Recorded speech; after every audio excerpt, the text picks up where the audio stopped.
Hello? Hello, everybody. And welcome back to the Luka stream. If it's your first time here, a double welcome to you. And also, I love you. What's up? How's it going? How's it be? How's it do? Are y'all ready for more of the Aces of Attorneys? I am. I am ready, and I am excited to maybe finish this case. It'll be good. I'm gonna unmute on the Discord really quick. Nope. Oh, Just give it some follow, right? hello, Mina? Hello. Hello. How is Mina today? I'm doing pretty good today. How are you? I am somewhat sleepy, but I feel you. I had to get up early today so that I could do a blood test for hormone reasons and then go vote. So oh no. been a bit of a long day, but It do sound like a long day. I'm feeling fine now, and I'm excited to do that. I have to get my vaccine passport soon. And that'll be a fun process. Yeah, I still don't know what that's really about, to be honest. Yeah, it's a whole thing. It's a lot of waiting, apparently. Yeah. So that's gonna be fun. Are you ready for Ace of Attorney, though? I am ready to ace some attorneys. Okay. We have new tools at our disposal that we can take advantage of if we so choose. Now, maybe not with this case, because I guess we've claimed all the characters already, but maybe for next case we can do some goofy shit.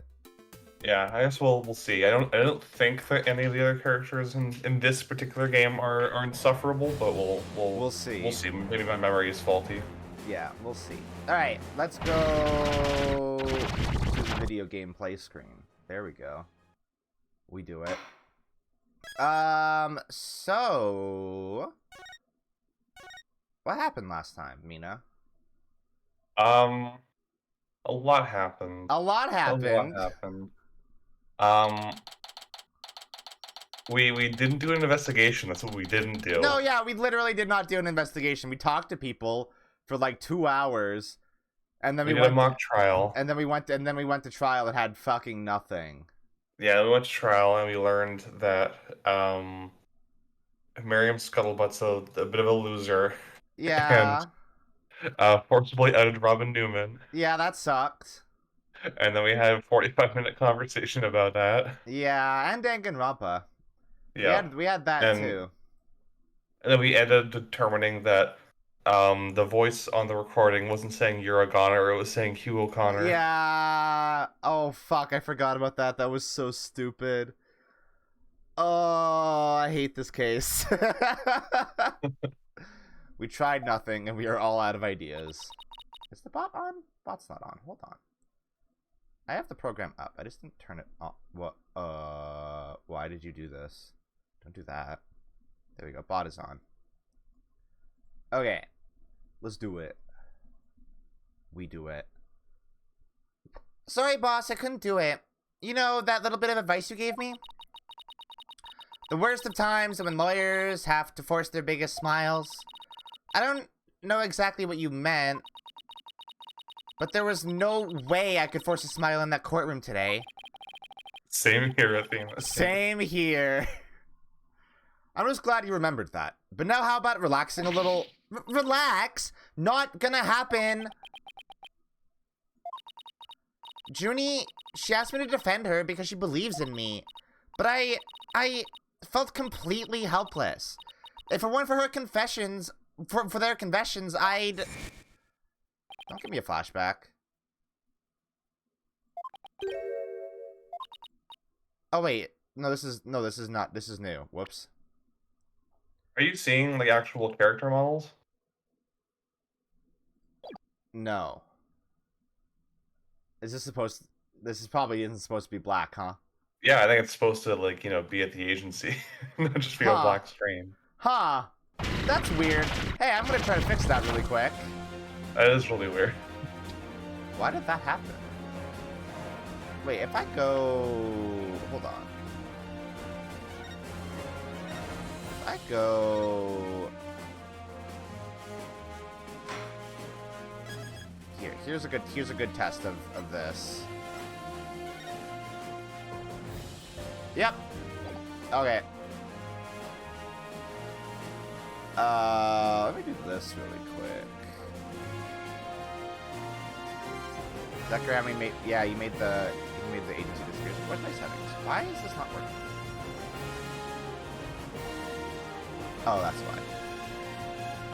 Why did I do that?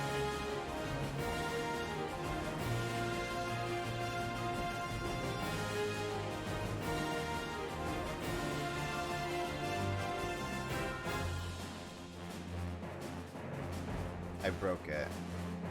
Oh no. It's broken. Forever. We can't finish this case ever. Darn. Darn.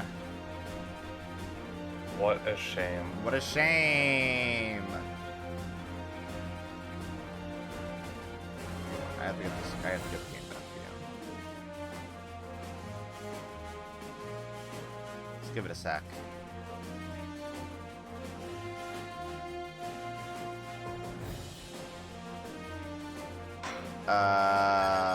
Let's do a test. Let's see if it works. What the fuck?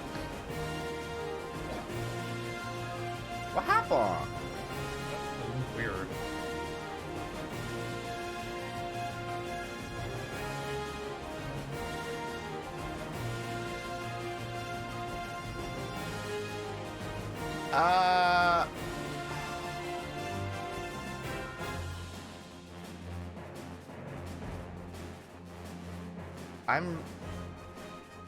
Turn that off. God, oh fine. I guess I'll restart you.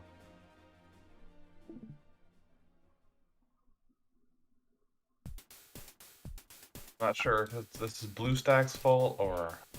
It's BlueStacks. It's BlueStacks.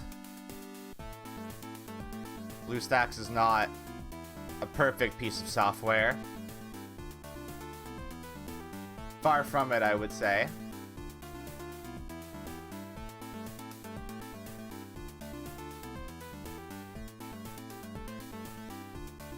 Oh yeah, I was gonna do that. Right.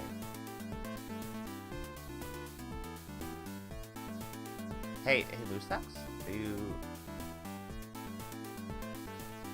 Are you gonna launch the game, or... No? You don't wanna?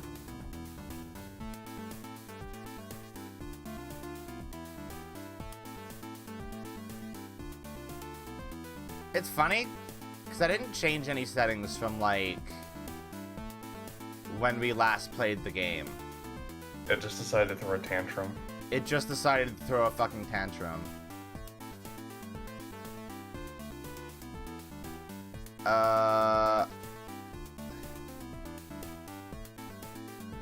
I don't know why it has done this.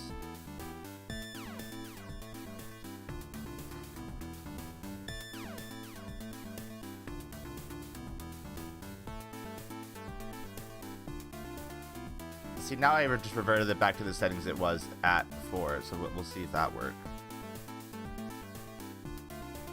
Because nothing should have changed with the game. It just be like that sometimes, I guess. It do just be like that sometimes. So if I go to the costumes. Yeah, okay, there they are. No, yeah, I just changed it back to the settings that it was at before, and it worked perfectly. Cool. Cool. Thanks, BlueStacks, for making the stream good. Love it. Love you. You're the best program ever. Alright.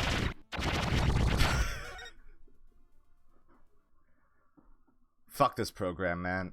I hate it. There we go. Hey, look, we're gonna see stuff now. Yay. We have sight privilege. Athena just had her eyes closed for that entire conversation. Yeah. Okay, well...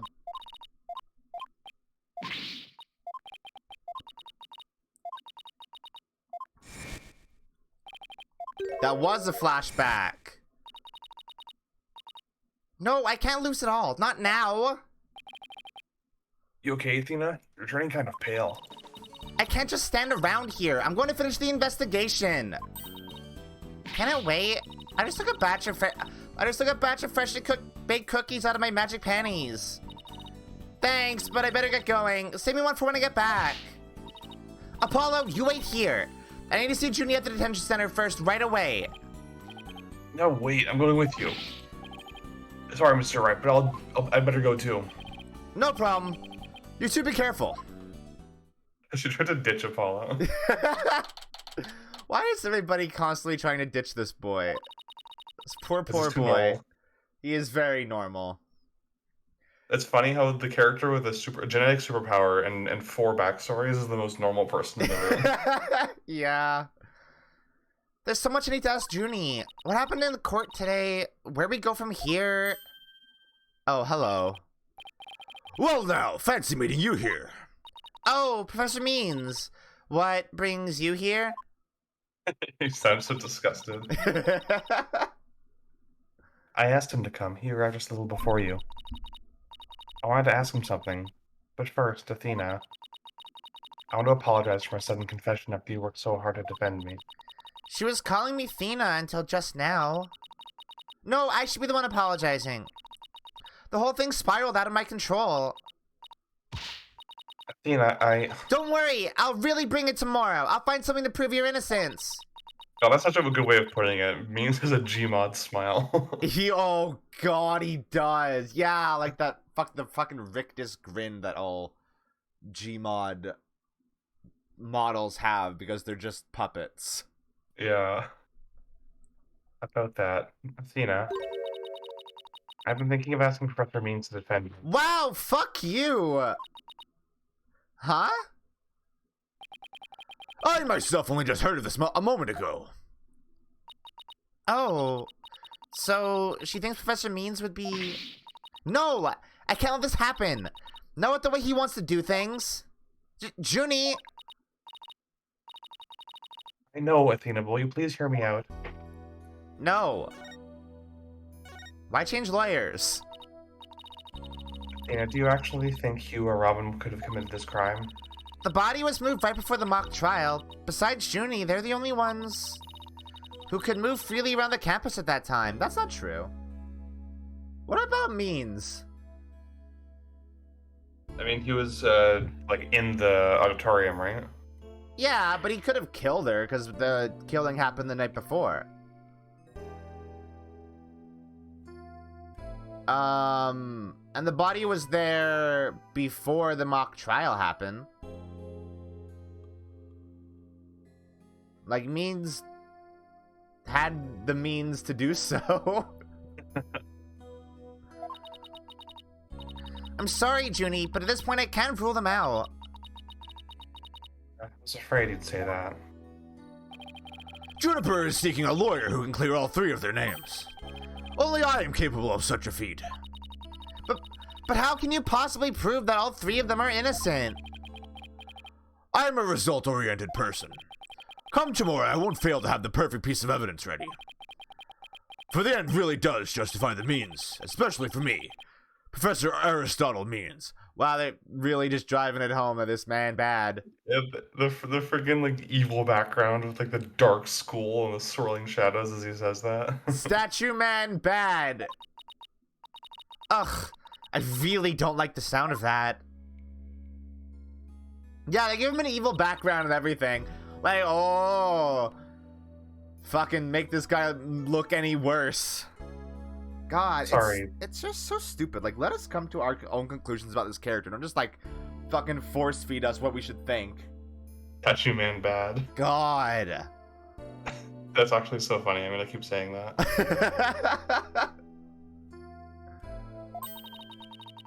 Just as you believe I'm innocent, I believe that my friends are innocent too.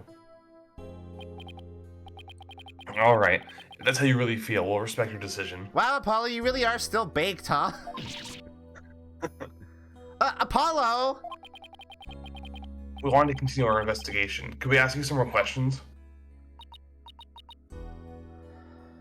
Sure, I don't mind. Professor Means, would you like to stay and join in our conversation? Yes, of course. I am your lawyer, after all. There's that smile again. Why does it always creep me out? Because it's fucking creepy, that's why. Why'd you confess? About your confession, Junie, it's not true, is it? You just said what you did because Robin had confessed on the stand, didn't you? Yes, I wasn't thinking straight. All I knew was I had to help my friend.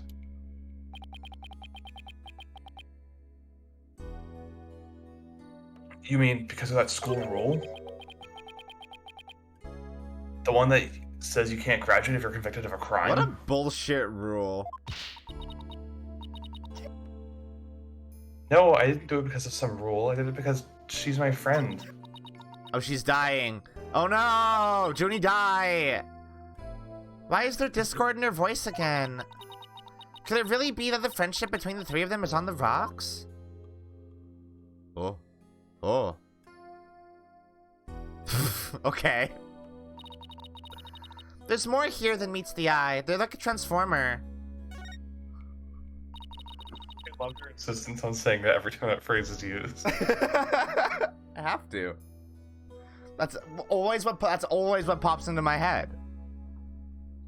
When did you three first become friends? Well,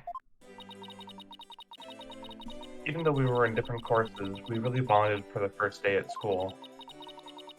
We vowed to work together to bring an end to the dark age of the law. That was when our proof of friendship came about. Proof of friendship. There's that proof of friendship thing again. I just wish this was as simple as that. God, it's gotta be something really fucking stupid, right? It's just very anime. It's pottery. I can neither confirm nor deny. Oh my god, is it pottery? It's like a plate with a smiley face on it. The situation kind of changed recently. The school's policy shifted to training legal professionals who produce results. Allow me to explain. In the lawyer course I teach, producing results means winning trials. Professor Cord, on the other hand, taught that finding the truth was the only valid result. Unfortunately, that clash of ideas created a rift among our students. Well, you know, I gotta say, the dichotomy between those two ideals as presented in this isolated incident is compelling. Yeah. However, when presented in every other context, it's literally just the fucking stupidest thing. Because it's literally just calling into question the shit that Apollo and Phoenix and Mia and Athena do on the fucking daily. And Athena's like, ew, that's gross. I don't like it. Brody. Yuck. Like, if it were about Professor Means just caring about winning trials and Professor Court caring about finding the truth, obviously our crew would more align with finding the truth. Because that's their end goal in like every case. Yeah. I also wonder what the professor would have done in the Mad On Guard case. Cause that would be fucked up to see. Yeah. He would get Matt On Guard declared not guilty is what he would do. Regardless of, like, you know, the fact that that guy's bad. Man bad. Yeah. It's just like, I understand the thesis of this case. It's just a shitty thesis. No, I think like the thesis as Professor Means just said it is good. The rest of the case does not handle it as well as these two lines. These two lines are the thesis of the case, and then the rest of the case is like, Oh, yeah, but we don't know actually what we're talking about at all in any Yeah, 'cause way. the ends justify the means is such an open-ended statement when the ends Yeah. can mean everything from, oh, I'm gonna win to I'm going to, uncover who the true murderer Yeah, is. the ends justify the means when we're trying to find the truth. Like, it is the dumbest fucking thing. They don't understand what they're actually trying to say. Baby's first legal ethics. Yeah. Fuck. Anyway, I don't think you said this line yet. Oh, at some point we stopped talking about it. Well, that meant fewer arguments. It also meant we couldn't be as frank and open with each other. I think I understand now. By putting their friendship on a pedestal, they actually did more harm than good. It seems the relationship between the three of them isn't as simple as I thought. Juniper, thank you for talking to us about this difficult subject. Yeah, thank you, Junie. Now, if you could tell us about the day of the murder? As if we're still investigating and as if we're still your lawyers, which we are apparently not. Junie, you told us yesterday that... Oh, okay. What? That is you. For some reason, I thought it was me. No. Oh, because she moved? Yeah. Junie, you told us yesterday that you went home a little after 6 p.m. Was that a lie? I'm sorry I didn't tell you this before, but... what actually happened was I left the art room a little after 6 p.m., and... I headed over to my dressing room where I worked on my stage costume until 7. That's it? You didn't go anywhere else? No, nowhere else. If that really were it, then there would be no reason to lie in the first place. She's gotta be hiding something else. Junie, do you remember this picture? Who took that picture? Yes, but something's wrong here. Wrong? What's wrong? I took this picture around 6, Oh. which is before I left the art room. I see. But the clock here says No, it's that's just after Athena. 7. That's Athena. Oh, sorry. But the clock here I'm says sloppy. it's just after 7 o'clock. Sloppy today. I'm getting sloppy today. I'm letting us lose my own blood loss. I'm anemic. That's true. By 7, I'd already been working in my dressing room for some time. So there's definitely something wrong with the time in this picture. Daylight savings time. She didn't change the clock. It strikes once again, messing everything up. Lousy farmers. You God, fuck them. I guess we better go check the art room. Okay, just one last question about the day of the murder. On the evening before the mock trial, the evening of the murder, you ran into Hugh. Yes, I did. Blah, blah, blah, blah, blah, blah, blah. She suddenly went silent. She always was terrible at hiding things. Was she trying to keep their meeting a secret by lying about going home at 6 o'clock? Alright, I won't press the matter any further. Is there anything else you noticed on the night of the murder? I don't know if this will help, but... that evening I went back to my dressing room to get something I'd forgotten there. It was well after the last bell rang. I'd say maybe around 8:30. God! Oh, you were in the fucking evening? Around 8:30, huh? That's over an hour after when the crime supposedly took place. That's when I noticed that both stage statues were finished. They were quite large and they were each covered with a white sheet, but I could tell. It made me happy to think after all that hard work they were finally finished. Oh, right. The statues that Robin made. So they were covered in white sheets? Oh, she's dying. Oh, no! Junie, are you okay? Sorry, I'm a little tired, that's all. Does she have some kind of illness? It's probably like chronic asthma, because it's mentioned that she's fine when she's at home, but when she goes like into urban areas, the air there gets her really sick. Huh. Okay. I mean, that makes sense, because she lives in, like, the woods. Like, the Yeah, forest or some on a shit. cliff, Yeah. like 600 feet in the air. Yeah, so she's probably used to, like... she'd be more used to thinner air at that elevation and also clearer air. Yeah. Hmm. All right, this is me. Yes, you're Apollo. Athena, I think this meeting is over. Professor Means? I'll use any means necessary to get the result I want in Juniper's case. But it will require considerable preparation, so I must be off. I have to go prepare all the evidence. Junie! BRB, gotta go forge. And Professor Means, I have a proposal. A proposal? Oh, we're getting married now. Boy, this is one of your crazy... By sundown today, Yes. I, Athena Sykes, along with Apollo Justice, Wait a second, don't drag my name into it. we're going to discover the truth behind this murder mystery. Huh? And we're going to bring you solid evidence showing just what that truth is. I see. So it has come to this, has it? If we succeed in doing that, I want you to promise that you'll accept it, Junie, no matter how hard it is to hear.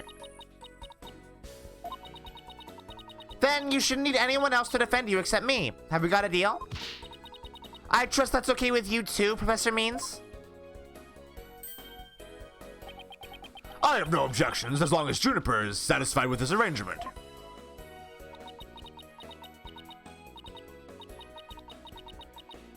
But only if it's the real truth.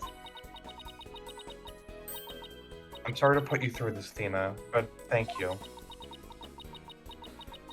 I've only been thinking of myself this whole time. Junie, it's way too early to thank me. I didn't even do, like, any investigating before the first day of trial, Junie. All I did was talk to people. Like, you really shouldn't be trusting me with this right now. But you can thank me all you want once I get to the bottom of this. Very well. I will see you back here at sundown. I'm sorry for all the trouble, Professor. It's just she's new to the agency, so... Don't be silly. I find it all rather thrilling. Now, let us meet here again later.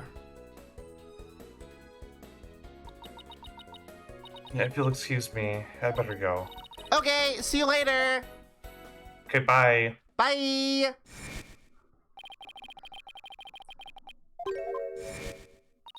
Ugh, this is no time to be thinking about that. I've got an investigation to do. I will find the truth by sundown, no matter what. Alright. Are we actually gonna investigate this time? We'll find out. Are we gonna look at anything? Hey, let's go to the where the murder happened. Yeah, this looks normal. Yeah, no, this is fine. Nothing suspicious here. Is this...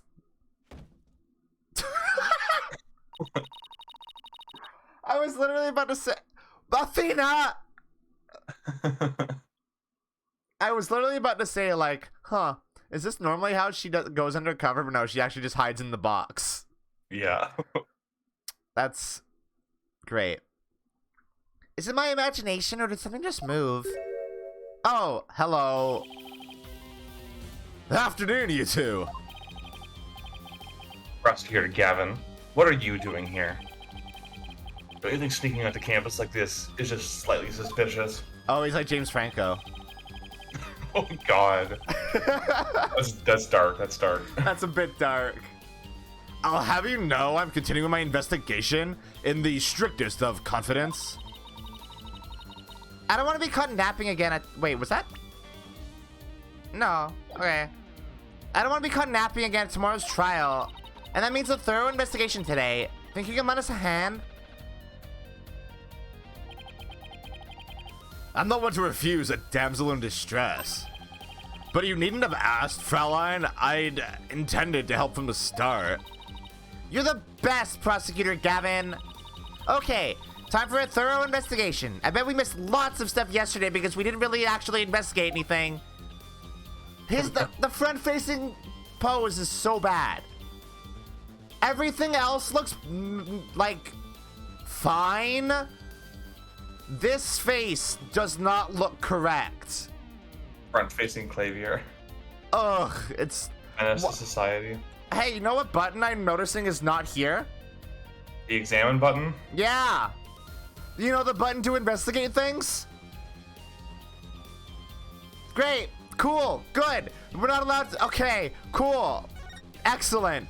Also, we can't look at the box? Okay. Fine. Whatever. Like, it'd be great if, like, we could look at the box and there'd be some, like, goofy dialogue or something there. But no. No. No. It's not You allowed. will look at the box when you're allowed to look at the box. No, a moment sooner. I am only allowed to talk to Clavier. There is nothing else to look at here ever. I like this game. Prosecutor Gavin, you were scheduled to perform at the school festival, weren't you? That's right, but I hadn't seen this stage until yesterday. That backdrop with the starry sky and big crescent moon isn't half bad. We also have some tricks up our sleeve to make the concert really rock. Pyrotechnics, a fog machine, big banners, things like that. It would have looked like this. Like what? Like a picture? Oh, the plans from yesterday. What's that design on the banner there in the back? I know the scales are the school emblem. But what's with the number 6? It looks like it's in serious pain or something. Yeah, Ixnay on the XA. What? That's the governor's logo, Fraulein. Oh, and nice pig Latin hair forehead, really smooth. Oh, I meant it looks like the number 6 rocking seriously hard. Ah. 9, Fraulein. It's a G for governors, not a 6. But whatever floats your pretty boat. So, where's the banner? I don't see it anywhere on stage. It was an important part of the show, but the school managed to misplace it somehow. It's a pity, but it's specially made from heavyweight, high-grade cloth.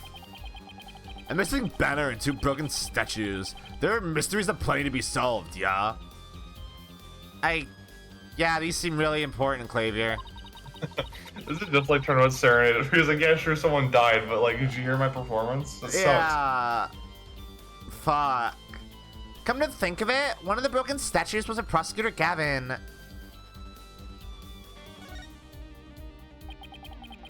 As you can see here in the stage plans, right here we have the statue of me. And right here, a hair right statue. But little does that matter now, as we both lie in pieces thanks to you. Hair forehead. Who to you? Actually, the statue broke into rather large pieces. Why don't we try to put it back together? Maybe we'll learn something new. Picking up the pieces of a shattered rock star? Achtung! That's one uber cool idea. There might even be a song in there somewhere. Yay, let's do this! Schnell! What? Why? German. Is this an investigation, or am I interrupting a German language social club event? Oh, now I can look at things. Thank you, video game, for letting me look at his stuff and do an actual investigation. I'm gonna look at the box real quick, if you don't mind. Wait, you don't think this weird box here is... Hands off. I knew it! I know that voice anywhere. Let's just ignore it. I mean its which is loud and clear. So this is the future cardboard box technology has afforded us, huh? Hey, there's an actual fucking MGS reference. Finally. Aside from the snake one last episode? Yeah, it took them long enough to do like an actual good reference. Also, that flavor text sucked. It's just like, oh yeah, don't look at this. It's just yeah. like the game's like a parent taking you by the hand, like, oh, not yet, honey, not yet. Yeah. Alright, so we're gonna fix the statue, I guess? Oh no, Prosecutor Gavin, you're a complete wreck, literally. Why in the world would someone do something like this? I don't know, but whoever did it must have felt an amazing sense of release. Okay, Apollo, projection much? Tipping your hand a bit there. Yeah. Can I take that as a confession, Hair Forehead? What? No. I feel bad for Robin. She worked so hard on these. Let's pick up the pieces for her. You got it. Let's check every corner of the stage then, yeah. Now, they are really pushing Clavier's insistence on using words from German. Yeah, it's his gimmick. Listen, he's only cameoing in this game. We gotta use his gimmick as much as possible to remind people. It's his only gimmick.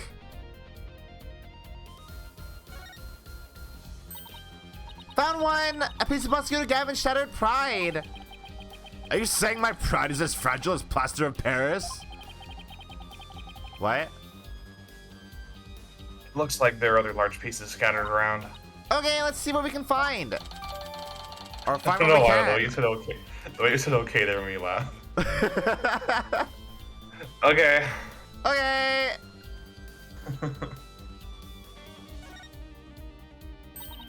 Found another piece of the statue. Are you But fucking? there should still... What, sorry? Are you fucking kidding me? They're right there.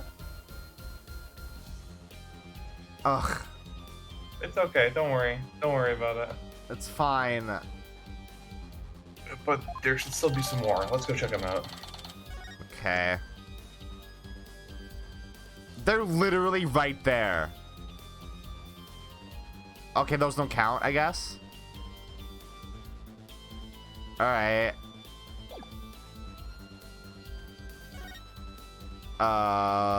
Let's look over here. Am I allowed to look over here?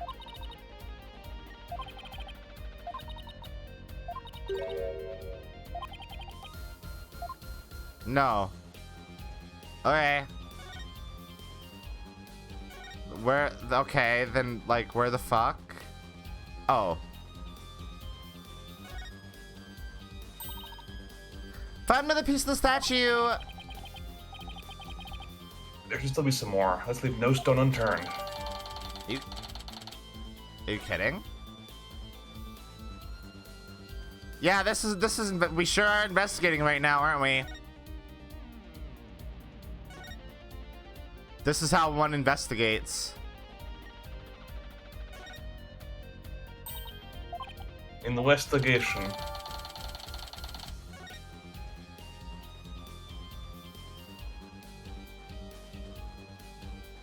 Why'd you say Cardin, Zarboil? As if cardinal is not a word.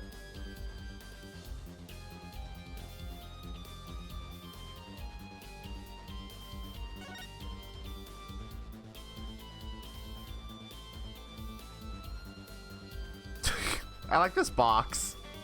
It's a different box from yesterday. Yeah, it's a good box. She punched so many holes in the last one, she has to get a new one. Hey, Mina, this sucks. And it kind of does, doesn't it? Hey, I think investigations in this game are like, bad, maybe. Don't What worry the- about it too much. What the actual fuck? We'll Does be the- we'll be back to normal in just one game. What is this? What is this? What about these? Huh? What about all these? Those are nothing? What do you want?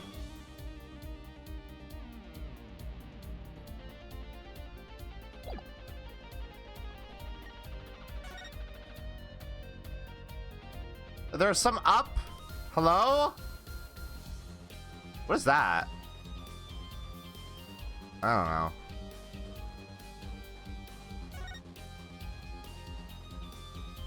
Like, what is... Like, whatever. I don't... Like... Am I blind? examine everything, I guess.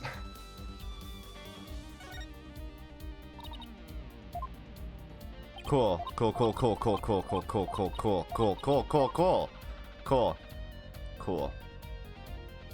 I like how I was like, oh yeah, let's have some flavor text, and then so okay. Thanks game for letting me know that I could do that. This looks like another piece of the statue. Yeah, whatever. I don't care. Just do it. Fuck. Well, thank you, Ace Attorney, for like making me do an I Spy puzzle. Well, I don't see any other big pieces lying around. Yeah, let's see if we can put the statue back together. Yeah, we got 5 pieces of it, and that's absolutely totally enough. All right, Apollo, you come over here and press through the gap, and if you hold this... Fuck off. None of those pieces were shaped like that. Shut up!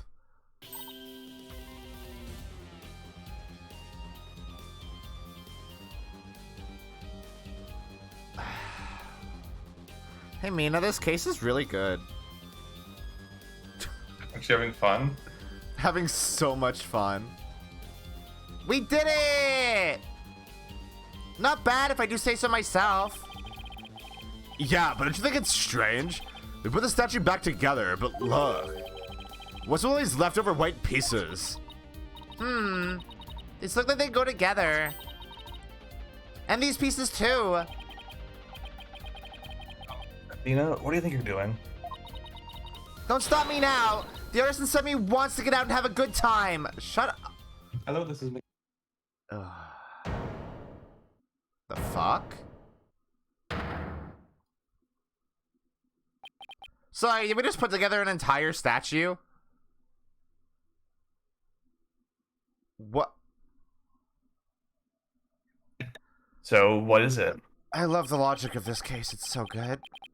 Ah, it's the goddess of law holding a pair of scales in one hand and a sword in the other. That's quite the feat you pulled off there, Fraulein. Phew. I love that feeling you get after you work so hard on something. No, I know who it was. I mean, to ask what's it doing here? Not sure. There's no statue like this in the stage plans. Still, I could swear I've seen this statue somewhere before.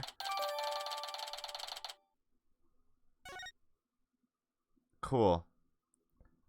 So what did this accomplish exactly? Learn the deeper the rabbit hole goes. Did we learn anything? At least we're moving in the right direction. Let's keep searching the stage for clues. I've been wondering about something this whole time. You know that pole at the edge of the stage? You mean this? There's a wire that goes off and connects to something somewhere.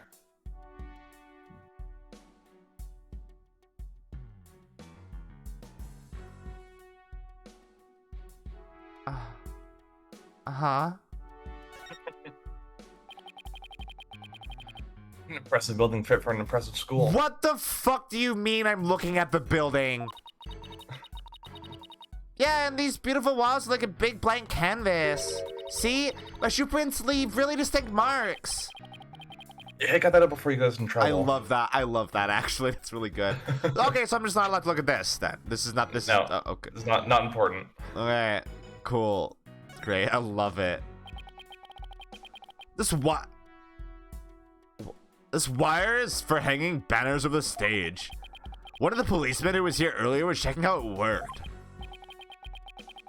Oh, so that's why the banner looks like it's out of place. What? The banners are hung and removed from the art room over there. That's the art room over there? As in the scene of the crime? Bingo, Fraulein. Still crawling with cops, though. Hate those guys. Hey, anyone in the art room?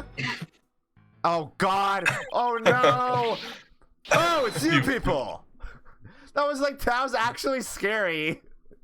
You summoned him. The fucking Fulbright jump scare. Oh, it's you people! Ha ha ha! In justice we trust!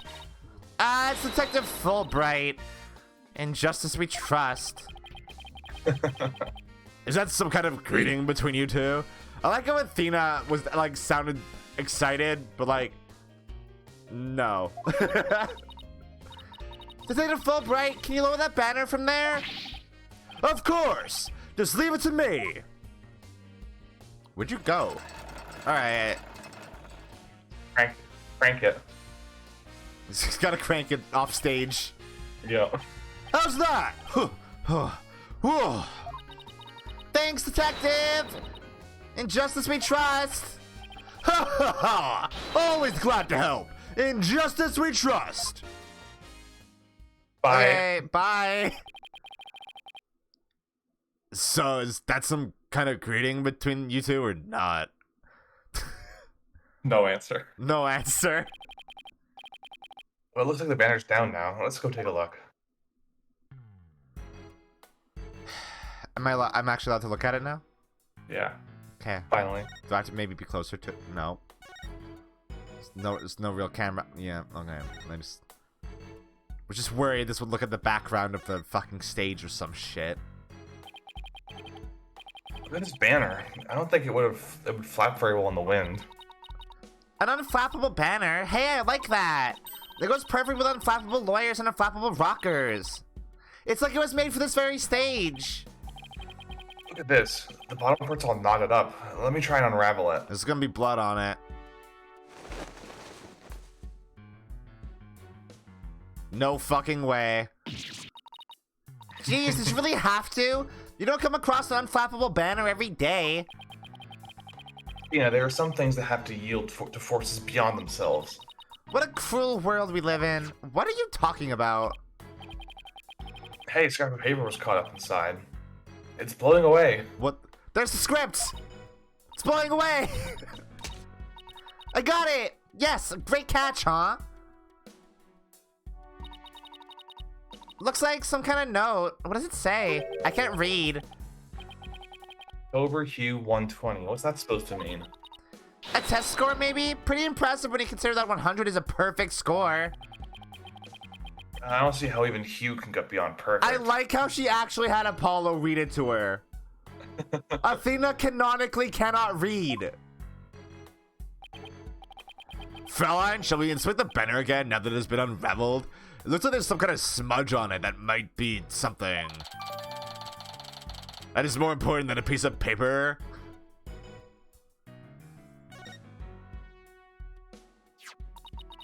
Yeah, that's what I wanted to look at, thanks. This is the emblem that's on Junie's school uniform. Hey, you're right. Wait a sec. Yeah, it's almost like it's the school emblem or something. Hard to see against the red material, but look. There's a dark red stain here just under the emblem. Whoa! Never would have thought. This banner was on a wire connected to the art room. Right, and the art room is where the murder occurred. Are you thinking what I'm thinking? This stain might be from the victim's blood. Geniuses. Okay. So I'm still not. So we still can't. Okay. Okay. I guess we're done here. Hey, Clavier. Hey. No.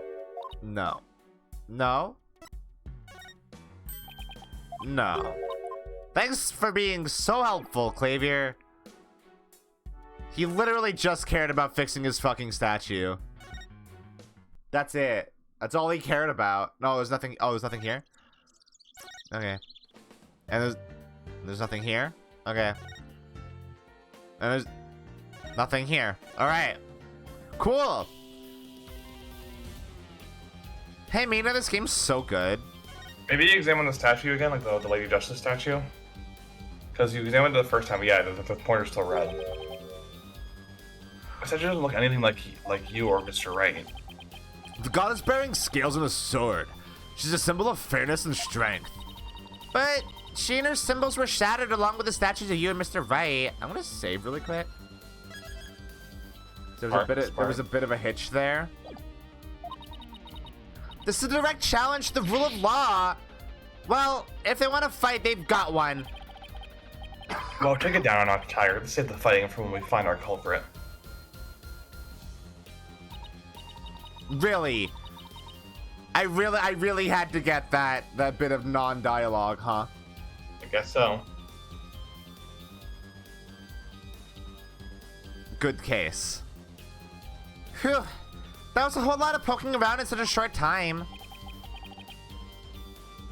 Does that mean you're satisfied? I gotta say, the thing that I was annoyed about is that, like, not that I was not finished here, but that no matter what area we went to, there was literally nothing to look at. Yeah. So it's literally just railroading me into doing this first, doing this, then this, then this. And it's like, in the previous games, you could, like, actually look at stuff in every scene and maybe get evidence out of order. In this case, that's just not allowed. You can't do that. Only You were gonna love Great Ace Attorney. It's like the best of everything you love in this series in regards to investigations. I'm glad, because so far, this game, aside from Turnabout Reclaimed, is everything I don't like about this series. Yeah, because like in Great Ace Attorney, you can go anywhere from anywhere. You can investigate every single place you go to. The dialogue you get from investigating just incidental background stuff that isn't important is some of the funniest in the series. And every piece of evidence you get, barring like a couple documents that don't really have anything interesting to say, you can fully examine in 3D and get not only like new clues but unique dialogue from it. God, those games sound so fucking good. They're great. I love them. Ugh. Actually, there was one more thing I wanted to check out. Oh, it's not the bot? Okay. See the metal fence back there? There's just that one segment, so it seems out of place. It looks like they were in the process of removing them after the stage was set up. But they were never able to finish on account of the murder. You should take a look if you think it could be important. Cool. That track looks man-made. Hey, you're right. And it looks like it starts from behind the backdrop. Maybe a big money pro wrestler was hiding back there. Well, that was totally random, but we'll never know until we take a look. Thanks for just saying that, Apollo. It doesn't make it better if you acknowledge it. Looks like something was being dragged through here, and this is where it started. Yeah, but whatever it was, it's long gone. Must have been pretty heavy. Perhaps it was used in setting up the school festival. Aw, then I guess it wasn't a pro wrestler. Still, this could be something important. She's a wrestling enthusiast now. She is a wrestling enthusiast. Did this happen before or after Monsters Turnabout? This is after. Ever since Monsters Turnabout, we've been in chronological order. Is that true? Yeah, because Monsters Turnabout was in April. And this is in October. Yeah, this was in October, and Reclaimed was in July. Oh, right. Yeah, right. Because, like, there's a gap between... Right, because Reclaimed is there. That's so weird. There's, like, 6 months of this game that's just nothing. Yeah, unless you have the DLC. Which came out 2 weeks after the game did. What? Yeah. Wait. That's fucking weird, right? Why didn't they just delay the game then? They wanted like longer legs for it, so they wanted to keep the conversation about going beyond like launch week. Oh. They did the same thing with the DLC case for 6, but it made sense for that because it was an epilogue that takes place after the game's over, so they didn't want to spoil anything by letting people play it before they play the full game. Oh. Was it a paid DLC? Yeah, they were both paid DLC. They were pretty cheap. They're like less than $5. This was during the era where Capcom was kind of weird, huh? Yeah, they were on their way out of their flop era. Yeah. Alright. Cookie, the whack case order needs to be brought up at least once per stream, because it is pretty whack. I think once we get into the next 2 cases, it'll probably be brought up less. Because they're in actual chronological order. Yeah, aside from case 1 taking place in the middle of case 4, the next 2 are in chronological order as well. Oh, right. I forgot about that. Wait, hold on. Yeah, it's going to be brought up then, isn't it? Alright. Right, I think we better search the art room next.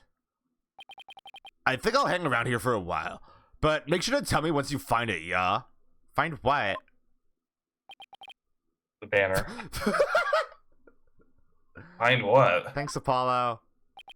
What else? The governor's banner that disappeared from the stage. You never know, it just might be connected to the case at hand. Really? Or does he just want his banner back? Don't tell me. So in short, that's... Hey. Are they just assuming that I didn't look at the box?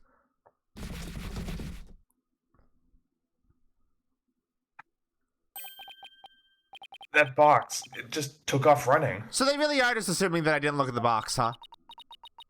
I have a pretty good idea of who that is, so as I suspect you do too. Come on, we can't afford to have any weird articles written about us. The maintenance area's over in that direction, after that box. Like, both of them should have been aware that she was there. And it just I do like the leaves in this background and the kitty on top of the garage. The kitty is good. I like Wish that. you could look at it. I also wish I could look at that kitty. I wish I could look at anything in this game. Miriam, you're liable to get tossed in the garbage truck if you hang around here. I'm just an empty box, and that's what you do with them. You throw them away. Hi. Crime cleaner. I like this box a lot. It gets sparkling clean with brute force. I love it. It's a good box. Very good box. Hey. Danger toxic. Hey, did you change boxes? I like the new look. What does it matter anymore? I was a complete failure in court today. My work, my pride, my dreams, and all my sorrow. Everything I've worked so hard for, gone. She's already a demon. Yeah, thanks. Thank you. Thanks. Thank you. I love it. I love it. I literally can't skip this. I literally can't skip that. It's because I wanted to show you her breakdown again. Oh, she's cute, though. She's very cute. Come to think of it, calling her a failure as a reporter might have been a bit extreme. Ugh.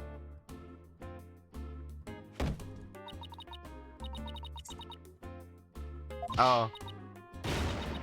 Old me, despise me, pack me away where I'll never see the light of day. I've been cast aside to waste away into a big pile of mushy paper mache. I kind of feel responsible for this, but... Now's our chance to prod her for information while she's vulnerable. What the fuck, Apollo? I bet that's what you were just thinking. What kind of person do you think I am? A bad one. He read me like a book. Hold on, you know what? I just realized there's some guy I never checked. Yeah. Okay, so she's 17?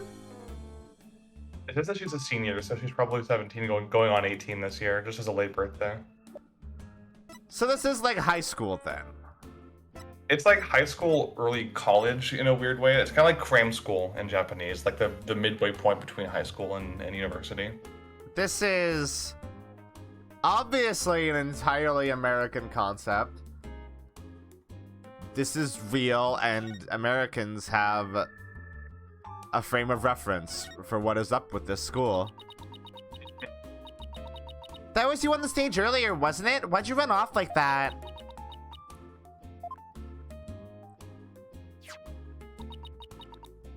Oh, look, at this. Why are you showing me a burnt up old rag? Wait, it's really hard to see, but I think that's the Governor's logo there. So, is this the banner that disappeared? It's all burned up. Don't look at me, I just happened to find it in the incinerator. Incinerator? Did Blackwell actually make good on his threat to burn her box? Oh, did he? Did he actually do that? I'm just picturing him loading her, like, box and all into the incinerator.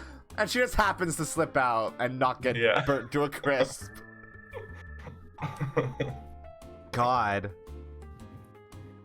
We should probably try to find out whether someone tried to destroy this on purpose. Yeah, this banner is sounding less and less unrelated to our case, Apollo.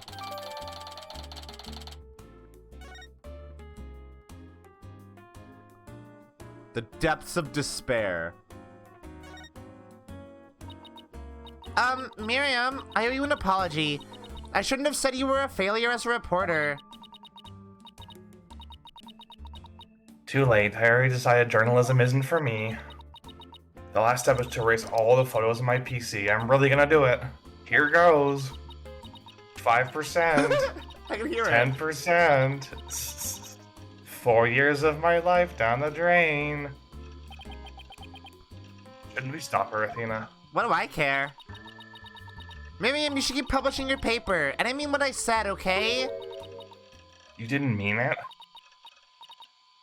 Oh no, my photos! Stop! Cancel report! It's okay, they'll just go to your recycle bin. You can just store them there. Did you stop it in time? Deletion progress, 99% complete. There are only 2 pictures left. Oh, it's sad hissing. Yeah. What are you gonna do now, Athena? You owe it to her to make this right. I know. What do you mean? They're bullying her. Don't worry, Miriam, your photos may be gone, but the memory of your photographic genius will live on forever in all of our hearts. My cringe compilation's empty, Athena. Oh, Athena, that was cringeworthy. Hey, Miriam, check this out.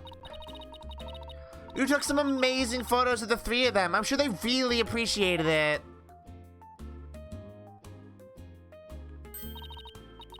Obviously, I'm the ace member of the newspaper club. The only member, in fact. I know this would make up for the photos you lost, but here are your newspapers back. Yeah, these won't be important. Love how you can see your hands crossed down at the bottom there. Oh, yeah, that's cute. She's doing a very schoolgirlish pose. Aww. There's no rest for the wicked. I plan on pursuing those 3 for as long as I live. Miriam, why are you so obsessed with Juniper, Hugh, and Robin?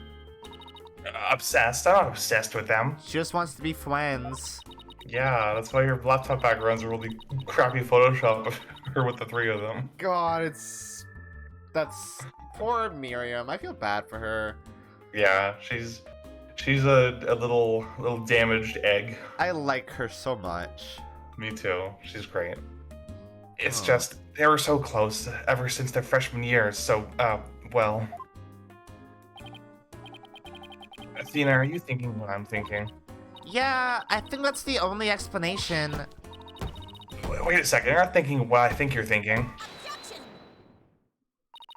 That's exactly what he's thinking, Miriam. You want in on their little trio.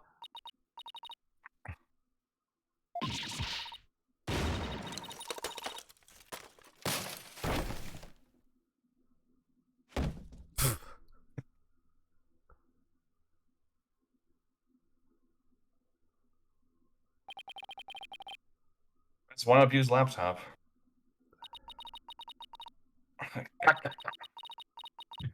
My laptop won't turn on.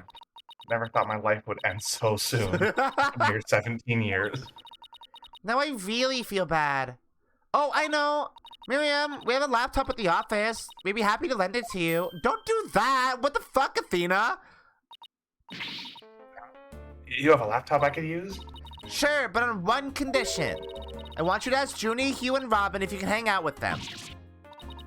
What? Like I could never do that. Sorry, but that's the deal if you want to borrow our laptop. I think it's like we got an Intel Think book for you. It's from 1997, but I'm sure it'll be okay. Yeah, it's fine. Ugh. You're scary sometimes, Athena. You're like the good cop, bad cop, all rolled into one. Fine, I'll do it. That's all you want. Yay! I'll be by later to bring you the laptop. Wait. It's not like I owe you anything, but here. Thanks. Oh, it's a set of pictures. It looked like a newspaper. I'll put them in the newspaper. Oh, okay. Looks like they're setting up the stage. Excuse me. Oh, Excuse no, me. no. That wasn't Athena line. Oh, that was Apollo. Fuck. All right, hold on. There was a Miriam line there. Yeah, I took them when they were putting the stage's backdrop into place. Wow, you sure have an eye for photography. From what I can make out, anyway. These are the last 2 photos I didn't get deleted. They're all yours. How did you print them out? She's got one of those, like, Instax photo printers. Jesus. Well, see you around, scary lawyer lady.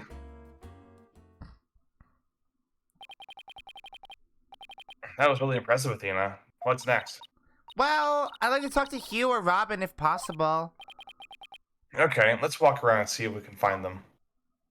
Are we ever gonna get to look at the crime scene?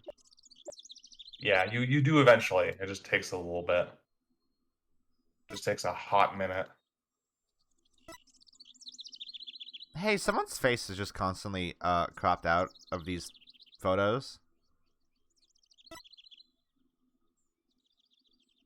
That's weird, right? Whose face? Oh, I guess there's a bunch of people here. Like, I'm looking at this guy, I'm like, huh, that's weird that this... I'm thinking of Junko from fucking Danganronpa. No, they just didn't want to draw their random workers' faces. Okay. I can't believe Hugh's actually, like, wearing, like, a little construction worker outfit. Wait, these are... 601, 603. On the 23rd. When did the murder happen? Just past 6. On the 23rd? I think so. So... Check the autopsy report. Yeah. Oh. Between 6 and 8 p.m. Man, that is... Reporting was at really vague. 7:10, I think. The reporting was at 7:10? I think so. No, because we found the body the next day. Yeah, but check what the recording says. 'Cause it's been a while. I can't remember. Oh, right. 7:10. Okay, there we go. So that's still a Oh. How do we know the time that this was recorded? Because Miriam was recording it all day. And there was an announcement. It was the late bell, yeah. Yeah, the late bell at 7 o'clock, right? Mm-hmm. But then also... No goddamn clue why he's still using tape recorders in 2026, but...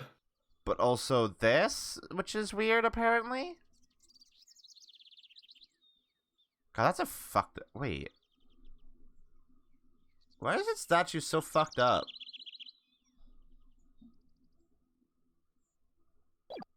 Hey... I don't actually understand what's happening in this case. Okay. Not in, like, a good way, but in a... I just have no fucking idea what's happening. Is that the judge? Oh. The little elephant guy is back. Yeah, Phony Fanty. I love Phony Fanty. It's very cute. Well, here it is. The art room where the grisly crime occurred. Let's start looking. Stop right there! This is an active crime scene! No unauthorized personnel allowed! What? Can't you make an exception? You won't even notice where... Freeze! I don't think so! No exceptions! Now move along! Nothing to see here! Ugh. He doesn't seem very accommodating this time. Let's try again later. Why did you make... Okay. Why did you make this accessible to me right now, then? So I complain about this case the entire time I'm in it. Okay. It's not great. It's not great. Hey, that's Hugh over there! Hugh, we wanted a word with you if you don't mind. If it was Mr. Right, then sure, but you two? I knew it. There's a hint of discord in Hugh's voice. No shit! You're not getting off that easy. After all, you're a possible suspect, plus you actually confessed in court. Whatever. So what do you want from me? But make it brief. I don't have a lot of time, and I assume you don't either. I hate this man. He is insufferably smug. Yeah. About your confession today, you weren't serious about that, were you? Let's just say I had no choice thanks to a certain lawyer who failed to get the job done. So, you're really prepared to take the blame for this? Not gonna happen. The voice on the tape is female, so that rules me out. No, it doesn't! What are you talking about? What did we establish? He wasn't paying attention for that part. Ah! You are a dumb person. Let's put it this way. You don't actually believe that ridiculous play on words, do you? Well, my confession is just like that. A means to an end. Or as we say around here. The end justifies the means.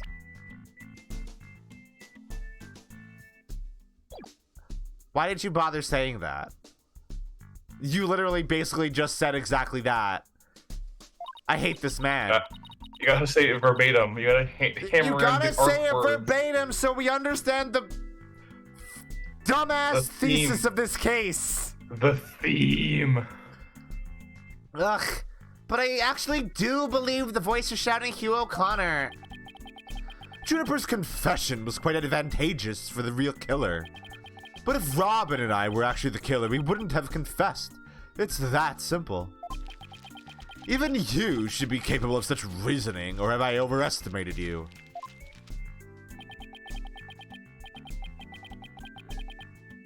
You'll make a great lawyer someday. I mean, you seem to enjoy getting under people's skin. Could Hugh and Robin's confessions really prove their innocence instead of their guilt? This is going to take some serious thinking on my part. I don't like this sign down here. Prosecute in Classy Cafe. Yeah, the kerning of the prosecute makes me reread it, or like misread it, whatever. It's in like the corner of my vision. What do you see it as? I see it as prostitute. Oh, I see. It sure looked like Prosecutor Black Quill was twisting your arm to testify earlier today. Is there some sort of secret he's using against you? Yes, there is. He literally said as much. Hello, Charles.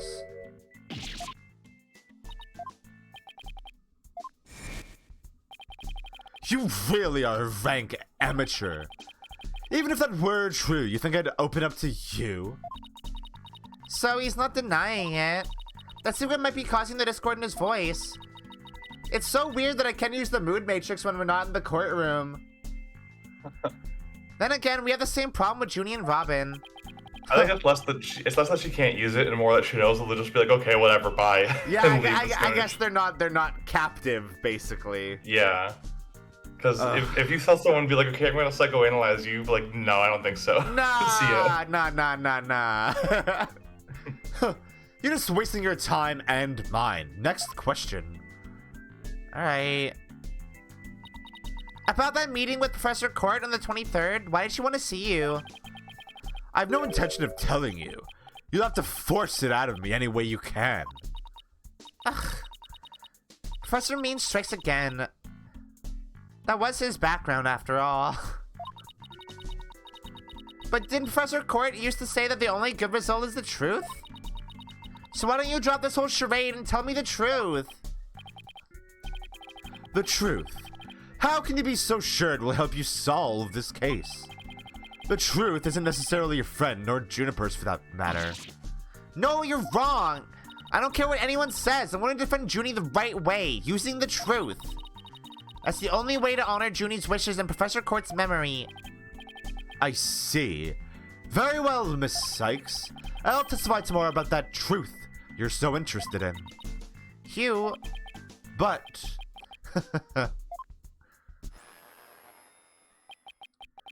don't look to me if something happens to Juniper because of it, understand? well, what's that supposed to mean?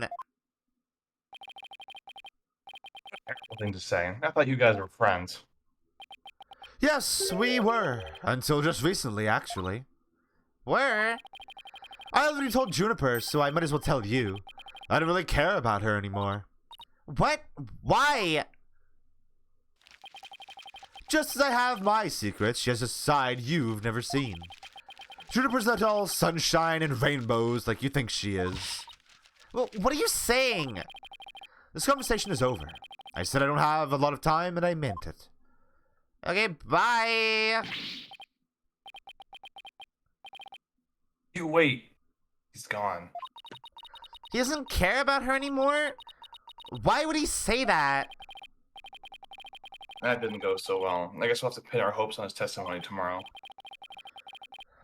Athena, what do you say we head over to the art room? Might be a nice change of pace.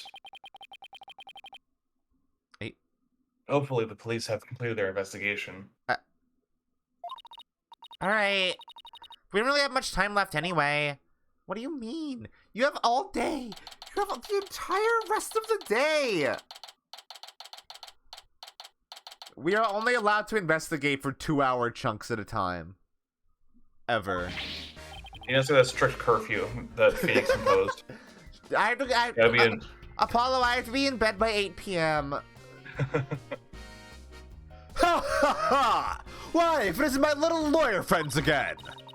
Thanks again for lowering that school banner for us earlier. Don't mention it! Helping those in need is what my brand of justice is all about! Right. So this art room is where the murder actually occurred? That's right! You can't see it with the naked eye, but there's blood on the floor! That area roped off in the middle of the room marks the spot! The police investigation is done, so if you want to look around, knock yourselves out! Thanks. Why couldn't you have there was nobody else here in the room earlier. You couldn't have just let us look okay. Hey, this area with the rope around it. That's where we detected a large blood stain. In short, the victim was stabbed here or somewhere close by. The fact there's no visible blood means it was wiped up with something, right? Right! But we were able to detect trace amounts of blood. Merely wiping it up does not remove all evidence of wrongdoing, and that, in a nutshell, is justice, right? I'd appreciate it if you'd let me... Oh, wait, no, I should not. I'd appreciate it if you'd let me have the cool lines. There we go. That's I wouldn't better. do that. I almost fucked up his whole characterization. I love the low-key lines. Yeah. A mock trial script on the floor, and nearby an envelope marked use. I wonder if Miriam's script was ever really inside that envelope. Let's see here. By Miriam Scuttlebutt. And the title is Rouge et Noir, Crimson Blood, and Dark Judgment. I wouldn't take part in that mock trial if she begged me. That's mean. That's a rude thing to say. Be nice to her. It says there are special rules allowing the payment of bribes while court is adjourned. Oh, and you can bring in up to $3 worth of fabricated evidence. It also says, welcome to the darkest mock trial ever where the end justifies the means. We really have to nail these themes home, Apollo. Prosecution claims that this script was, that this is the script that was supposed to have been used. Hello, Wiona. Oh wow. But the scripts were selected by Professor Court. Considering how much she valued the truth, I seriously doubt she'd pick a script entitled Crimson Blood and Dark Judgment. Oh, you have the title memorized already? Yeah, it's not hard, Apollo. We're supposed to be lawyers. Remember? We gotta have some brains. That's why we never picked you to go to court. Look, a piece of pottery. Looks like it's already been fired. I bet Robin made it. A piece of pottery. I bet it won't last long, not with the way she deals with her own work anyway. Yeah, it seems like such a waste. I mean, this one already has some color on it. It looks just like bloodstains the way the glaze was dribbled onto it. It's like bloodstains? And just as we trust, that does look like bloodstains. We better examine it at once. I get it. The victim was stabbed in the middle of the room where the big bloodstain is. And then brought over here, at which point some of her blood dripped onto these pieces. Yeah, what's blood splatter, huh? What is that? That means the body very well could have been dropped from this window. Sure. I guess. In the mock trial script, the body was dropped onto a mat. Then a ball cart was used to move it over to the stage. The maintenance area is below this room, and the storehouse there has a mat and a ball cart. So even the moving of the body was carried out just like in the script. No, it was. Well, it wasn't. Athena, what did you think? Why do you think there was blood on that banner, Athena? Hey, Athena, why did you think there was blood on the banner? Coincidence. It is. This is just like fucking Turnabout Serenade, isn't it? Where everybody's like, oh yeah, this murder's going exactly like the song. And they've just convinced themselves that it's exactly like the song. Fulbright just bashed his face on the window and bled all over the banner. Yeah, sure. This is like... I can't believe they are trying to pull this bullshit logic again in the game immediately after the one where Turnabout Serenade is. They're just doing this again. It's fucking unreal. The killer sure had a thing for Junie's script. Well, what do you expect? That's why we suspected the defendant in the first place. Well, you're wrong, and I'm gonna prove it in court.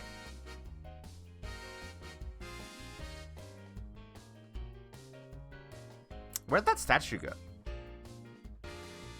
Oh, it's not here, huh? There's a conspicuous empty space on that table there. Oh yeah, there sure is, isn't there? Hey, it's gone.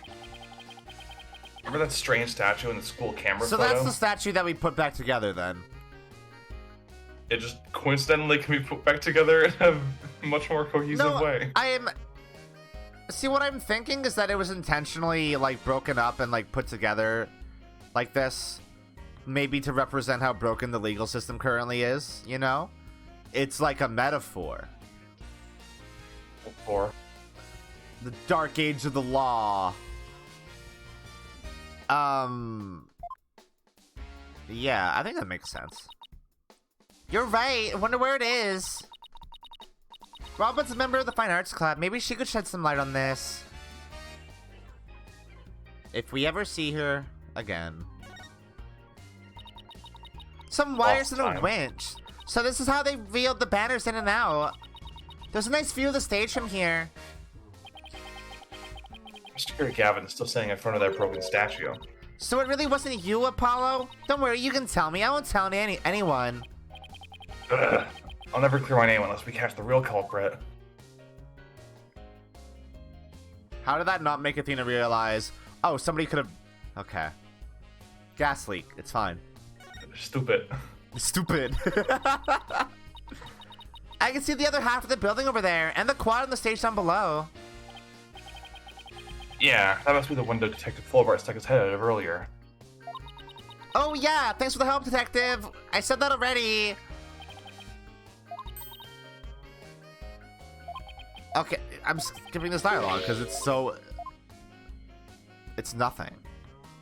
It's the same dialogue we always have with Fulbright. Hey, look! That's you on this mobile, Apollo, a red demon! Red demon? Looks more like a snake curling on a brush to me. No! See the antennas and the yellow spots on its back?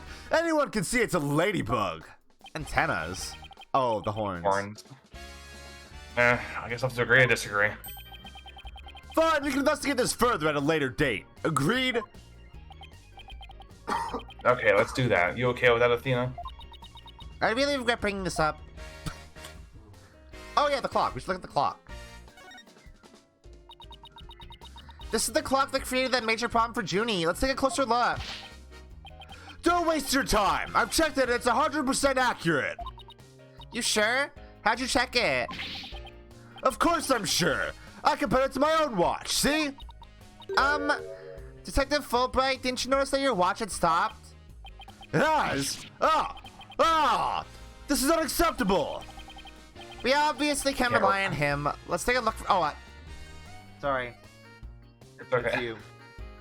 We obviously can't rely on him. Let's take a look for ourselves. God. Let's see. Wait a second. It's ahead by 1 whole hour. Well, Detective? But This clock must have also been an hour ahead when this photo was taken. If so, that would perfectly fit with Junie's testimony. Prosecutor Blackwell won't like this. I almost feel sorry for the detective. Almost. You can at least pretend to feel sorry for wiping that big grin off your face. Wait just one moment. The clock is an hour ahead right now, sure. But what proof do you have that it was running ahead on the day of the crime? That's a good question. Wait, I think I just might have something. Detective Fulbright, you would agree that there's a moon outside this window, right? Sure. That looks like a nice drawing of a crescent moon. But if you look at that window in the back with the winch attached to it, you'll see that the only view to be had is the opposite side of the school building. Oof. Then what's this moon doing here? Why is the backdrop of the fucking stage there?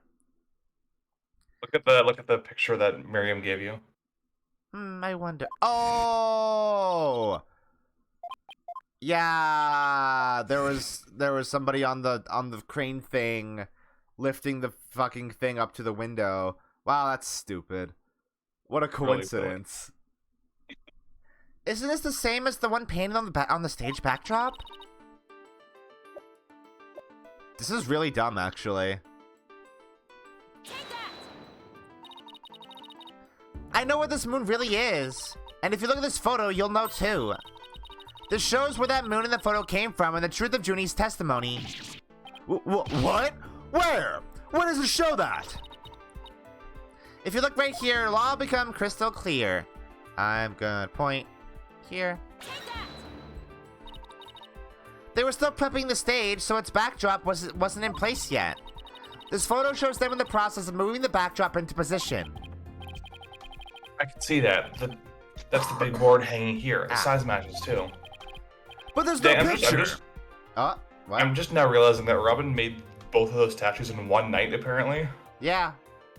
That's crazy impressive. He's a freaking art genius. Also, how is Robin, like, putting these in a kiln? Because it looks like they're... Oh, paper mache just dries, right? Duh. Yeah. But there's no picture. That's a crucial detail. It is, but I believe what we're seeing in this photo is the back of the board. The back of the... That's right. And at around 6 o'clock p.m. when this was taken, a photo of that same board was being taken from the front. What do you mean the front? The front is against the wall. That's where you're wrong. What about the window? Remember how we said the moon shouldn't even exist in this photo? Take a good look. Are you suggesting the moon is the one in the backdrop? Exactly. In short, this photo was taken while the backdrop was being moved. I am explaining this to you like you're in 3rd grade because the player really has to know this. And as you can see here, it was around 6 o'clock when the backdrop was being set in place. So the art room clock was running fast at least as far back as the day of the murder. How can I ever face Prosecutor Blackwell now? Yes, I just blew a hole in the piece of the prosecution's evidence. Alright, guess that about wraps up all the important stuff. You can talk to him now. It does? Yeah, you investigated everything. You just gotta talk to him now. Okay. Find it, then I should probably save, huh? Yeah. Just for safety. Just in case. Just for good luck. Yep. Find anything new, Detective Fulbright? Ha ha ha! Good question! Unfortunately, the answer is nothing much yet. He sure is confident for having found nothing. But if we're talking outside of the art room, there has been a major breakthrough. Oh dear, unless I find out what that is, I don't know what I shall do. No need for the theatrics. I was told I could fill you in on this one. Wow, you saw right through me, Detective. I'm impressed. Looking to get arrested for murder via unwarranted flattery, are we? What? So, what's this major breakthrough you mentioned? You want to know? You really want to know? You really? Come on, just tell us already. You're no fun. Anywho, we got the results of the voice print analysis back. Voice print? You mean for this tape recorder? Exactly. The voice belongs to the suspect Miss Woods, beyond a shadow of a doubt. See right here? They analyzed the voice of the tape inside and out.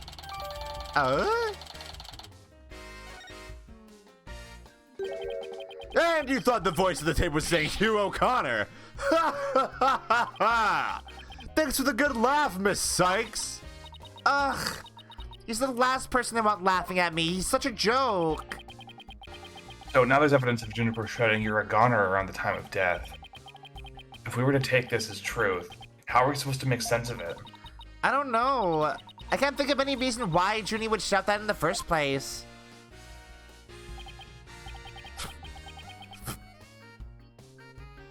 Well, I think we've examined pretty much everything we can. I love Fulbright phasing into existence for like a second and then phasing out because we were done. Yeah. He's like, hello, chat. Goodbye, chat. By the way, did Prosecutor Blackwell happen to tell you anything about tomorrow's trial? In justice we trust. It's no use trying to pry more information out of me. Having just learned that the clock had been 1 hour fast, means we're back to square one concerning the suspect's actions that day. I wonder what the main argument will be about now. How the body was moved would be my guess, but Prosecutor Blackwell's got his own plans. Oh? Does he know? Or does he know? Wow. My brain freaking ruined that. Detective Fulbright? Try as you might, I won't say another word about the investigation. No, I wasn't going to ask about that. I was just wondering if you'd seen Robin. Oh, you mean- I know exactly what boss you're talking about. Really? Yeah. It's been a while since I played Symphonia. Oh, you mean Miss Robin Newman? She was just here a moment ago. And she mumbled something about watching videos in the lecture hall. Video? What video? Thanks, Detective. Athena, I think we should stop by the lecture hall. Robin's watching YouTube poops in the lecture hall on the big screen. You walk in and just, Uncle Phil, you gotta kick that man's butt. Right, let's go. She's watching YTP Sexter on the big screen. There she is, Robin. Hey, Robin. Oh, Athena, Apollo. What are you watching there? YouTube poops. Oh, it just happens to be a video of the mock trial. I'd use a bit of coercion to get it, but the end justifies the means, right? There it is again. Professor Mean sure has a lot of influence around here.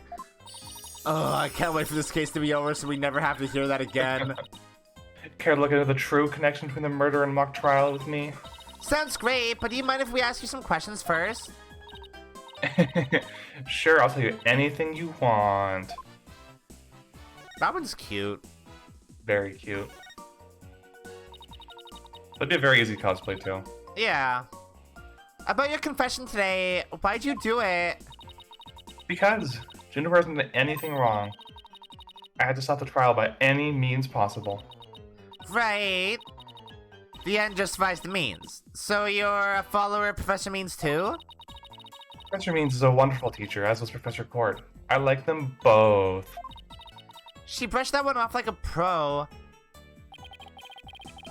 Oh, that's style of justice. You run the risk of breaking the law. Oh gosh, what a shame that would be. Well, I'm prepared to quit school because of this case. Well, what? Why? I want to be an artist. That's what I really want, man. But no, my parents forced me to study to become a prosecutor.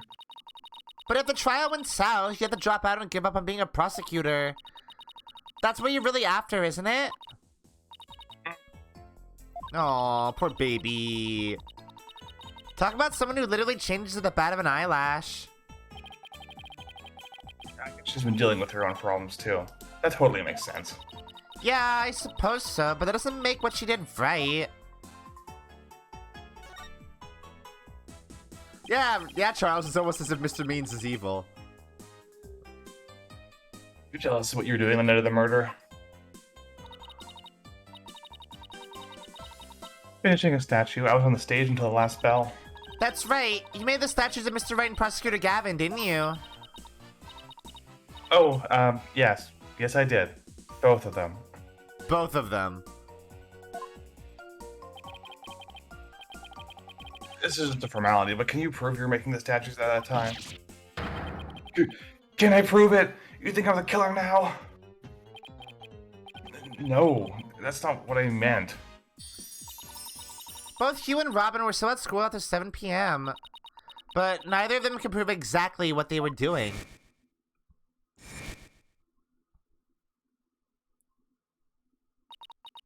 Could one of them really have murdered Professor Court? Oh, here we go.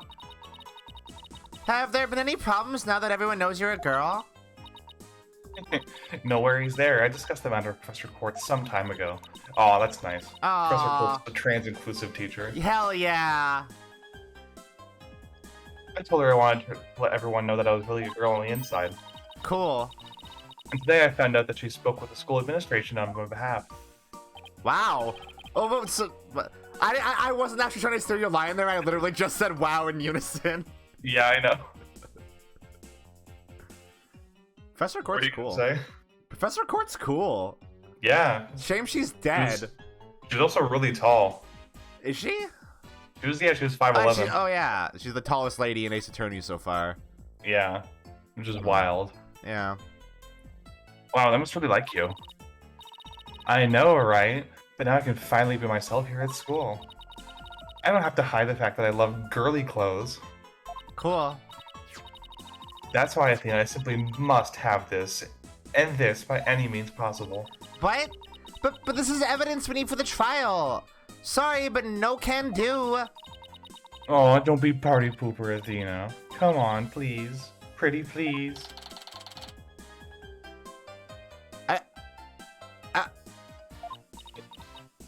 Oh, darn it.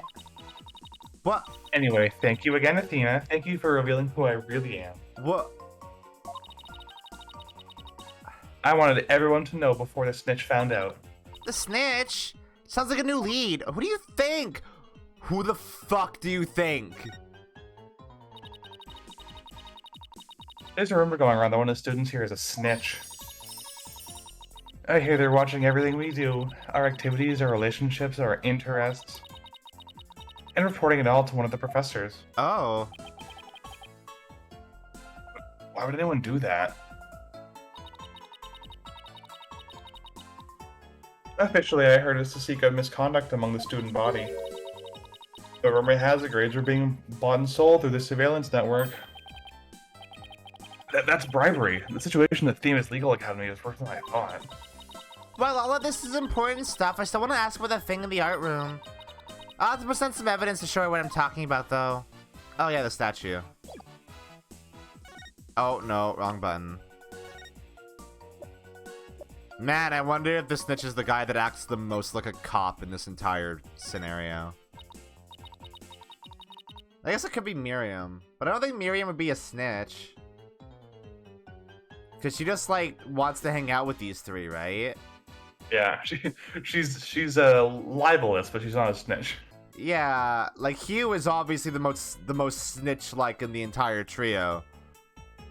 Robin, I just remembered something I wanted to ask you. Oh, and is that why he gets all the super-duper good grades? Probably. Because he does seem dumb as fuck. This photo shows a piece of art on the table. Do you know what it is? Whoa! Look at that unique artistic sense. This has to be one of Professor Court's creations, man. Professor Court's artistic sense?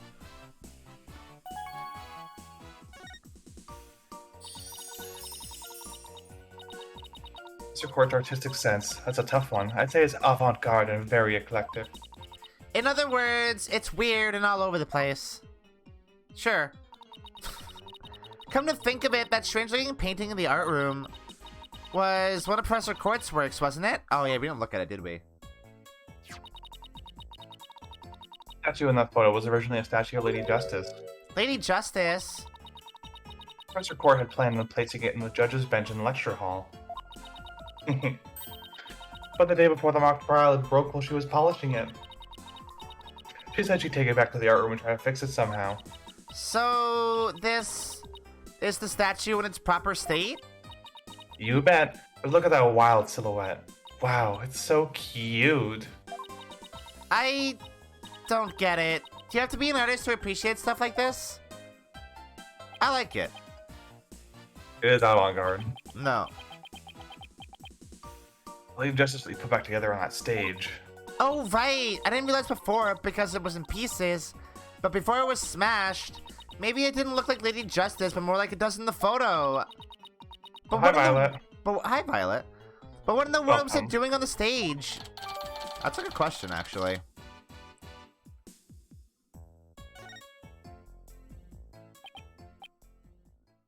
No, I think that about covers it. Okay, then how would watching the mock trial video with me? What do you say? Sure, sounds good to me. So how do you want to watch it? All classroom desks at the school have their own built-in computer, you know? Yeah, I didn't notice. It's the cyber future. Wow, this was a lot cushier than I thought. I know you guys are in a hurry, so I'll just fast forward to the important parts. Let's start with the professor's pre-trial speech.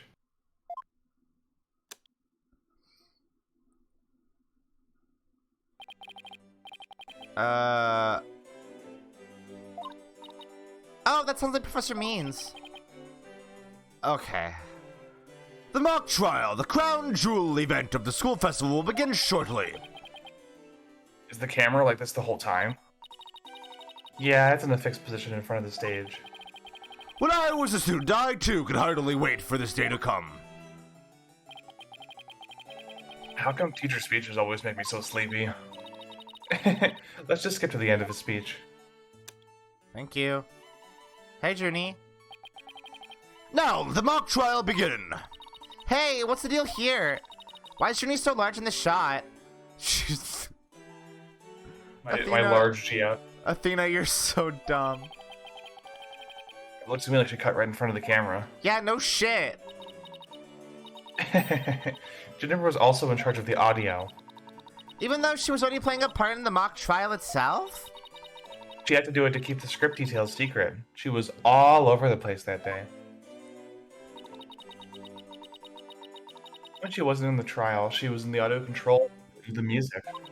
Oh, so this is what the lecture hall looks like. Hey, Athena.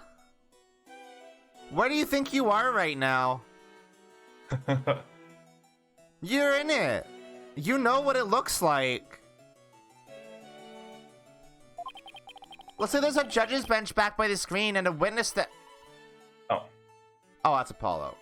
Yeah. It looks like there's a judge's bench back to the screen and a witness stand up front. What about those balconies with the professors' names on them? Those are the faculty seats.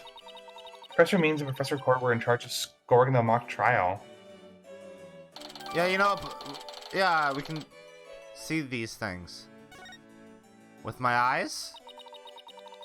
Okay, let's fast forward this a bit.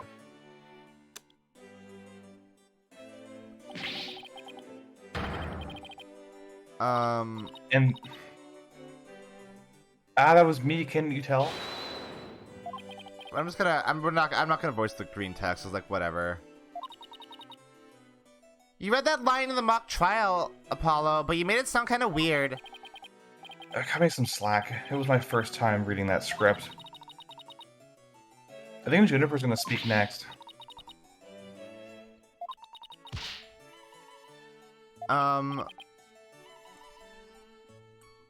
Huh, so even that's, what in an emotion. even that's in the script. An emotional performance. She'd put a real actress to shame. Wait, could you go back and play that scene again? You really think that's necessary?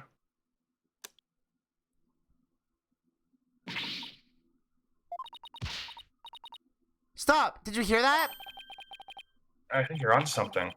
Let's play that last part again. I don't follow. What are you guys so excited about? I think this piece of evidence should explain it. The...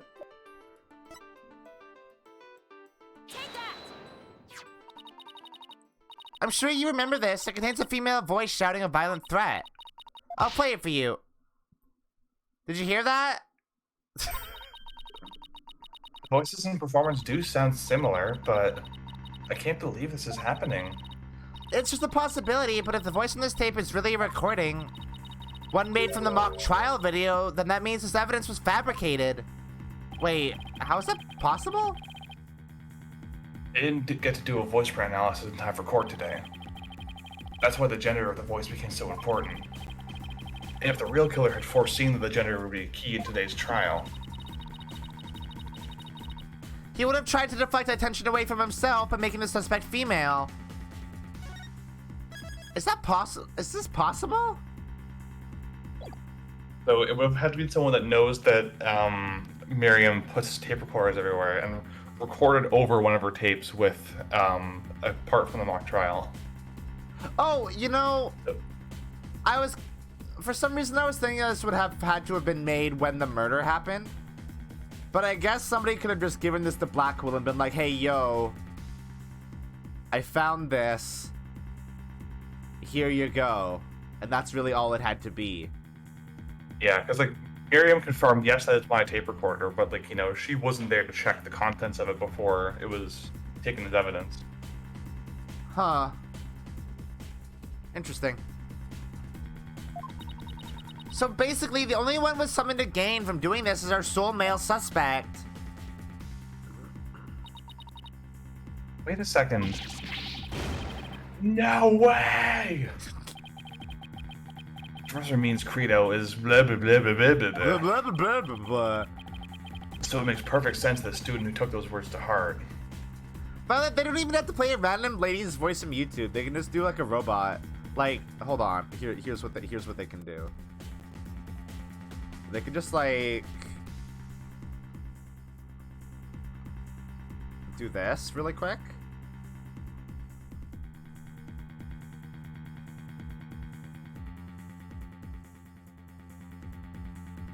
Are you gonna do it, Uber Duck? No?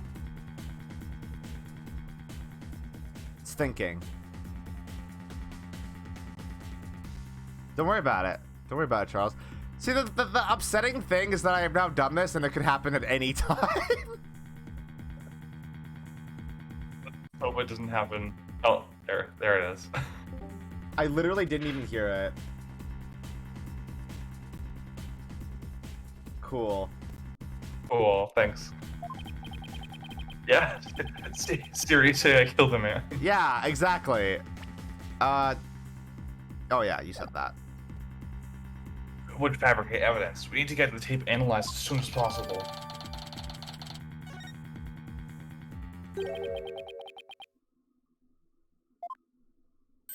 Oh, hey, Clavier. Prosecutor Gavin! At least make some kind of noise so we know you're there. It's like a cat. It's go big or go home with Rockstar Entrances, Fraulein. Timing is everything. Let me make a copy of that tape right now, and I'll get you the results as soon as I can. I trust that would be alright. Very much so, thanks! Alright, bye! Athena, it's almost sundown. Isn't it about time we head over to the detention center? I think Junie will agree that this is something that could prove her innocence, but will her heart really be open to accepting it? She had to have known this was what I'd find. Oh yeah, I forgot that we did actually have a time limit for this. Yeah.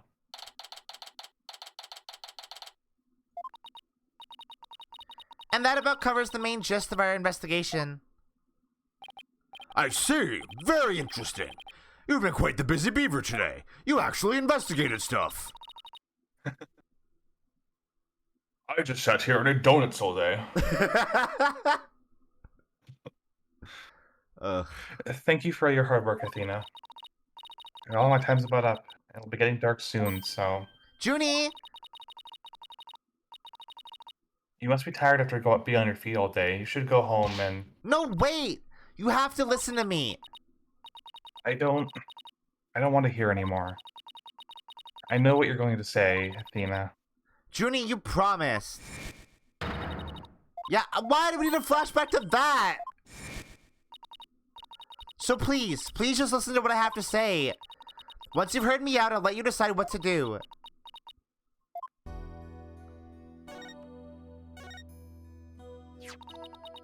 The voice in this recording has been proven to be yours, Junie. And in the mock trial video, we can hear you reading your line from the script. We're having both of them analyzed now, but from what I can tell, the voices are the same. And the only one who'd benefit from faking the voice recording would be Hugh. But that doesn't make any sense. I mean, Hugh confessed in order to protect me. This may sound strange, but his confession is a ploy to make himself look less suspicious. In other words, he was just pretending to protect you. Besides, his confession came after you and Robin had already confessed. If he hadn't confessed right then as well, wouldn't that have seemed a little suspicious? Say what you will, Athena, but none of us would hurt a fly, let alone kill someone. Hugh is a gifted student. He gets outstanding grades and never causes trouble. Yeah, that totally means he's not a dipshit. He gets good grades, that's all that matters. Wait, Athena. My bracelet reacted just now. It did? But why? Why do you think? Because she's lying, Athena. Junie. Oh. I'm okay. This case is giving you phlegm. Yeah, it's giving me a lot of phlegm. Junie, can you look me in the eye and repeat what you just said? Oh. No, she can't. She literally cannot. I was texted nah. No, she can't. Don't worry about it. When's the last time we saved? Not that far away.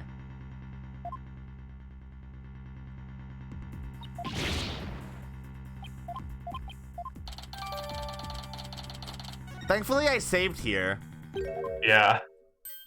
I guess otherwise you could have just used the chapter select to jump to the final conversation. Oh, yeah, I guess so.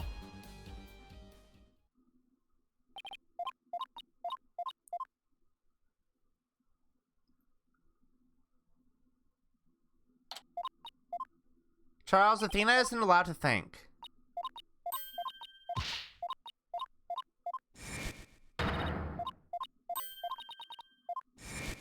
I am clicking so hard.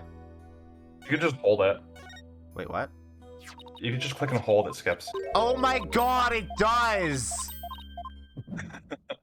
What the fuck?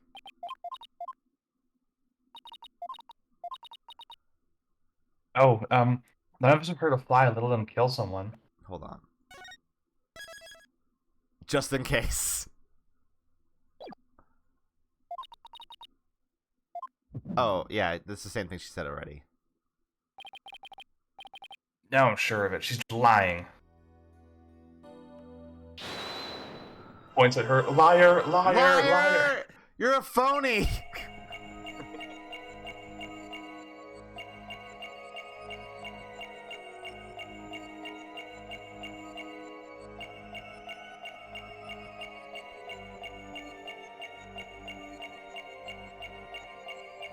Uh-huh. What?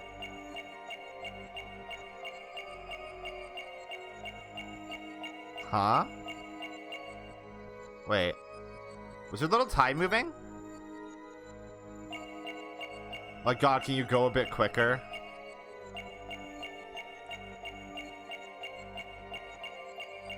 I feel like her little tie was moving.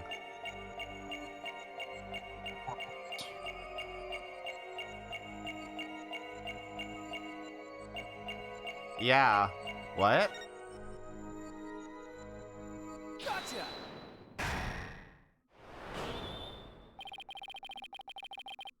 Where you start coughing when you're under stress. You can't hide it from me no matter how hard you try. When you said it never causes any trouble, a cough escaped and made your scarf flutter. What? As for why you were stressed, it's because you were lying. Would we not have heard her cough? They were like micro coughs. I see. Junie, you're trying to hide Hugh's connection to this case, aren't you? And I believe that also ties into a secret about yourself. A secret about me? I don't understand.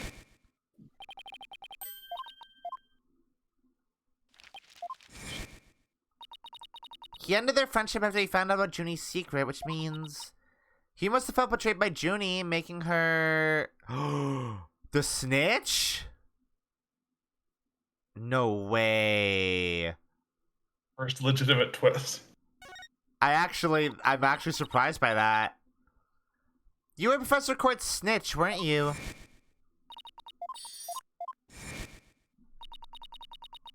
And while fulfilling that role, you learned something about Hugh you'd rather forget. I don't know what you're talking about. Junie, please, stop hiding things from me.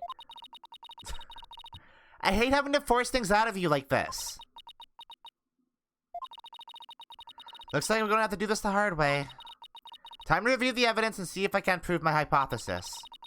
I must have something that proves Junie's the snitch and Hugh's connection to the case.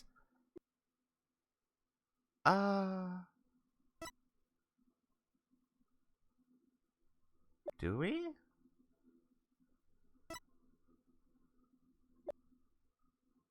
Do I? So what roped Hugh into this in the first place? This.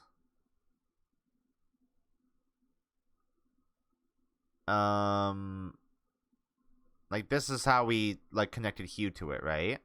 Yeah. Do you see anything else interesting about that? Me with Hugh about that report yesterday. Important.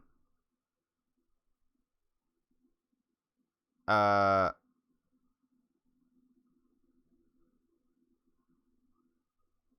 for mock trial. Final confirmation. Final confirmation of what?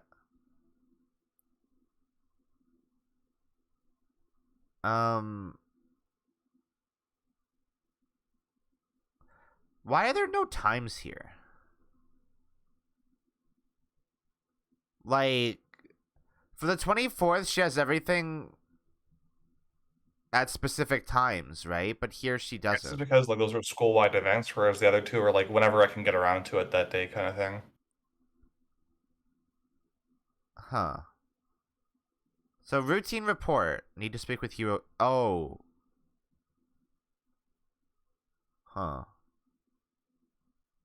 I don't know. Like, also, where does this page come from? October Hugh 120. What does that mean?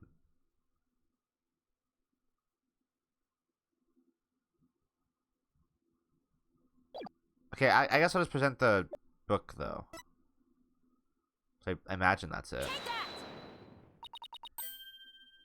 Right here in Professor Court's planner, it says routine report. I believe this is meant to mean when the snitch will report in to Professor Court. I also believe Professor Court planned to meet Hugh in private based on the snitch's info. And from their meeting, Hugh must have put 2 and 2 together and figured out your secret. So you see, it all makes sense only if you're the snitch, Junie. Oh, she cry. Forgive me, Athena. I've been lying to you this whole time. Oh no. The truth is, I suspected Hugh from the start. You did? Now this is surprising. We do it. I'm so sorry. I talked about friendship so much, but I've been a terrible friend. Yeah, kinda. Juniper, I don't have that special kind of hearing that Athena does. But I don't need it to sense the pain you're feeling inside. And its intensity is directly proportional to how you feel about your friend. Apollo, what are you doing with that face? Why do you look so high, Apollo? What'd you do? Is that edible hitting? Am I right? Okay, Charles, have a good time going ghost and doing stream. Apollo. Please, Junie, tell me why you suspected Hugh. Why Oh, sorry, that's... Why would she say Junie? I don't know. I was prepped. I was torqued. All that blood. Please, Junie, tell me why you suspected Hugh. I have a feeling that will be the key to getting to the bottom of this whole case.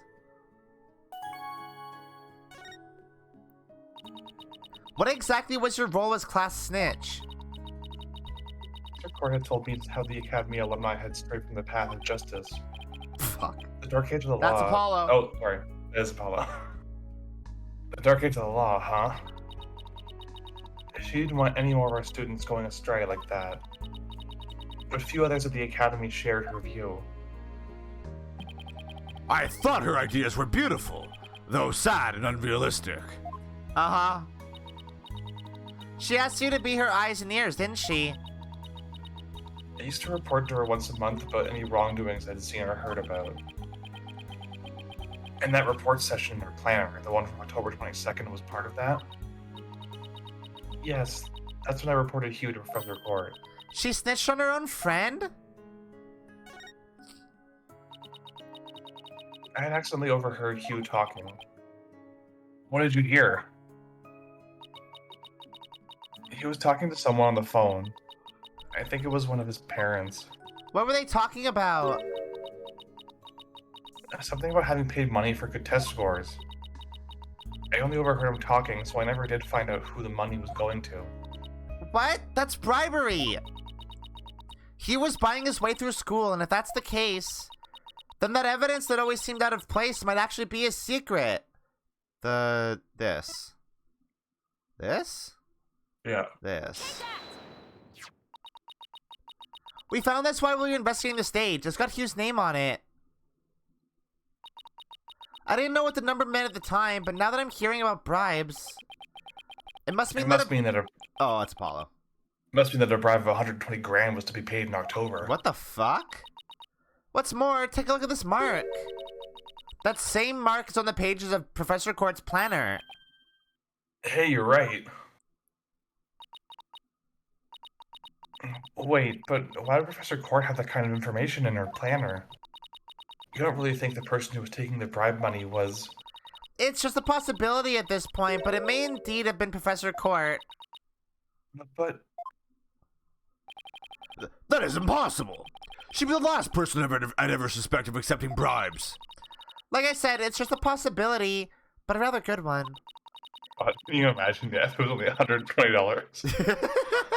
If you give me $120, I'll let you pass for nothing. You get 100% in everything now. Maybe their private talk had to do with the possibility of the bribery being exposed. Maybe the economy totally crashed in this game's future, and $120 is actually a lot. And what started out as a little argument soon got out of hand. Or I guess maybe the economy would be doing really good in that case. The dollar would be worth a lot. It's not your fault, Junie. Anybody would have suspected Hugh if they knew what you knew. No, I don't believe that alone would drive him to murder. There's another reason why I suspected Hugh. You've got to be kidding me. There's another reason?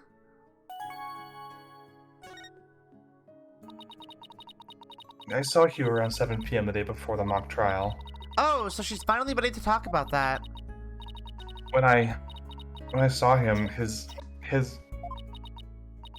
Oh, Tina. Uh-oh, she's dying. Junie, are you alright? Just try to relax and tell me what happened. I never wanted to see what I did. Anime. I live with it, won't I? In that hallway, Hugh's hands. What the fuck? Hands were dripping with blood. Okay, so Hugh did it, huh?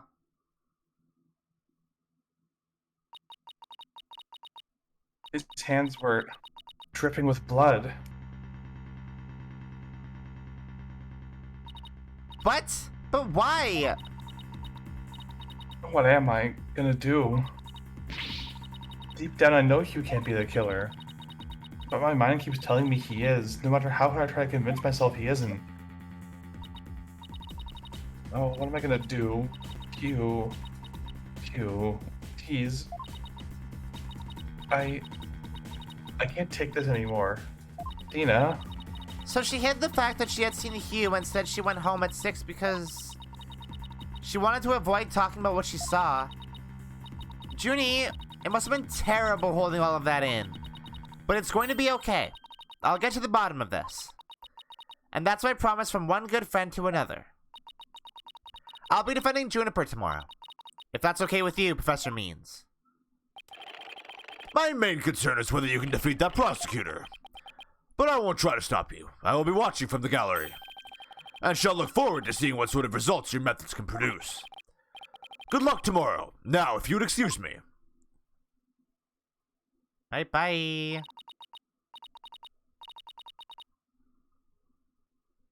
Athena, I'm sorry. I really mean it. I wish I had trusted you from the start. You have to uncover the truth tomorrow. I know you can do it. Don't worry, we already know that the prosecution's key piece of evidence is a fake. And thanks to you, we figured out the motive, too. Let's give this everything we've got, Athena. Let tomorrow be the day that Juniper walks free. Did we figure out the motive? I Bribery. wouldn't have it any other way. We should be all ready now. What could possibly go wrong this time? Yeah, but if we're under the impression that Hugh did it, then why would Hugh kill the teacher that he was bribing? Because the jig was up? But the jig was up to the person that was taking the bribes. Yeah, but if... Like, he's not gonna kill Juniper, but... Yeah, but like, if Juniper's the only one that knows, and she has only told Professor Court because she's the snitch, then Court can just be like, oh yeah, I'll take care of it. And that's solved. That's the end of that trail there. Let's keep going. You'll see. Alright. Still, there's this strange, uneasy feeling I can't shake. I'd better be imagining it. To be continue. Alright. Is this the last day of trial? Yes. Thank God. Alright, let's take a little break, and then we'll come back and we'll finish this case. Finally. Yay. Yay. Finally. Alright, we'll be back.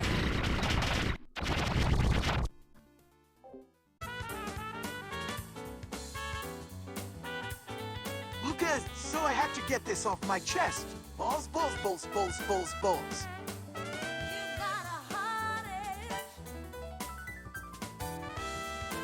What did you make it say?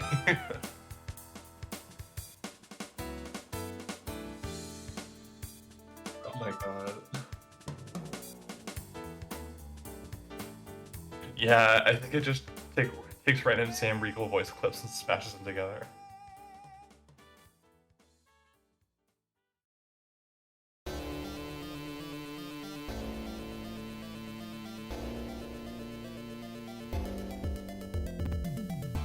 What do you do?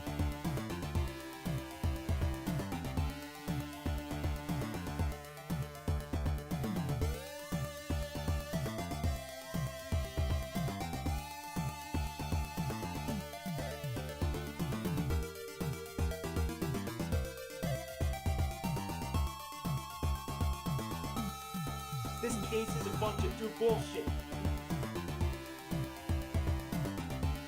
Thanks, James.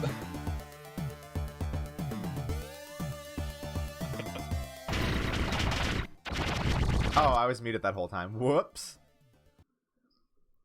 Alright. Let's carry on. Did I save? I'm gonna save again just in case.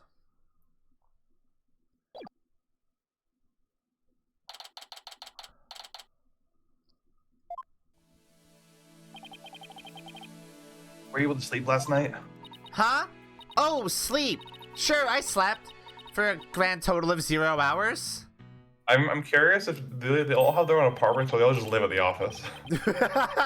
Yeah, it's just like the communal house. Yeah. That would be cute. I would like that a lot. Guten Morgen, you two. You look like you're ready to put on a real show. But before you do, I have a good luck gift for you. The voice print analysis came back and the results couldn't be more clear. The voice in the mock trial video and the tape recording are one and the same. In other words, the recording is a fabrication. Cool. Good to know. I love Apollo's little frowny face. It's really cute. The lab is continuing their study of the tape. So far, they found signs of overdubbing. But it's going to take a bit longer to recover the audio that was erased. What? Who's there? Wait. Did you see who it was? No, I got a quick look, but they got away. Huh. I think it might have been Hugh. I bet he was eavesdropping. I wonder if he saw our hand. Oh, I'm sure he wasn't the only one just now. I bet Robin and Boxgirl were listening in too. I will make sure they don't have to make a run for it. That is my final gift to you. Okay, all that's left now is to reach out to the truth. Wait, what? That's no, wrong game. Wrong game, Athena, wrong game. Time for a mini court steel workout.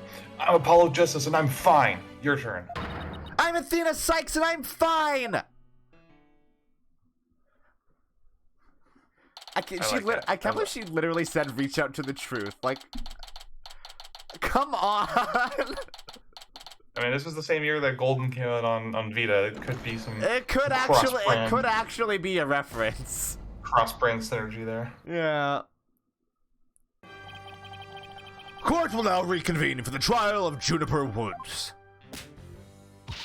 The Sykes Brigade is totally psyched. I mean, the defense is ready, Your Honor. The prosecution is ready as well. Isn't that right, Prosecutor Blackwell? Yes, well, moving right along. Yesterday's adjournment was unexpected yet necessary. But I'll be running on a tight ship here today, so no funny business from anybody, understood? Your boldness, Robin Newman, and you kind of recanted the confessions. God, I need to find my voice again for him. This is terrible. But later I shall grill him at leisure to find whether I can charge him with perjury. There we go. That's a bit better. Yeah, that is a bit better. Well, that sure complicates matters. Still, one must not overlook the facts. Now, about the school camera photo that was submitted yesterday. Pity, but that evidence is no longer relevant to this case. The art room clock runs fast. It cannot function as an accurate measure of time. As for the bungling detective who overlooked that, he is paying for his failure as we speak. He has the shot caller now. Poor Detective Fulbright. I hope he returns to work with all his body parts intact. He's in the custody incinerator, burning alive. But if that's the case, then what will we... The accused is the sole person who could have moved the body from the art room to the stage. And I mean to prove it here this day. It's just like Detective Fulbright said. But what else does he have up his sleeve? My understanding of this heinous crime is thus. The murder took place in the center of the art room, as evidenced by the bloodstain. Blood was also found on some pottery next to the window by the maintenance area. Which is to say the body was carried over to that very window. Uh-huh. From there, it was dropped down to the maintenance area below. And though there was nary a scratch on the body aside from a fatal wound, that too was per the script. An eye jump mat was employed to cushion the fall. Then a bowl cart was used to hold the body over to the stage. That's not very clever. I mean, it's the same exact body moving scheme as the script. Anyone could have moved the body that way.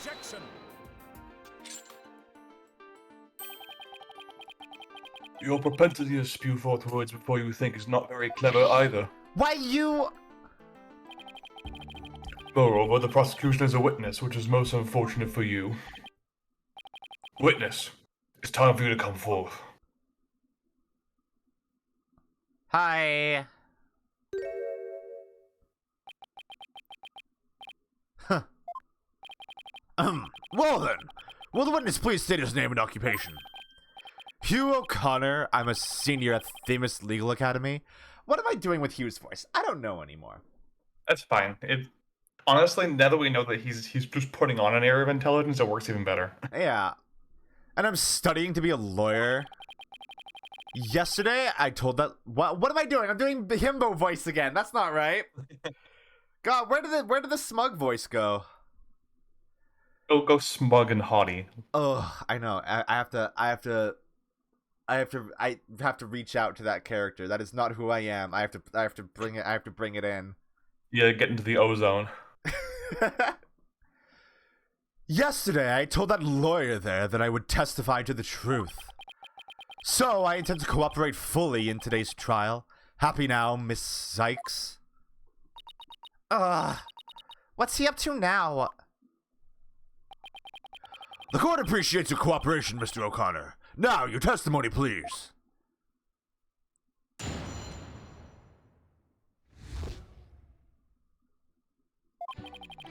The lecture hall was packed before the mock trial, but the rest of the campus was empty. That's when I saw Juniper dragging a large mat from behind the stage. I was watching her from a vantage point between the stage and the maintenance area. She was heading towards me, so I assumed she was on her way to the maintenance area. But I didn't have time to stand around and see what she did after that. Why did they do a fade out there?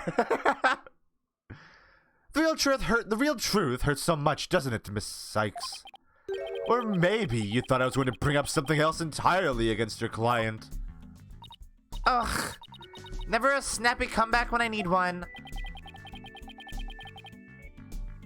He's coming straight at us today, using any means possible. To protect the students who had to climb up high or set the stage, a mat was brought over to the stage from the storehouse. Our client is the student council president. What's wrong with her taking it upon herself to put the mat away after they'd used it? Oh, there's plenty wrong. There is but one mat in the entire school that could cushion a fall from such lofty heights. Ergo, the mat in question was indispensable for moving the body. It sucks being the last to know everything. I think I get it now. The drag marks we saw behind the stage were made by the mat.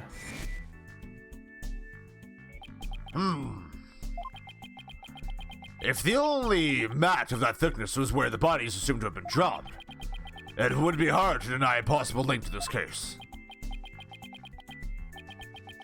We're off to a bad start again. You sure you're okay, Athena?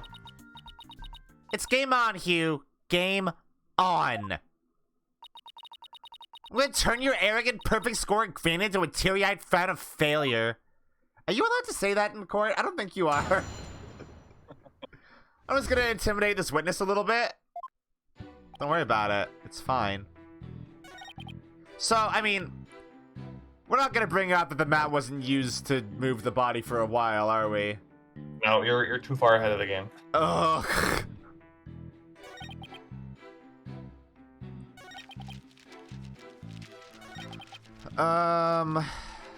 He didn't say what time this was either, did he? What's the sorry? Go back to the third statement. Was watching her from a vantage point between the stage and maintenance area.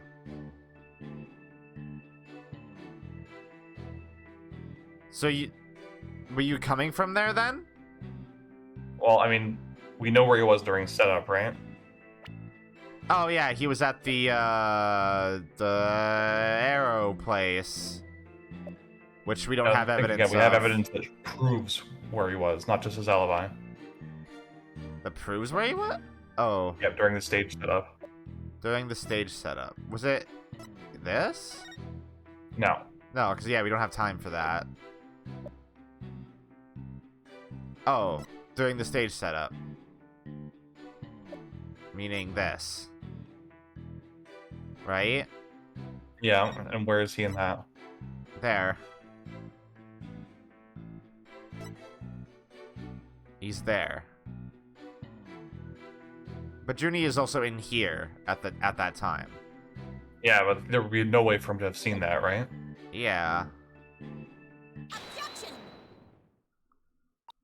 So, you saw the back of the stage from between the stage and the maintenance area? Well, let's take a look at this photo taken by Miss Scuttlebutt, shall we? This photo shows the students setting up the stage the day before the mock trial. Do you see the big construction screen to the right of the stage in the background here? Why, yes. In fact, there were a bunch of those next to my house until a few days ago, too.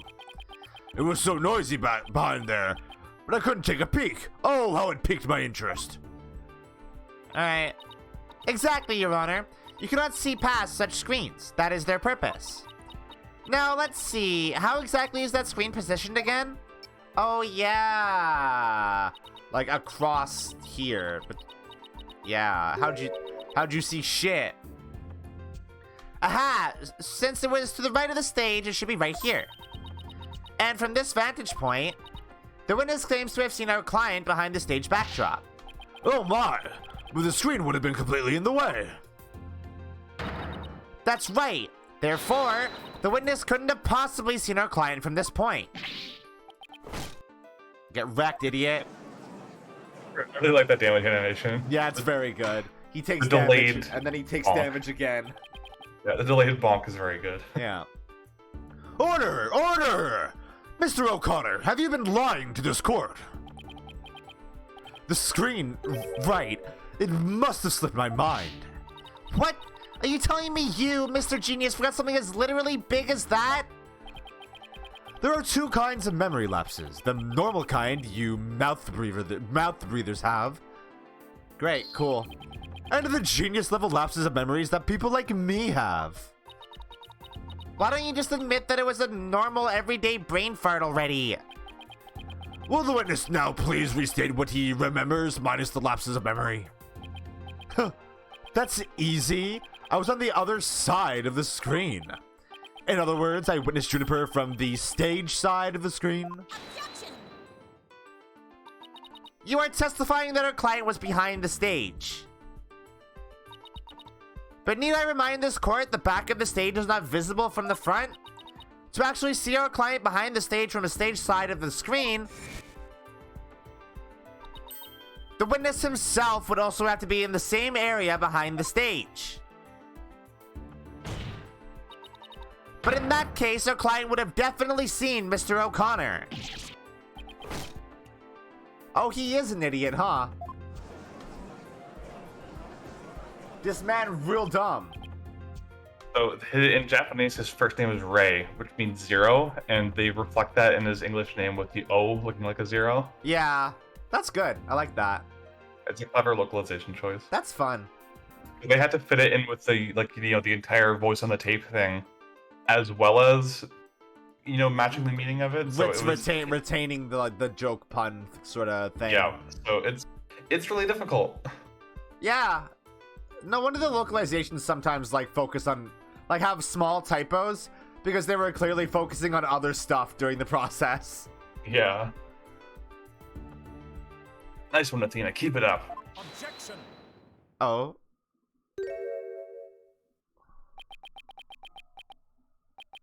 All right, Golden Boy. Is this not your chance? Telling the truth would be like a weight lifted from your chest. The truth? What truth? The fact that Golden Boy here was where he initially stated. Huh? That is to say, he was between the maintenance area and the stage. But then the screen would have blocked his view of... On the ground, yes, his view would have been unblocked indeed. But consider how smoke always wants to rise up high. Athena, look at the photo again. Do you think... Oh. Something on the other side of the screen. Something high enough to see the stage. No way! This crane right here? But I remember seeing a crane there on the day of the mock trial. Me neither, but it's probably safe to assume it was moved before he found the body. That's far enough, Prosecutor Blackwell. Remember, you promised. I recall making no such promise. It was you who came blubbering to me about keeping quiet in exchange for information. Oh. What's all this about What's all this about a promise? Is that whatever Blackwell is using against him? That is really confusing whenever it's it literally cuts to a character and then that character is not speaking. Yeah. And what's that got to do with going into the crane? Golden Boy did not go up on that crane for fun. He was working part-time as a crane operator within school grounds. What? Do you mean to tell me a high school student was operating a crane? The witness... I mean, I object to the prosecutor's last statement. There's no proof I ever operated that crane. Buddy, there super is. Actually, there just might be something that proves you did. What? If this whole part-time job thing is true, I doubt it would be limited to a single day. You were probably working at the same site the previous day, too. Is this what you're thinking about, Athena? Yep. As the court can see, this photo captured the crane's operator. And if you look carefully, he bears a definite resemblance to Mr. O'Connor. Are you serious? This is ridiculous. Oh, very interesting. Let's ascertain whether this is ridiculous as the witness maintains. The defense agrees with the prosecution. Let's bring the facts to light. That's all very well and good, but just how do you propose to do that? The person in this photo has one really distinguishing feature. I'm not 100% sure, but it's at least worth a try.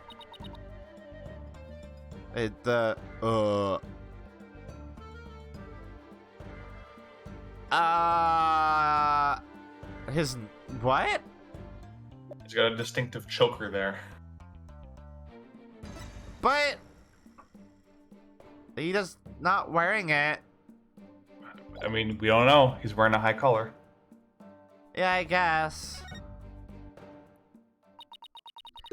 The figure in this photo is wearing a very unique object around his neck. Why, yes. You can see it right there. But then, are you saying you mean to... Mr. O'Connor's neck is almost entirely concealed by his tall collar. But that's exactly why I believe this warrants further examination. No, not a chance. That would be a blatant violation of my privacy. You are a disgrace of a man. Now start unbuttoning that collar before I hack it off.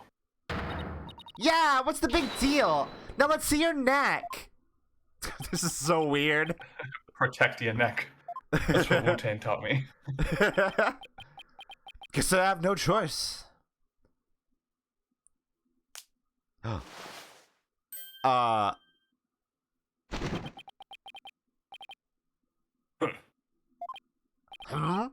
Oh my! So, where did you buy that neckband, if I might ask? I didn't buy it. It's handmade, and there's only one like it in the world. Well, it sure looks like the neckband in the photo. Should we have the photo analyzed? Huh. You're one irritating lady. Fine, I admit it. I work a part-time construction job. It has nothing to do with our school. Operating heavy equipment's no big deal for a guy who can parallel park one-handed. But I never expected one of my jobs would take me to my own school. But you factor in all of the required tests and apprenticeship period. Wouldn't you have to be at least 20 to have a license for operating a crane? Oh, about that. You see, I'm a genius, so, you know...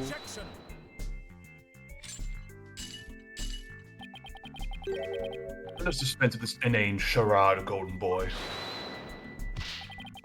No, Prosecutor Blackwell, please don't! High school seniors are 19 at most. Thus, they fail to complete the requirements. But that does not apply to you.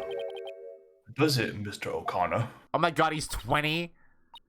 Why doesn't it apply? He's a senior, so he's around that age, right? No, don't, please! Actually, Golden Boy here is 25. He took a 7-year break from school, the loser. Oh my god, he's 25? Yeah. What the fuck? Wait, come again? Take a gander at the official school enrollment documentation. 'Tis all right here. Oh! Oh! 25? You mean he's older than me? A 25-year-old high school student!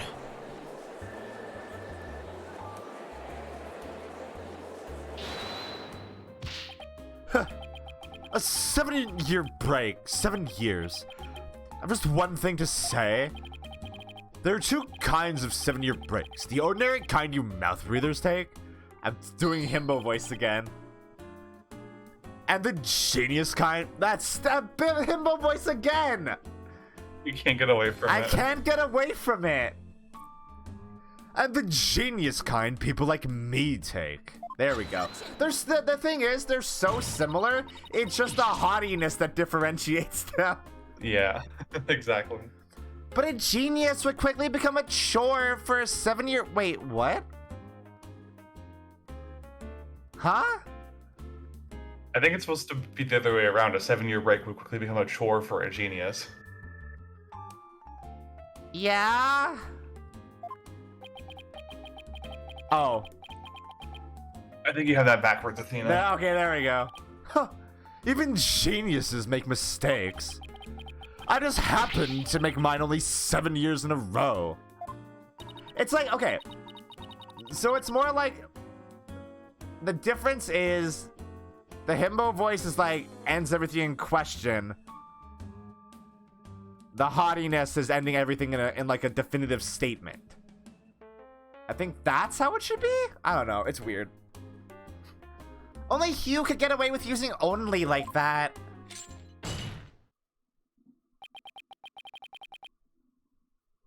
Enough of this jibber jabber.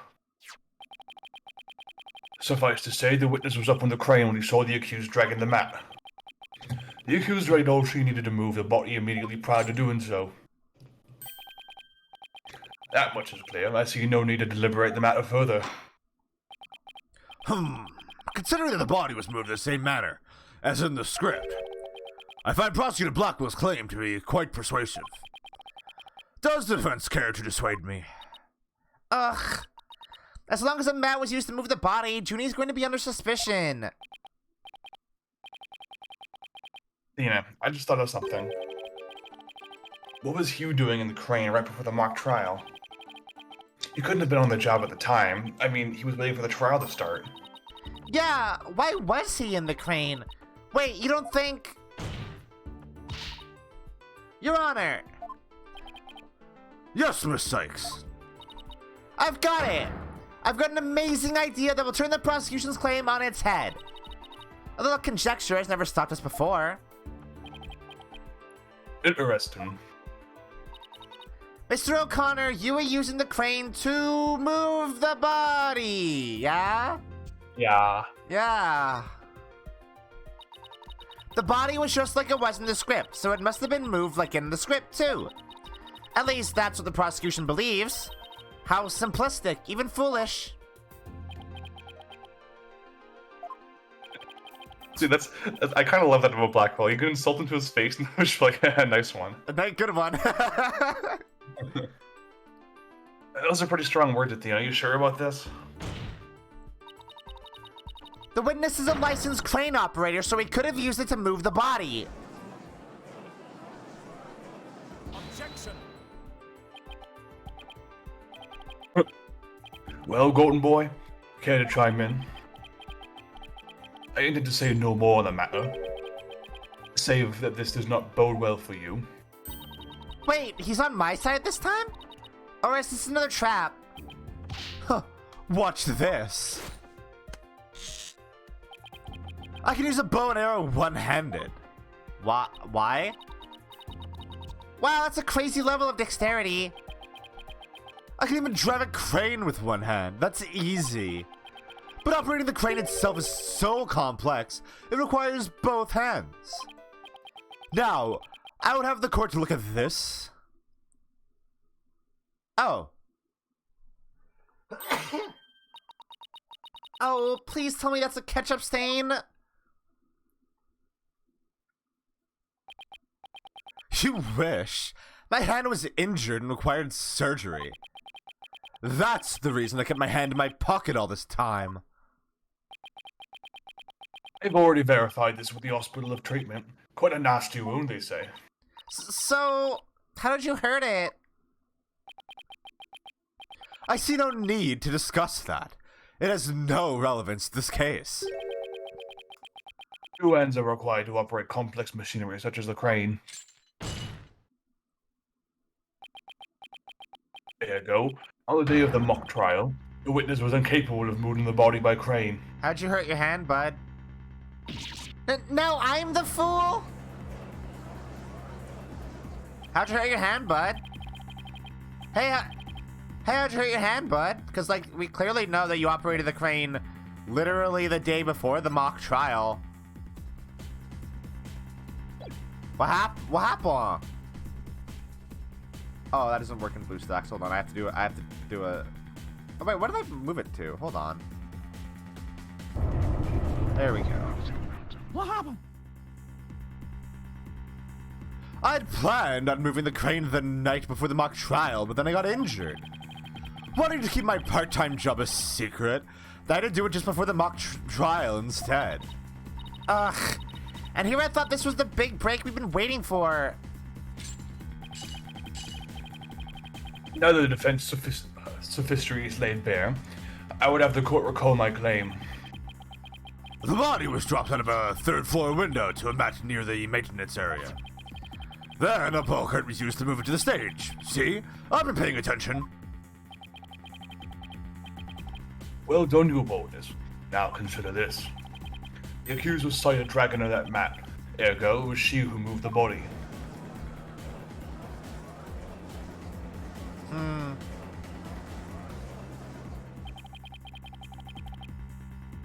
Well, I think you're on the right track, Dina. You do? Yeah, Juniper remains the prime suspect if we assume the body is moved per her script. So, as the defense, you have to figure out how else the body could have been moved. But... Oh, was he telling me to think of another way besides the crane? Yes! Miss Sykes, if you have a counter-argument, this court would love to hear it. And if you do not, it is time for the verdict. Isn't that correct, your boldness? No, not yet. All I have to do is show that the body wasn't moved like it was in the script, right? Well, that would show that the mat had nothing to do with this case. There is a sword of great renown that cuts down sophistic lawyers. Its name is Evidence. That'd be a cool name for a sword. Yeah. You don't scare me. Force a smile, Athena. You can do it. What's wrong with your face, Athena? Oh, sorry. What's wrong with your face, Athena? It's a weird mix of creepy and terror grin. Just focus on the body could have been moved without it being dropped. How could anyone lower it without just dropping it? It's not like it could fly. Or maybe it could. After all, there is a way to zip between the art room and the stage. Yeah, thank you for showing me. Yeah, thank you for showing me the evidence. Someone could have easily used that thing. Oh, yes, of course. Miss Sykes, the court would like to see what you have for us. All you have to do is show the tiniest shred of a possibility. The mat and the ball cart weren't used to move the body. This is what was used. This thingy here. The key here is the thing that ties the art room and the stage together. Might I propose an idea? Can I do you want to tie your lips together lest you further expose your ignorance? I love him laughing at his own jokes. It's so good. The animation's great too. It's very good. This isn't exactly a time for black comedy, Prosecutor Blackwell. Anyway, the court will recall the wire on which the school banner was hung. That wire was shown between the art room and the stage, which allowed students to run or reel in the school banner from the art room.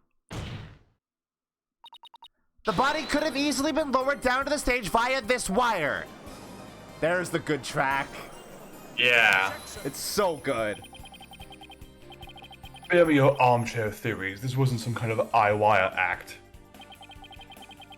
The body surely would have fallen. Yet there are no signs of blunt force trauma. Oh, you surprised me, Prosecutor Blackwell. You didn't actually think I failed to account for that? I'm sure that's exactly what he thought. When we investigated the stage yesterday, The bottom part of the school banner had been tied into a pouch-like shape. And pouches are useful for carrying things. What do you think this one could have carried? Well, go on. Please explain. The body was bundled into the pouch-like section of the banner and sent down the wire. The body would have been down on that stage in a flash, and there'd be no need for a mat.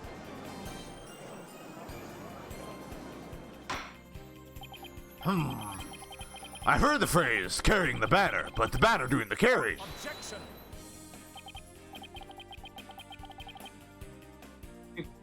I have no patience for you and your cheap parlor tricks. Your claim is as shaky as a corpse performing that absurd wire act. If you have an actual objection, then just come out and say it.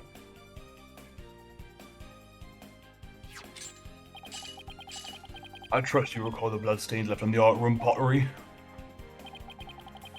If the wire had been used to move the body, it would have to be via the window above the quad, the one with the winch. However, the bloodstained pottery was next to the window above the maintenance area.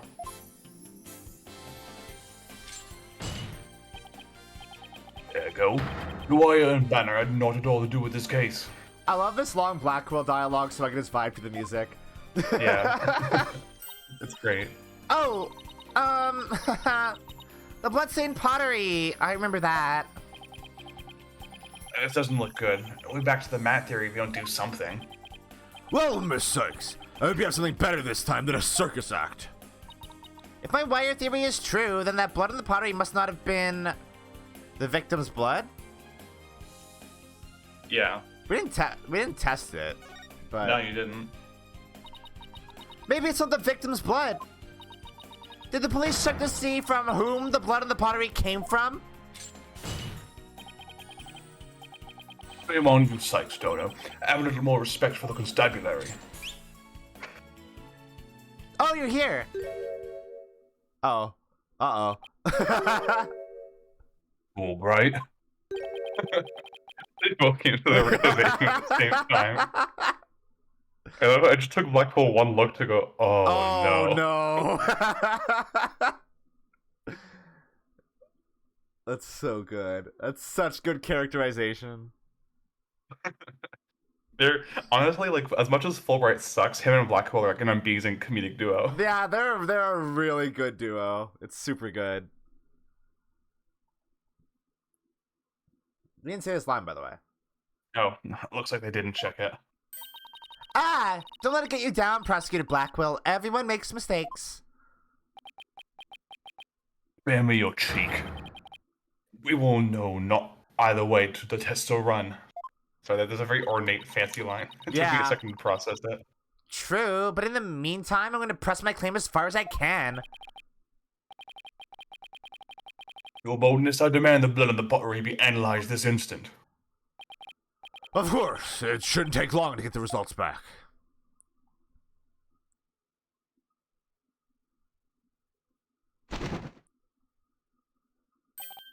Oh my, that was quick. For history, what turns out to be the victim's blood. Please, please let it be someone else's.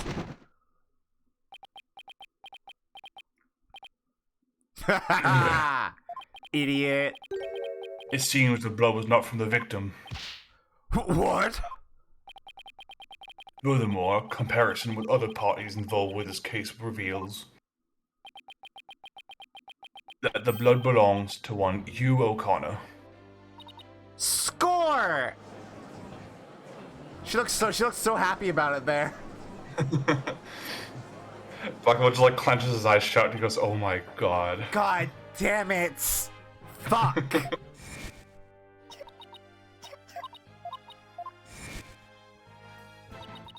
Your Honor, as we saw earlier, the witness's left hand had suffered a serious injury. He sustained the wound in a struggle with the victim, and his blood got on the pottery. Then, Junie saw his bloodstained hands as they passed each other in the first floor hall. It's the only explanation that covers everything. Dang, we do it. Objection. There is but one way now to turn aside our blame. Do not cast the blame on me. Your grudge is with Sykes Dodo, for it is she who forces me to expose your secret. Fine, whatever. Wow, how much dirt does he have on Hugh? The court will now observe this odd-looking envelope. It was inside this that Miriam Scuttlebutt's script was What found. the fuck? Is that a spring-loaded knife? Yeah. What the fuck? She booby-trapped her script. That's fucked up! Miss Scuttlebutt? But didn't the prosecution already claim that this envelope is the one that contained her script? Circumstances have changed. You see, Golden Boy had hidden this from us all. Let's see here. My word! Talk about the world's most painful paper cut. Indeed. You can clearly see that if this envelope is not opened correctly, a powerful spring-loaded blade will shoot forward, leaving an horrible gash upon the hand. The only one who had been told of the correct way to open it was Constance Court. Like, he went to get surgery. Yeah, that's fucked up. Yikes. Miriam wasn't kidding when she said that. The blood and the blade is the witnesses. Our genius here tried to sneak a peek at the wrong script and paid for his foolishness. Ouch! This guy's the worst genius I've ever seen. Don't worry, Athena. The wound isn't that deep. We've still got the wire theory. Yeah, I've got it. Since the blood by the window overlooking the maintenance area isn't the victim's, there's no longer any basis for denying the body was moved using the wire and banner. Therefore, the defense once again asserts just that. Oh, God. You call yourself a lawyer? Huh. Don't you see the glaring contradiction in your thinking? Huh?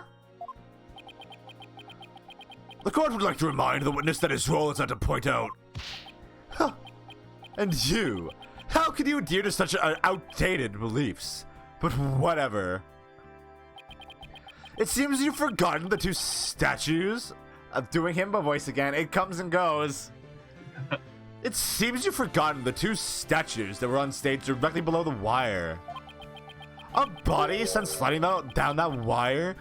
It leaves. It just leaves. You should kind of like try to make it like put like a what's the word I'm looking for? Like an airy edge to it. Like a body sent sliding down that wire would have crashed into them. Care to explain that away? That's what I've been trying to do, but the Himbo voice always comes back. It's too powerful. It's your true nature. You can't It's my suppress true it. nature. A body sent sliding down that wire would have crashed into them. Care to explain that away? There we go. It's back. Why, I believe he's right. The statues and wire are extremely close together. Ugh. So the body would have collided with the statues? What if they did collide? Wait, that's it.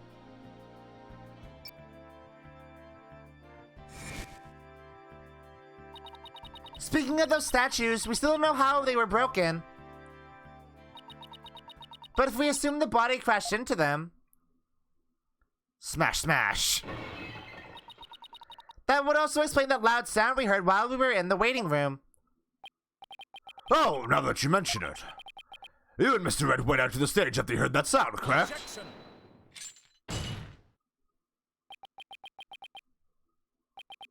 Interesting.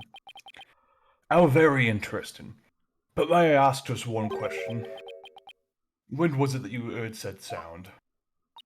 It was a little after the mock trial had started. Mr. Wright and I were practically bored to tears there in the waiting room when,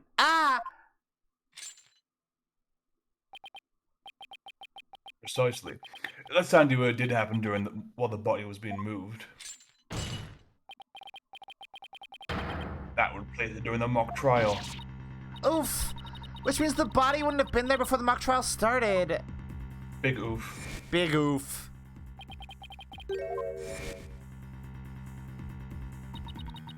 He said he saw the body before the mock trial. If so, then my claim that the body was moved during the mock trial doesn't hold water. Stupid contradiction. trying to get me and our case killed.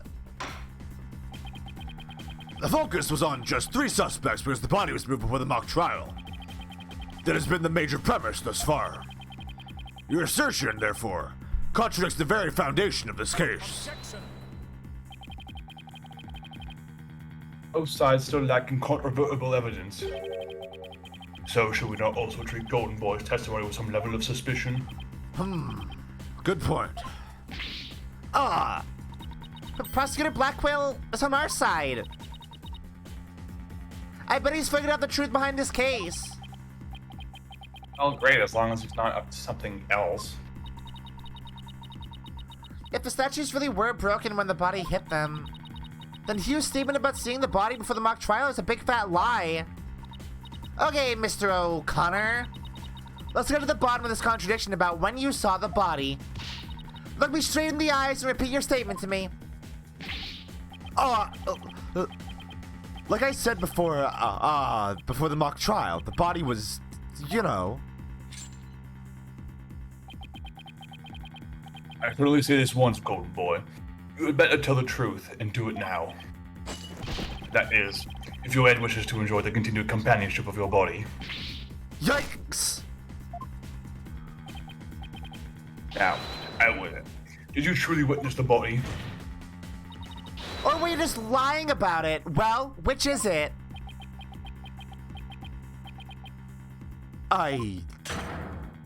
You what?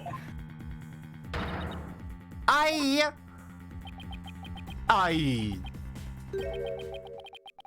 never saw the body. Are you sure about that? Lie to this court again and I'll charge you with perjury. There was no body on that stage. I've been lying about that this whole time. I'm sorry.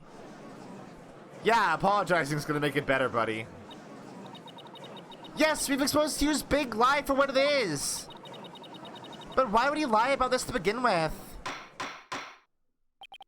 Order! The base premise of the body was moved before the mock trial has been overturned. I imagine this has an impact on both the defense and prosecution's case. Well, first, I'd like to thank the prosecutor. This brings us one step closer to the truth. Now, at least, we know the body was moved using the wire and school banner. Indeed. That much I shall concede, Sykes Dodo. The body was moved, as you stated, in the midst of the mock trial. Of which Hugh was taking part. So both sides are satisfied then? The body was moved before the mock trial. We have 3 suspects. But if the move took place in the midst of the mock trial, it is an entirely different story. Yeah. Right. All 3 suspects were in the mock trial. That gives them solid alibis. Objection! How simplistic. Did you forget about the student in charge of the audio? Amidst the mock trial, she was the one sole who could leave and re-enter the lecture hall. What's this? Who is this person in charge of the audio? Oh no, how could I forget? It was... Hey, what's the deal here? This is a flashback. Oh, right. This is a flashback. So that Why did she have so large? So that happened... Wait, hold on. Do I have... Why don't I... I don't think you have it, but it was At 8 o'clock. somewhere around, like, the trial's supposed to start at 2, so I think it was around 10, I think. It said 2100. It said 2000 hours in like in the corner. But that doesn't make sense either. Yeah. Oh well. None of this makes sense. With the Wacky Shack. Ugh. Indeed. The one who could enter the art room amidst the mock trial to move the body was none other than the accused, Juniper Woods, for she was in charge of the audio. No! Why, yes, I see. That does make perfect sense. This can't be happening. Instead of exposing Hugh's crime, Junie's in even deeper. No matter how you slice it, we're cooked. And here I thought Prosecutor Blackwell was on our side, at least on this issue. The samurai strikes again. Twisted? It's more like dirty, rotten. Dirty, rotten samurai. Your boldness, it is time to put an end to this farce. Prosecution has presented a quite convincing case. But the defense has one last chance to voice any remaining objections. Well, Miss Sykes. Apollo, what are we going to do? I've got nothing left. Nothing. Nada. Niente.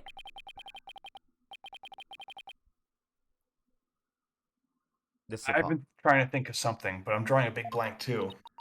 like your forehead. Ugh, poor Junie. Unless we figure out something, she'll be... objection.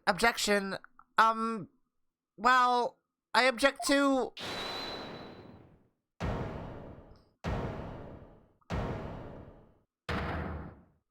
Hi?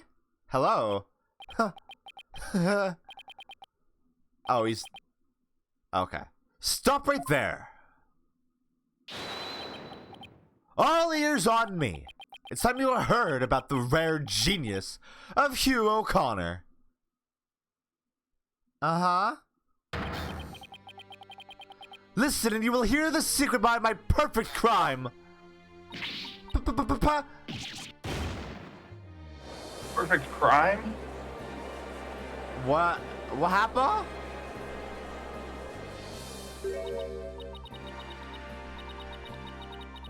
Wait, this is some serious deja vu. Didn't we just go through something like this yesterday?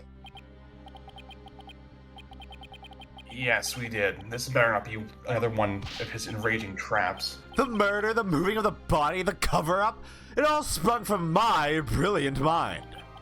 Well, go ahead, arrest me. The real killer is right before you. Order! Order, I say! Mr. O'Connor! You already confessed yesterday, then earlier today recanted your confession. As if you mouth-breathers could comprehend my genius. The end justifies the means. Now bow down and kneel. Kneel before my great and maddening intellect.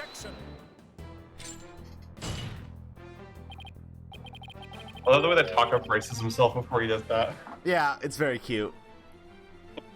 And the only thing maddening is the Ignominy. ignominy you'll bear Yeah. for all to see. For it is impossible for you to have been the perpetrator behind this crime. Ah! There is no perfect crime, only a perfect alibi, for you were at the mock trial. And it is silly that I must remind you of this, but you were a participant the entire time. There shall be no mercy if you persist in hindering this trial with your silly little act. Hugh doesn't seem the least bit shaken by Blackwell's threat. Listen, Mr. Prosecutor. Calling that a perfect alibi is beyond contempt. Your Honor, I'd like to take this opportunity to offer further testimony. I will now demonstrate the very moment of genius that transcended even perfection. Alright. Whatever you say, bud.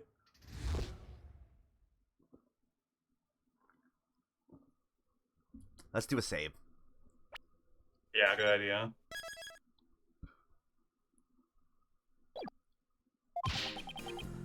You won't believe this, but I used a body double. That wasn't the real me at the mock trial. That means I didn't almost lose. My body double almost did. I slipped out stealthily while my double took care of the trial. I had the run of the campus. In short, I'm the killer. Juniper is innocent. Okay, well that's the most phony baloney testimony I've ever heard. I have a question I was hoping the defense and prosecution might help answer. Is it just me, or does the witness's testimony make no sense at all? No, it's not just you, Your Honor. All I got from listening to that was a headache. Yeah, that was just plain weird, especially the whole thing about a body double. Well, I'm relieved that's not just me. And the prosecution. Your boldness. Summon an ambulance this incident. The witness is stark raving mad. Yes, I think that would be for the best. Now then, let's pretend that never happened and move on to my verdict. You people don't believe me. It's not a matter of not believing you, it's more along the lines of questioning your sanity. Yeah, the funny farm just called. They want their genius back. Shut your Everyone pie holes! Everyone bully him. Everybody bully this man. The intellect of a genius transcends even logic! Besides, you guys don't have that weird device for your testimony like this?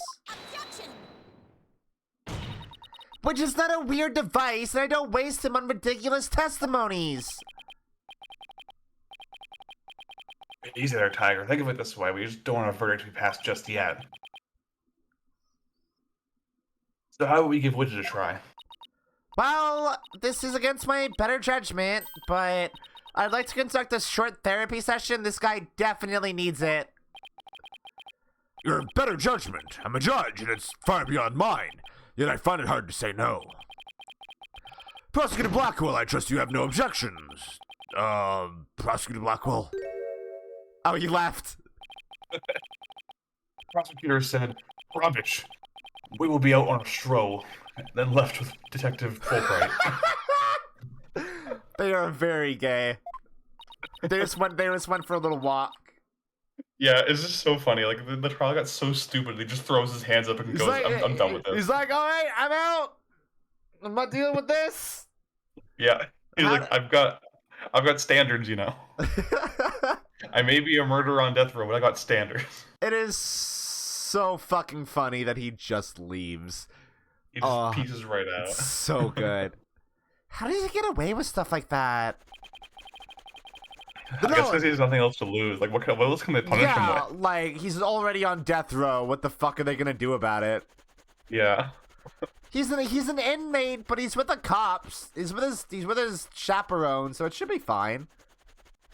Yeah. Blackwell, they has shock collar. It's fine. Yeah, if he tries to make a run for it, they'll just zap him into comatose. Yeah. Then I'll interpret that as meaning he has no explicit objections. All right, Miss Sykes, you may proceed with your therapy session. I've seen my share of crazy trials, but this one takes the cake. It's time for Widget. Yes, Needle, this fool is 25. Why are you reacting to that so late? Also, I love how him being 25 doesn't actually matter, like, at all. No. Ooh. Thanks for the resub. Wait, Yay. the fuck?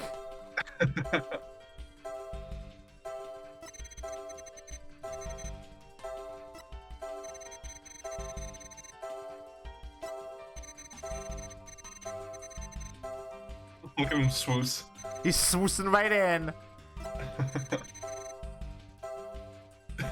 He just poses confidently in front of the body. I like how it's all smile. Yeah. Why is it smile? They should probe it, maybe. What's he happy about? What are you happy about? Can I probe that? No, I can't. No, you have to probe like something that he is happy about when he's talking about this. Murder.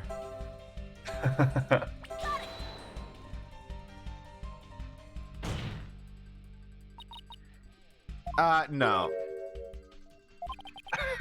No. This is nothing.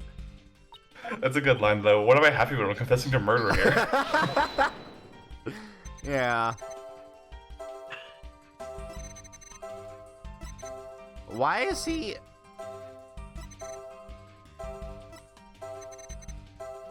If he's confessing for murder, he must be happy about it, right? There's a reason why he's happy that, you know, this is happening. Oh, Juniper's innocent.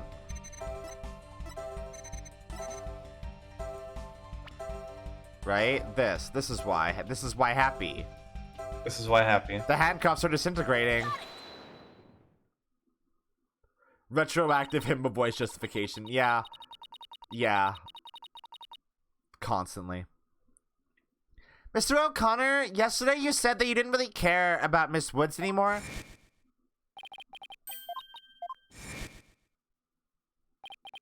Yeah, well, Juniper reported my secret to Professor Cord. His secret? Oh, the bribe. She wanted nothing to do with me because I disappointed her. That's why I don't care about her anymore. I was never trying to protect her. My confession was always about one thing and one thing only. the truth. Mr. O'Connor, you feel great happiness in the fact that you might help set Miss Woods free. So much so that it overshadowed all of your other emotions. What are you... I can hear it clearly now, Mr. O'Connor. The discord you've been trying to suppress. People don't normally feel like you do when you confessed. So Hugh really was trying to protect Juniper. Yes, I'm sure of it. Hugh's feelings for her are the real deal. But that means his confession is... Hey, Blackwell. Just strolls back in. Why? Prosecutor Blackwell, you're back. The confession was naught but lies, save for the part of her being in the mock trial. And we all agree now that the killer was the one in charge of the audio, i.e. the accused. God! Why couldn't you have taken a longer stroll? No! You haven't unraveled the genius of my body double trick yet. You can't be serious. Do you really expect us to believe you had a body double? Yes! Yes, I do! But if you think I didn't, then prove it. Either we quit here and Juniper's found guilty, or we play along with Hugh's delusion. Let's go with the least worst choice. But first, let me update his testimony. Shock! Surprise!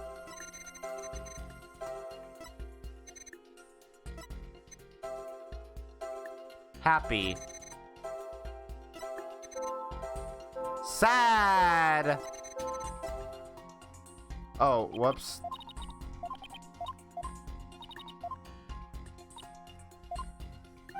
Why a sadness?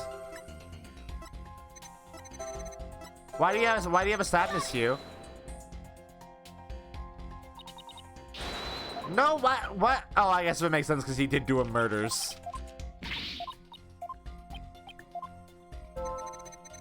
So, happy still makes sense, right?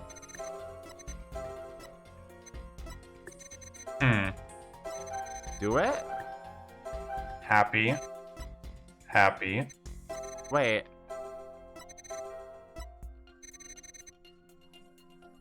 Where did happy go? Where'd it go? Where'd it go? I didn't almost lose, you say. Very odd. You exhibited happiness the entire time, except during the statement. Oh, you don't know when to give up. Wait, now that I think about it. No, don't! Stop making stuff up! When I left the lecture hall, it was during Professor Means's pre-trial speech. Oh, this is the amount of time it's been recording, I think. Ah, there we go. That makes sense. That's when I moved the body. I then slipped back in just before the verdict. So you're saying you were there the moment your double was about to lose? Yes, I was. Naturally, I wasn't happy when I saw that. In any case, I was at the far end of the lecture hall behind the screen. I figured no one would see me if I came and went through the doors there. Thanks, Dodo. How much longer will you indulge him in this charade?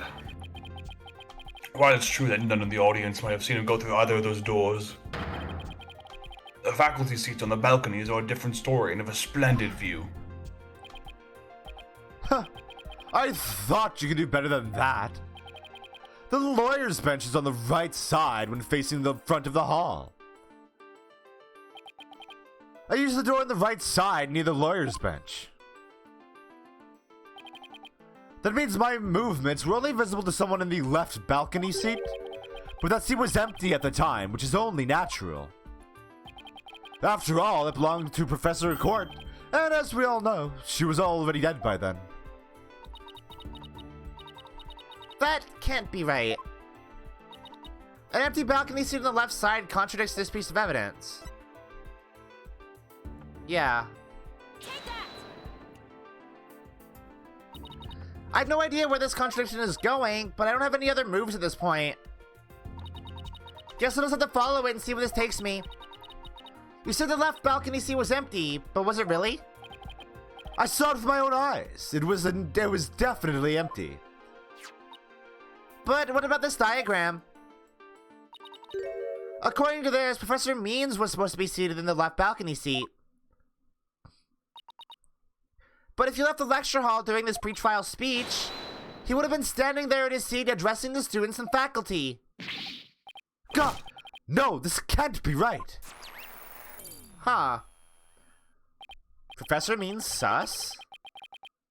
You do no one any favor by exposing the falsities of his confession. I've told plenty of lies so far, but this part is true, I tell you. There was nobody in the left balcony seat. You gotta believe me. It doesn't seem like he's lying this time. Okay, Mr. O'Connor. Let's have you testify again, but this time don't spare any details. You got it. I'll repeat it as many times as you'd like. I mean, my ingenious escape act warrants repeating, considering I'm the real killer. All I really care about is whether that seat was empty or not. Who would have thunk? Mr. Aristotle, Dark Side of the Law, was sus.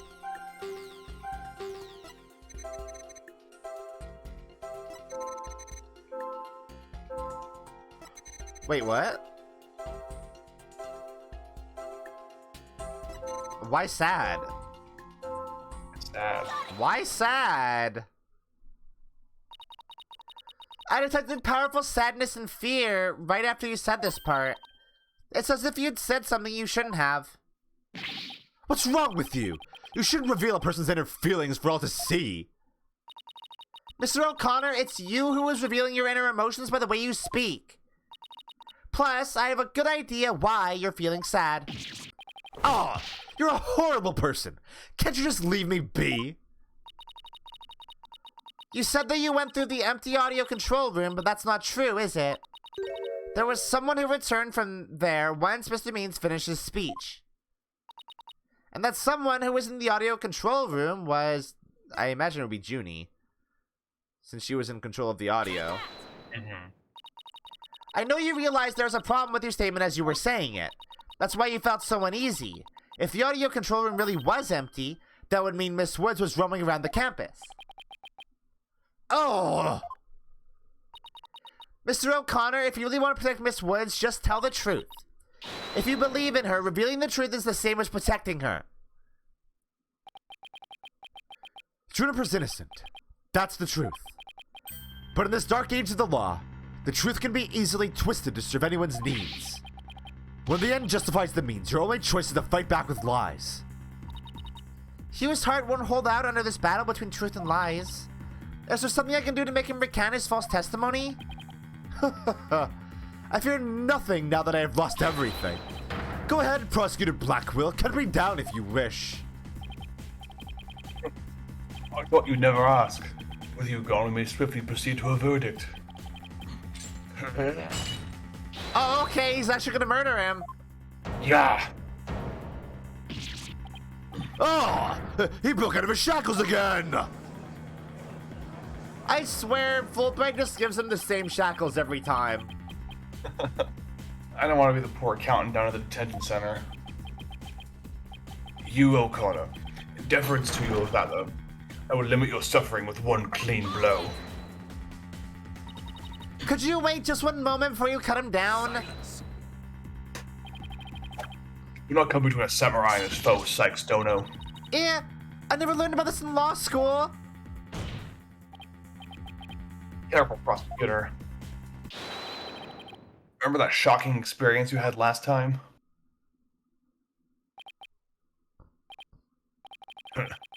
Very well, Golden Boy may live. For now. I'm normal now. I love how his objection becomes silence when he breaks his Yeah, shackles. it's very good. Enough already, Mr. O'Connor. Miss Woods would never want you to protect her this way. She values the friendship between the three of you more than anything. That's where you're wrong. She doesn't feel anything for me now. Huh. But what does it matter anymore? I might as well tell you everything. This is no doubt news to you, but I am not and never was a genius. Sorry, but I already knew. Me too. And don't forget me! Though, in all fairness, it was pretty obvious.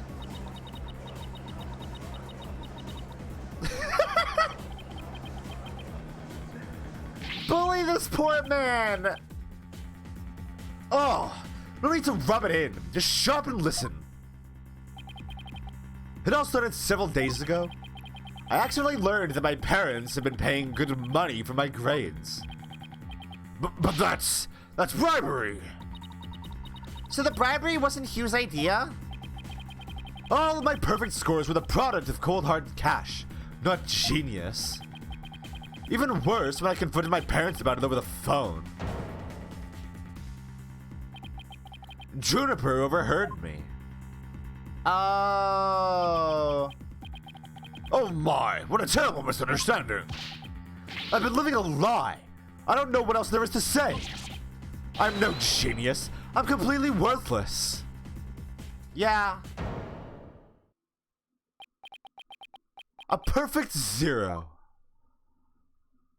Yeah.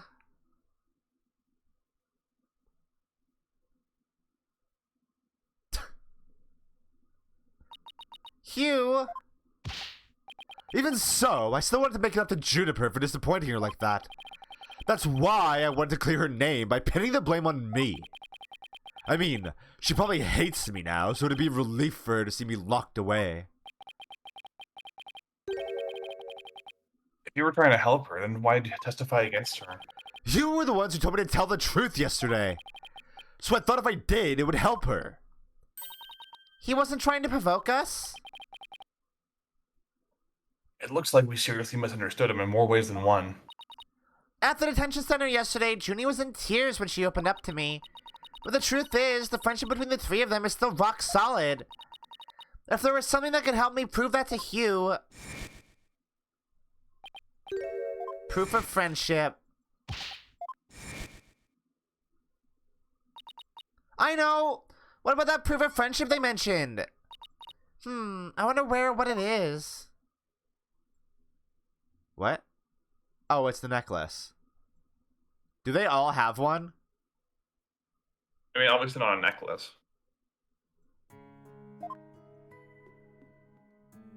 Oh my god. Maybe it's... No, that's definitely it. That band around his neck.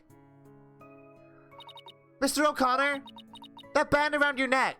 That's your proof of friendship, isn't it? Proof of friendship? Is that anything like a proof of purchase barcode? In court, evidence is everything. That's why the three friends created friendship bands. It's the evidence that proves their friendship. Ho ho! How very interesting and chic. Why is this music... This music has such a weird Persona vibe to it. I don't know what it is. It reminds me of the song that plays during the hospital arc of Persona 4. Yeah. It really has that vibe to it. If they have doubts about their friendship, they can look at the proof they have on hand. That's why Mr. O'Connor's hand always goes to his neck when he is pressured. It proves he still has feelings of friendship towards the other two. It doesn't matter if I wear it, if those two... But they feel the same way too. I know they wear their friendship bands somewhere. Junie and Robin must both feel the same as Hugh. I just know it. Everything Hugh has said leads me to believe that. In fact, he may have also just told me that the others wear their proof of friendship. Wait. Were they easy to touch? Were they hard to spot? No, it's rather easy to touch. What? So they can put their hands on them and show their friendship. Alright. It's goofy. It is goofy. All we have to do is think back to their testimonies. Ready? Oh, armband. Miss Newman always holds her arm when pressured. And Miss Woods holds her wrist. This is so stupid. I know Miss Woods very well. She would never abandon her friendship with you over something like this.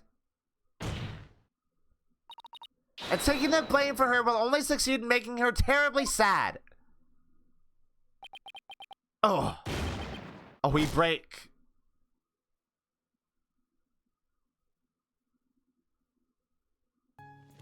Oh.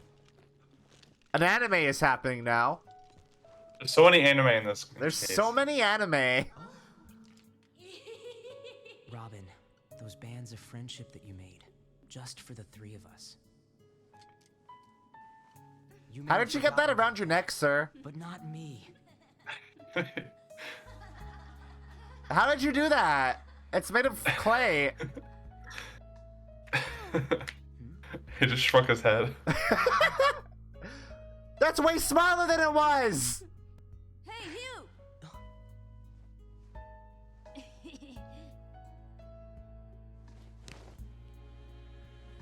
And to think, I should have known better than to doubt my best friends. Ready for the best voice acting? Oh no.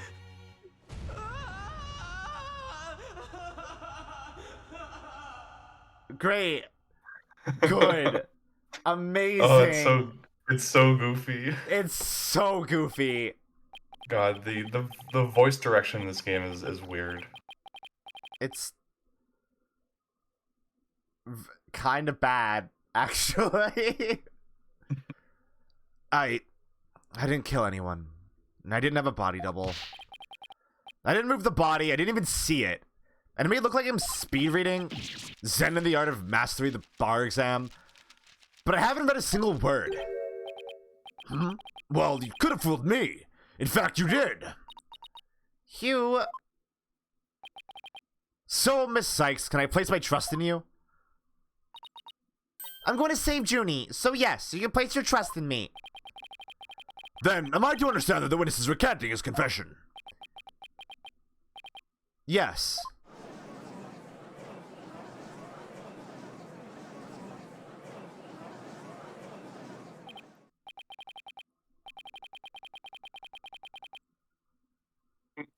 I was roundabout trial. I much prefer the turnabout variety myself. Yeah, get that's a joke because the Japanese name of this series is Turnabout Trial, huh? I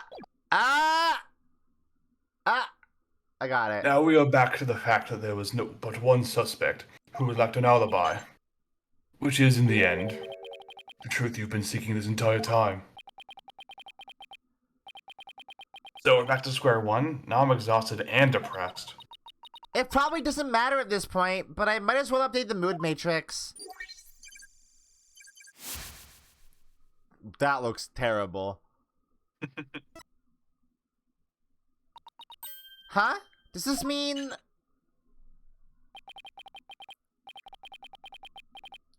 Further resistance is futile. The time for a verdict is nigh. Please wait! What sort of devilry are you up to now? What if our client wasn't the only one without an alibi? The trial would continue, right? Well, yes. I suppose it would. But after such a thorough investigation, does such a person really exist? Yes, we found someone. It may have seemed like a major roundabout, but Mr. O'Connor's testimony has cracked this case. There's no more noise. Hugh is telling the truth now.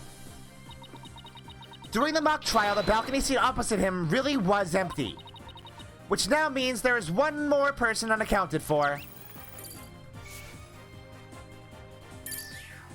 Bye-bye. Besides Junie, the only other person without an alibi during the mock trial is the man that has obviously been suspicious throughout this entire case. You're only 45. Dude aged like garbage. Dude's younger than Paul Rudd. And he looks like a statue. Yeah, he's got friggin' white hair and pasty skin. Like, dude, you need to condition and moisturize more often. No shit. Get outside every once in a while. Touch a This football. man ashy as fuck. The balcony seat was empty. That much is true, isn't it, Mr. O'Connor? That's right. How many more times do I have to say it? So basically, Professor Means wasn't where he was supposed to be during the mock trial. Silence. Need I remind you, every last soul in the lecture hall had heard him deliver his speech. I know, and that's not in dispute here. Now let me explain how a speech could be given from an empty seat. It was pre-recorded. Remember, it was Means who found the tape and gave it to Hugh, right? Exactly. What if the speech was pre-recorded? That's the only way the speech could have been delivered from an empty balcony seat.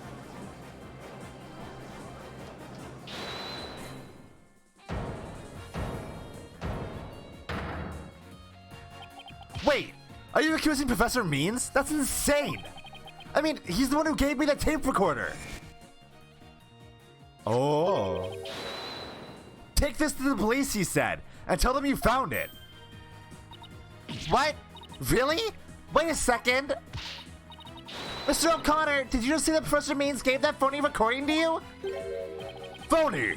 The defense will refrain from hurling unsubstantiated allegations. Well, I said he gave it to me, but what do you mean it's phony? Wow, who could have seen this development?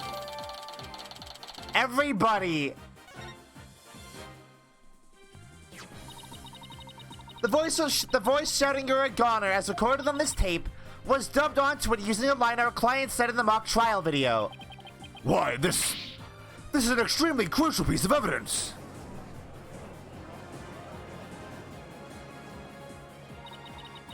Professor Means gave Hugh the phony tape.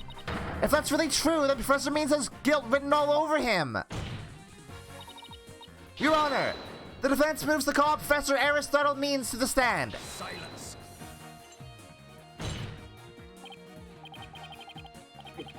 The seat was never empty. 'Twas with an oversight by our dullard of a witness.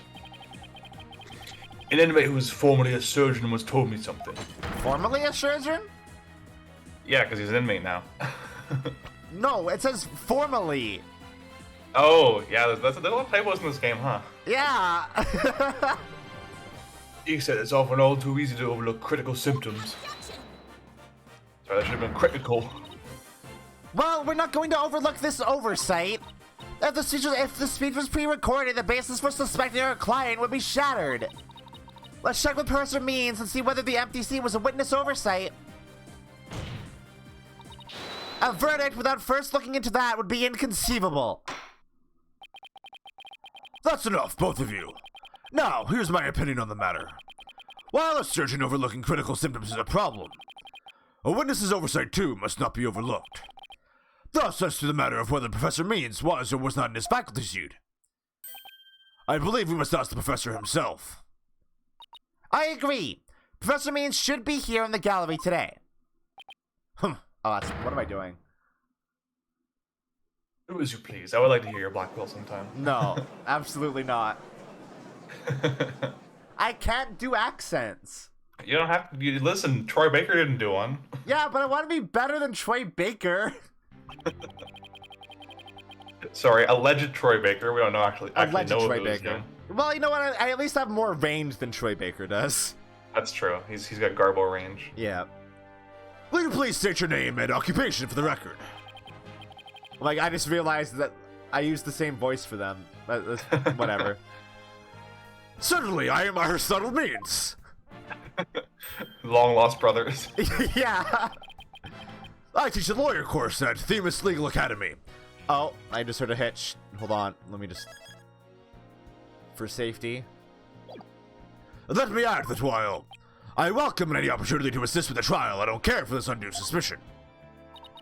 Don't worry, Professor. We're just interested in the mock trial video right now. We just need to take another look at that speech you gave. Can we count on your cooperation in this? Very well, if that's all you're interested in. Please proceed, Miss Sykes. We need to find some sort of evidence that shows the speech was pre-recorded. All right, I believe we're ready. Let's roll the video.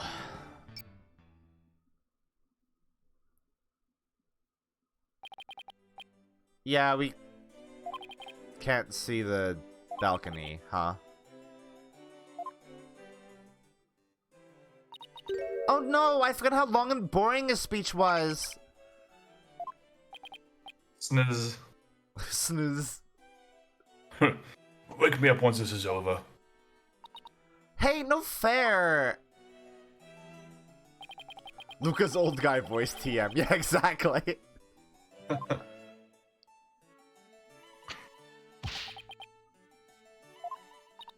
Huh? Well, I'm awake.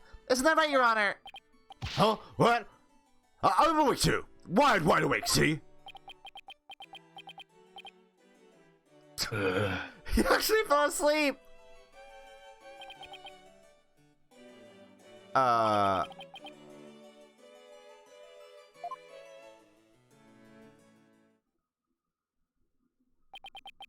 is about it. One of my better speeches, if I do say so myself. I even saw some of our students with tears in their eyes. He's always not familiar with the phrase born in tears. Listen, Sykes Dono, if you have subjected me to this epic study in tedium without purpose, I will feast on your tongue after I've cut it out. Ah!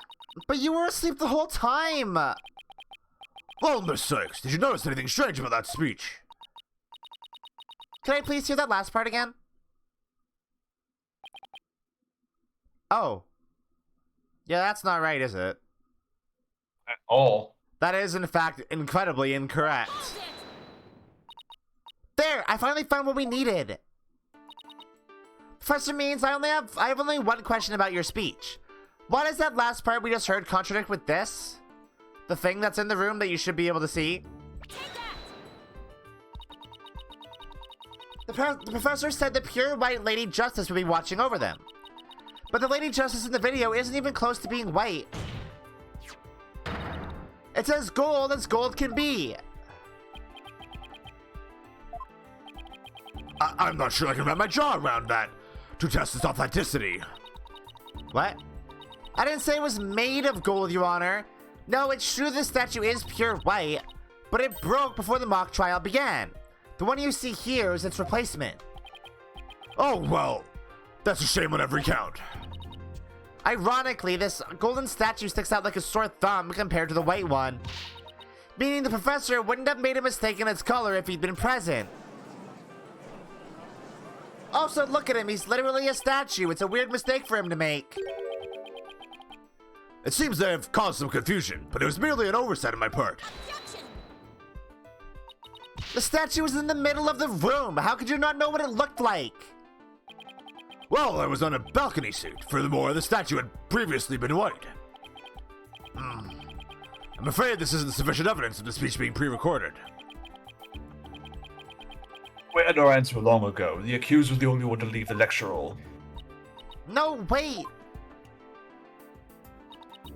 There's got to be something that can prove that the speech was pre-recorded. Heard the mock trial video. The speech started here. And ended here. It was a little over 10 minutes, but I doubt anyone wants to be tortured again. It was only a little over 10 minutes? It felt like it went on forever. How'd you figure out how long it was? Easy, there's a timestamp in the top right. All you have to do is subtract the time the speech started from the time it ended. Hold on.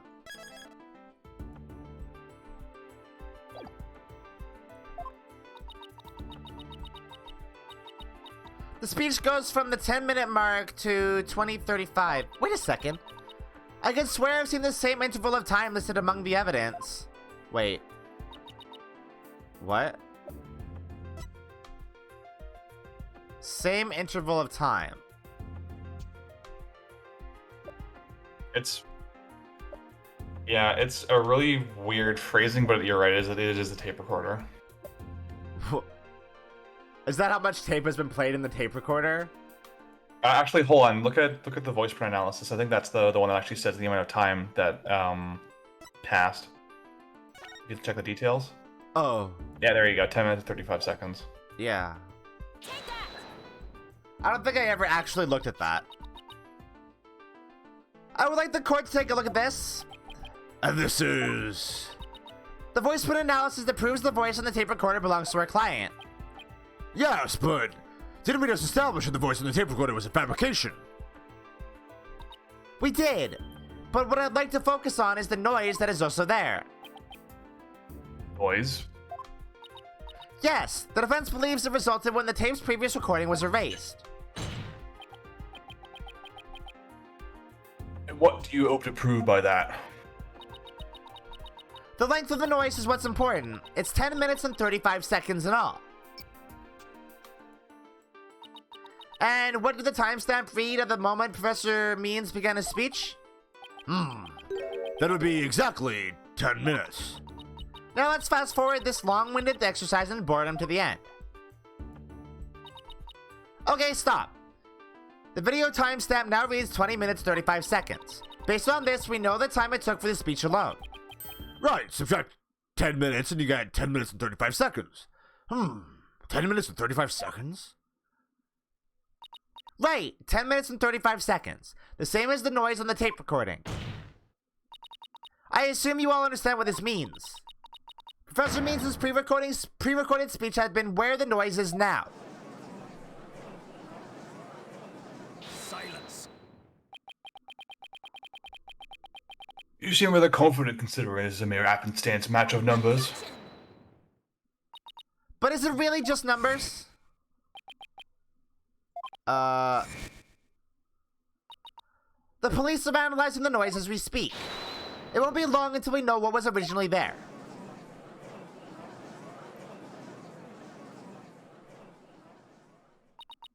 Now I'm sure of it. The professor was trying to create an alibi with the recording by pinning the crime on Junie. Well, he's not gonna get away with it. Not on my watch. Hell yeah, Athena. Save your girlfriend. Miss Sykes, Oh. I believe you are well aware of my methodology. Even if Juniper were the perpetrator, I would vigorously defend her as per my word. And to that purpose, I offered to be her lawyer. Alas, look what's happened.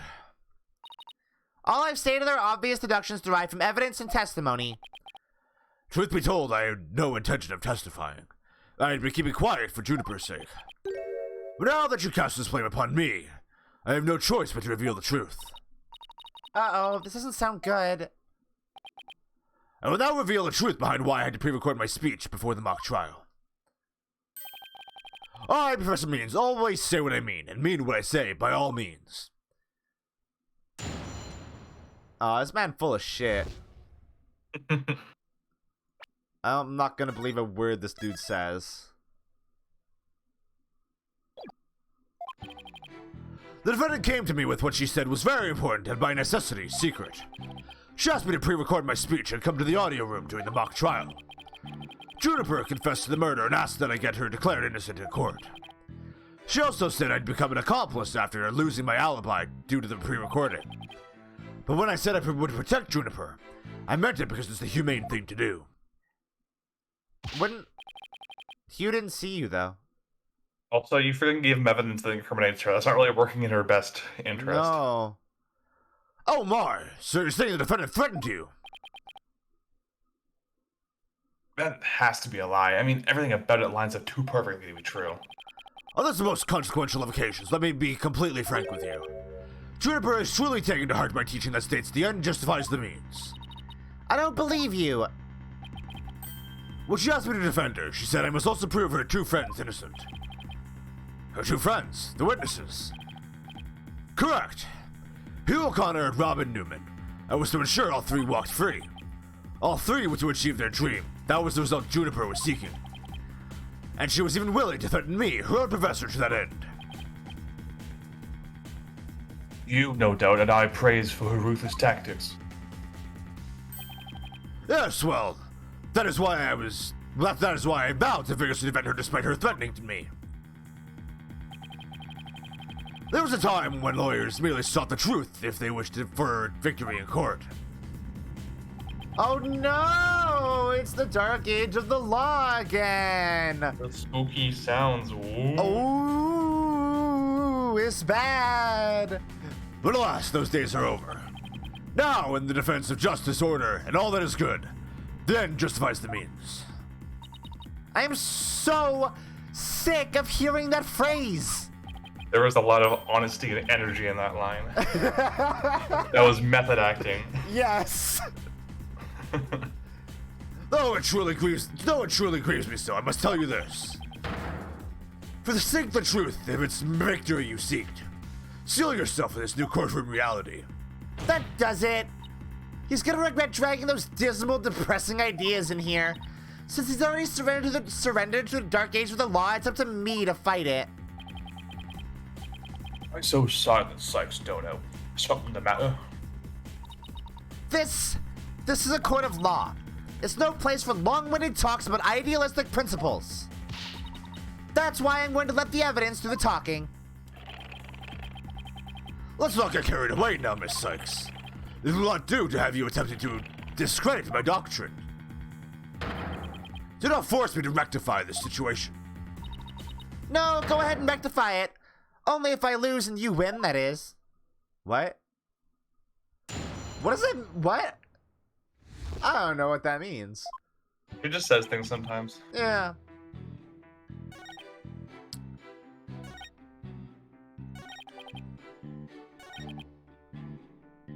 Okay, so you didn't protect her though. Objection! You didn't protect her though. So, let me get this straight. You were trying to help Miss Woods? Ha! That's nothing more than a bald-faced lie. No offense, Your Honor. Such defamation of my character and your hair follicles, Your Honor. It is an outrage. Miss Sykes will clarify her statement, but leave my hair follicles out of it this time. Yes, of course, Your Honor. Now please take a look at this. The witness gave this tape to Mr. O'Connor. Then he slyly whispered, "Take this to the police and tell them you found it." There was no whispering, slyly or otherwise involved. I simply did that out of kindness. Objection! The tape contained our client's voice. In short, it is incredibly damaging evidence. Why would it even exist if the witness wasn't trying to pin the murder on our client? They say the road to hell is paved with good intentions, but not yours. You never had good intentions, only lies to protect yourself with while blaming another. You, Professor, are the embodiment of the dark age of the law.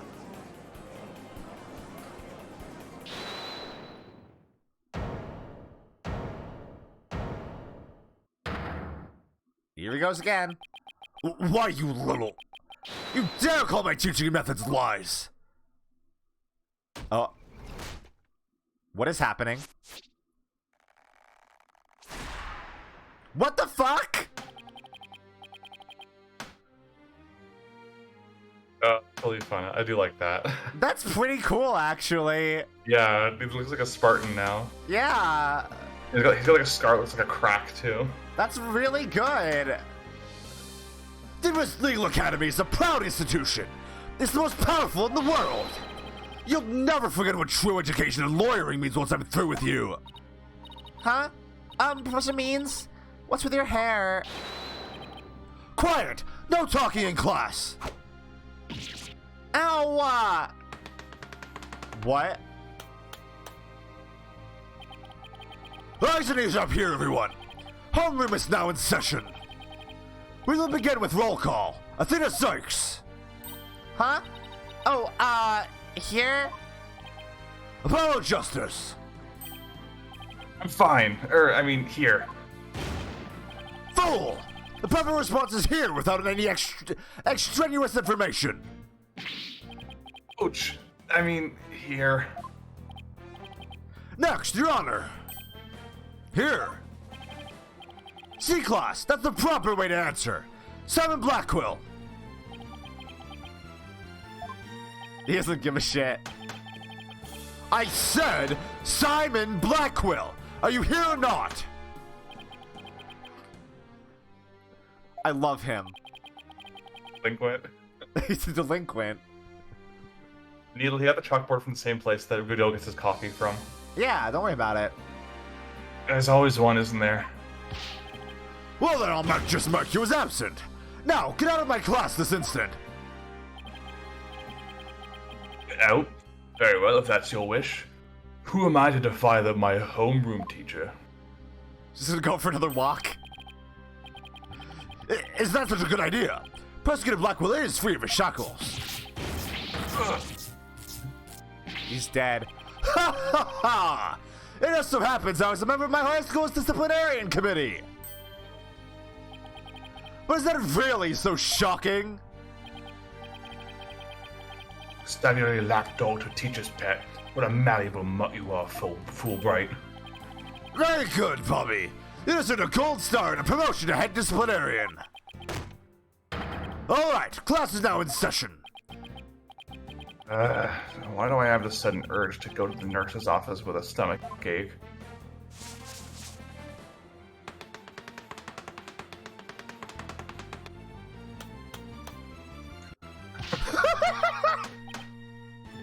Why do you think that's gonna work? What? Hold on. Why does he think that's gonna work? Like, he just writes, yeah, I'm good, she's bad, deal with it. That's so stupid. Pay attention. I am not the killer. Juniper is. This will be on the next test, so you had better be listening. But, Professor, you created the phony tape to pin the blame on Juniper. Plus, you were the only one who could have moved the body during the mock trial.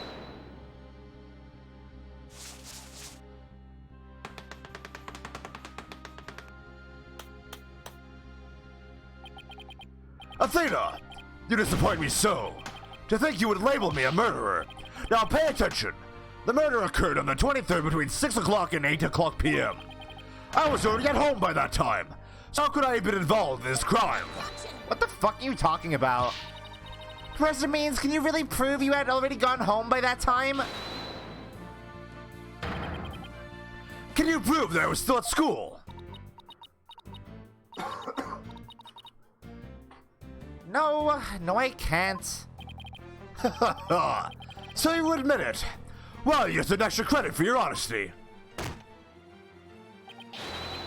But you have also earned yourself lavatory cleaning duties until you graduate. Ew! I do enough of that at the office. Who's objecting? Oh, hi, Robin. No way, man. I totally object. Robin! I can't believe I fell for the professor's silver tongue lies. Why you? How dare you talk about your teacher like that? I'm not listening to you anymore, man. No way, no how. Now, I have a confession to make. You know those two statues that were on stage? I didn't make them all by myself. What? Wait, oh yeah. No, we do have evidence that he was here. We quite literally have evidence that he was here. Actually, though. The statue's on stage? Do I want to know where this is headed? I was able to finish one of them, but the last bell rang before I had time for the other one. So I asked Professor Means to make it for me. In other words, the professor was there on the stage after the last bell? Right. And it would have been way past 7 p.m. before we could have finished. Professor Means was still at school. This is incredibly important testimony. Thanks, Robin. The professor told me, I'll take care of it. I thought my parents would let me be an artist if I said I made both statues myself. Oh, I'm so sorry for not telling the truth. Robin. Quick! Somebody get this juvenile delinquent out of my sight! Simon! You're head honcho among the delinquents, do something! Get fucked! And who's in charge of the class pet around here? Not interested. But if you want a class in swordsmanship, I'm your man. Of course. Only real blades will do. No swords at school! All weapons will be confiscated! Oh, nurse! Nurse! Where's the school nurse when you need one? It would seem Sykes Dono seeks a showdown, Professor. In which case, you would do well to draw your sword as quick as lightning. Very well! Then I would just have to prove my innocence myself. The real lessons begin in second period. Prepare to be served old school style. What is that? Oh, never mind. Your testimony, please. Alright. Let's do a save.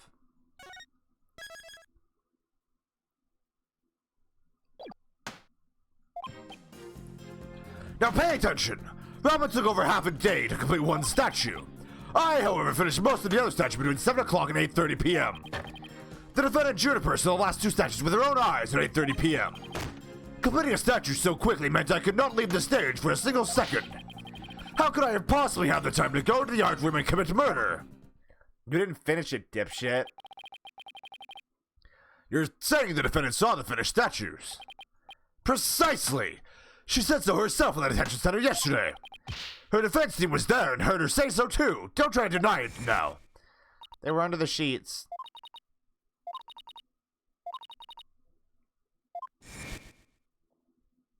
Oh, right. The professor was there when that matter came up. Before I address the professor's charges, I have a question for Robin. How hard would it be to complete a statue like that in 1.5 hours? It would probably take me at least twice as long. But personally, I think it would be incredibly difficult to finish it in that short a time. Gah, that didn't exactly help our case. But he won't get off that easy. He's bound to stumble over his own slippery... by his own slippery means. What? Hello? Slippery. Slippery. They were under a sheet. You literally could not see them. Why is this burned? How'd it get burned? How'd it get burned? How'd it get burned?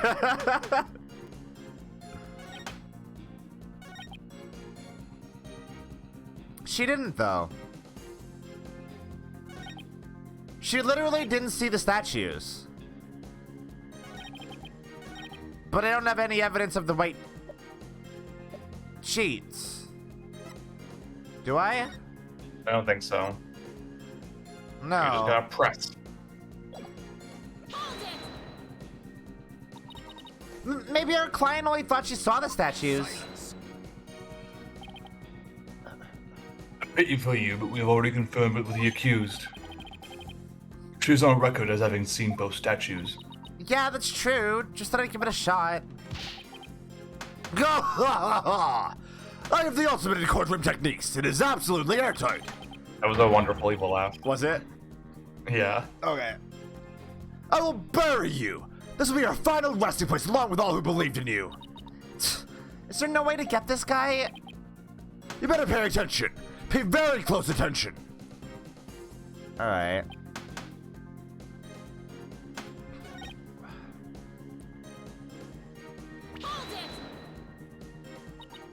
Yeah, but you could have taken a short break or something. Preposterous! I didn't even have 10 minutes to spare. Not even 5 for a visit to the lavatory. Let me ask you, Your Honor. Did you find anything wrong with my claim? So far, it appears that your statue making was quite a difficult chore. And I see nothing that could overturn your claim that you never left the stage. Ugh. But the art room was only a few steps away. What's the plan? All I can think of is pressing like crazy. That's all I can think of too. Wasn't this a hole to exploit? Yeah, her seeing it. But we can't do anything with that right now, so we'll just press everything Maybe else. press. Yeah, just press everything you can. Miss Newman took over half a day. Can you please be a little more precise than that? What a wonderful question. She was having quite a tough time, you see. Prosecutor Gavin's statue alone took her from the morning hours into the evening. Well, it is a rather large statue after all. Don't be silly. It merely exposes the difference between student and teacher.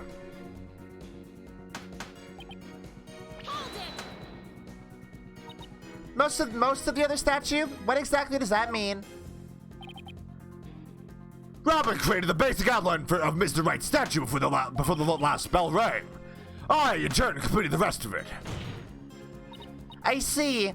In academics as well as art, learning the basics is incredibly important. In short, you skipped the most important part of statue making, didn't you? Why, you insolent little... It is the practical applications built upon the basics that take so much time. Professors such as I mastered the basics a long, long time ago. Like Miss Fancy Pants here, who lacks all loyalty fundamentals. Oh, quiet, you. Now do you understand? I did not leave that stage until I was done.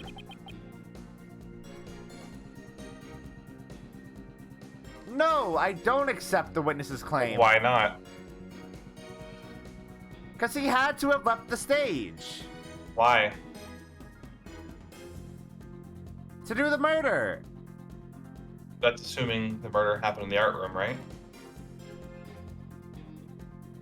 Yeah. Did it not actually happen in the art room? Well, let's think about what we know, right? So if Hugh was in there cutting his hand open at like 8:30 or whatever, then like he definitely would have seen something, The corpse, yeah, the corpse couldn't have been there. right? So that means we need to turn our thinking around. He used the winch to get it into the art room. Mm-hmm. So he's actually telling the truth that he never left the stage. Mm-hmm. I've tried everything, but I still can't prove anything. I guess I concede. I couldn't hear you. Say it louder this time. Ugh. I concede that Professor Means never left the stage.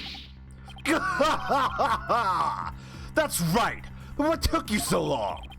I was there on the stage the entire time. I couldn't possibly have committed that crime. I'm not gonna give up here. I'm afraid I have to side with the witness, Miss Sykes. And unless you have any further objections, I'd like to put this issue to rest. Not yet. The defense still has an objection. Tina, you thought of something? Well, as I said, not yet. Oh, so it's time for legal smoke and mirrors? Not yet, Athena. It's not yet time to quit. It's at times like these when it seems like there's no way out that you have to... Yeah, I have to turn the case upside down. Instead of focusing on what the Professor Means could have gotten to the art room, I should focus on how he could commit murder without going there. It seems our young lady has a real bona fide idea. I must use any means possible to distract her. See if she can think while I cast these stones. Ah, who will the Burger School? Sykes, don't know if I hear one word of your usual jibber-jabber, I shall have your head. The murder occurred in the art room, yet the witness was on the stage. How do you propose to fill the vast gap between those two key facts? If I accept the premise that the professor was on the stage the entire time, the only other answer is that we got something else wrong. Wait, that's it. Every last one of us made a huge mistake. We were totally wrong about the crime scene. If Professor Means was on the stage the entire time, then he must be the killer. Ridiculous! The defense has become utterly incoherent. No, it's just the murder wasn't committed where we thought it was. Continue, Sykes, don't know. Okay, the murder was actually committed here. On the stage? Yep, don't have to move, baby. Because he didn't leave the stage. The greatest riddle of this case has been how the body was moved from the art room. But if the murder occurred on the stage, that means the body was never moved at all. Wait, huh?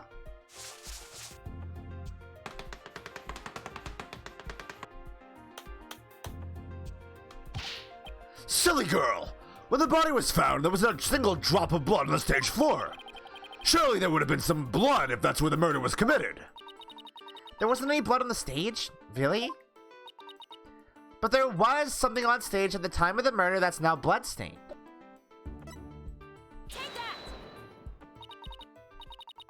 It's true, there were no bloodstains on the stage floor, but there was something on the stage that did have a bloodstain. And that would be this, the school banner. No blood would have gotten on the floor if this were under the victim when she was killed. Oh my! That's quite a compelling theory. Silence. What is it now? My theory makes perfect sense. It was a pathetic attempt. You must put every inch of your body into your attacks. The autopsy states the cause of death was loss of blood. Yet only a trace amount was found upon that banner. Where did the rest go?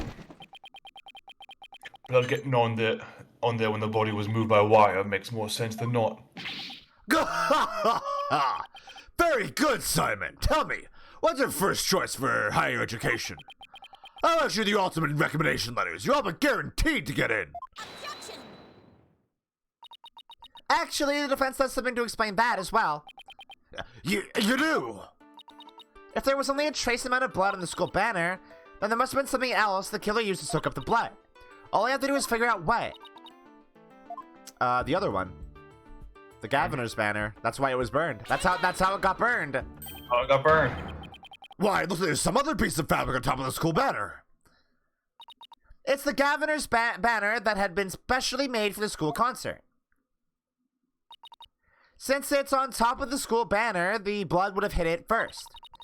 It could have easily absorbed most of the blood like a dishcloth, and only a small amount of blood would have soaked through to the school banner below. So it makes total sense for the school banner to only have a little blood on it. Oh. So, that banner absorbed the blood like a dishcloth. Yes, that would explain it. Governor's banner was like a dishcloth. Surely it was at least towel quality. Everything lagged out for a second there for some reason. Hold on. Yeah, that was scary.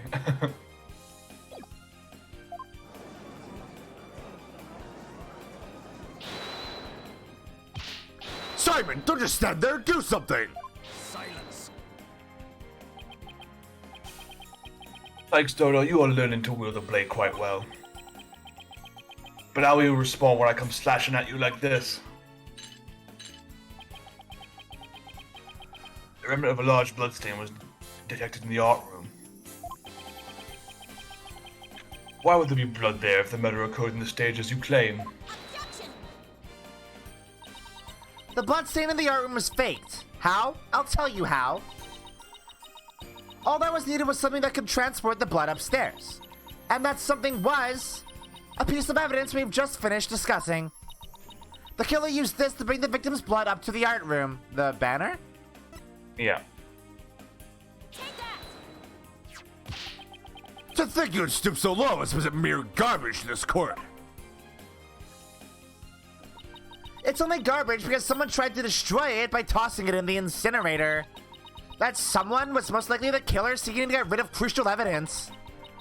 The killer used the wire to bring the blood-soaked governor's banner to the art room. Then the blood was wiped onto the floor to complete the ruse. It makes perfect sense. Gah! Gah!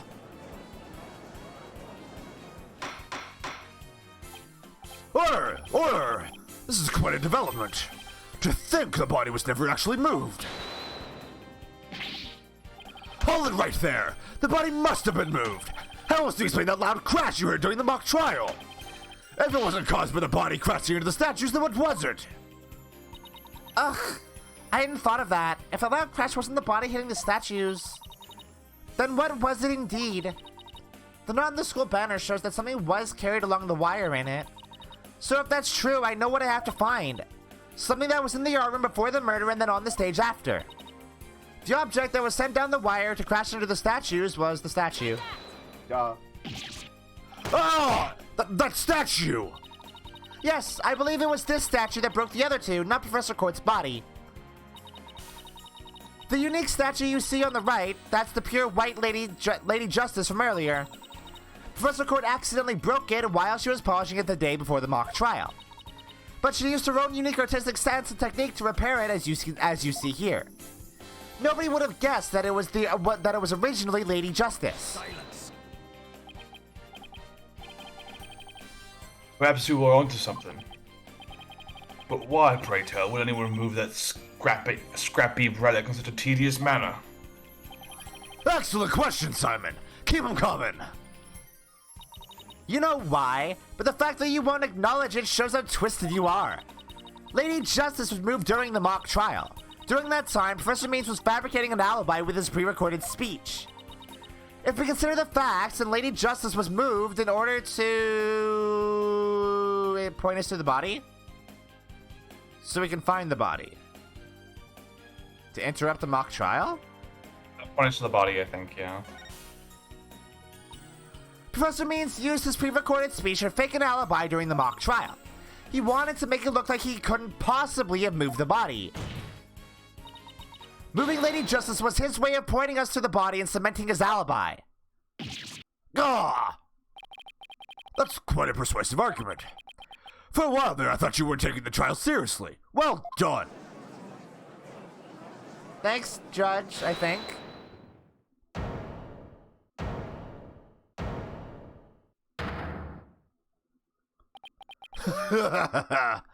You should never underestimate me, Athena Sykes. Professor Means always means what he says and says what he means, by all means. Fine then, say it already. I'm waiting. The murder occurred the night before, but the body wasn't found until late the next day. Countless students passed the stage till they met in the lecture hall for the mock trial.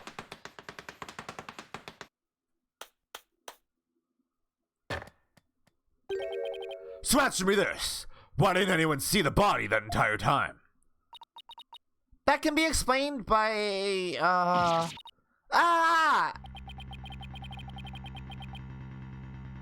If the victim was murdered on the stage and left there, the body would inevitably have been discovered.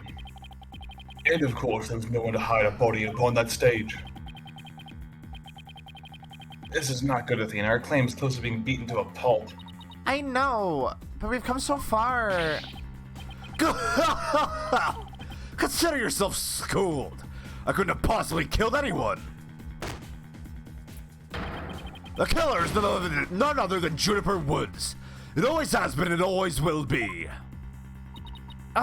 Just wait 1 minute. Poor Juniper. She must seriously regret having asked you to defend her. Ugh. It's about insult to injury. You nearly had Hugh convicted for murder. Surely you haven't forgotten that little fiasco. Ugh. Wait, Hugh didn't see the body.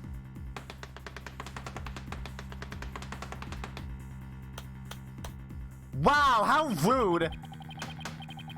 Not only did you fail to defend your client, you also raised false charges against her friend. You have no right to call yourself a lawyer.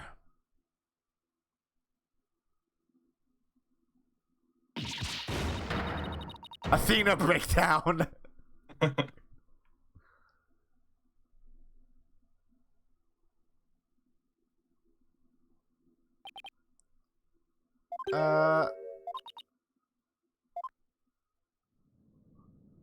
God, Athena is so cheeky, isn't she? What makes you say that? The fact that she's like, well, then we'll just make sure nothing bad happens, right?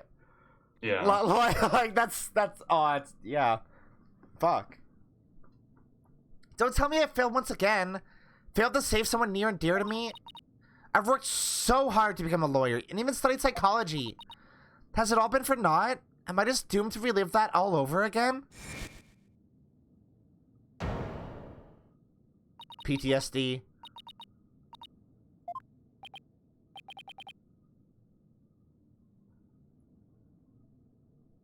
Athena, what's wrong? Breathe in, breathe out. Breathe in. Relax, Athena, breathe. Oh shit. Yeah, I know you weren't joking. It really is Athena breakdown. It's not working. Everything's going dark. After all I've done, is this how it ends? Forgive me, Junie. I couldn't protect you like I said I would.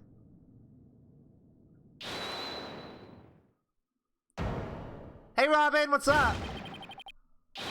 You leave Athena alone, man. She's the one who saved me. It was because of Athena that I could stop hiding and start living my life as a girl again. And she saved the friendship between Hugh, Juniper, and I. I think you're an awesome lawyer, Athena. One of the best. But I raised false charges against you. And that's not all. I've done some seriously unforgivable things. What's the big deal? False charges are nothing to be scared of. This is like that part in Undertale, Yeah. where you have to talk all of the lost souls out of their depression. Yeah, this is actually not bad. And I'm not even mad at you. I should really be thanking you. You used legitimate means. to expose my wrongdoings and give me a chance to re-examine what's important. But what does it matter if I can't save Juniper? I mean, the whole reason I've come so far is...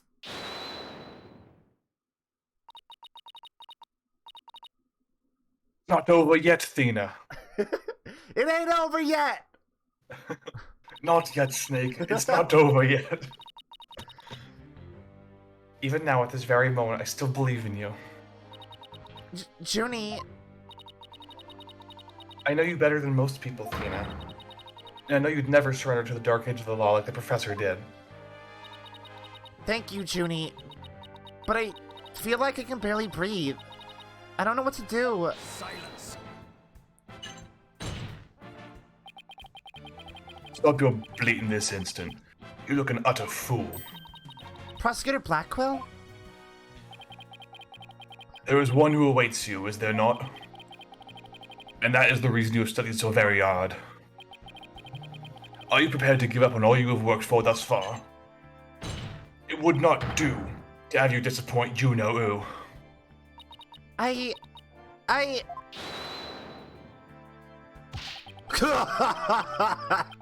You're wasting your time. You have nothing on me.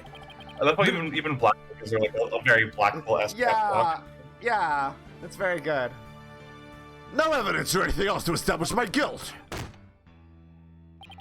You are helpless before the might of lawyers for whom the end justifies the means. Objection.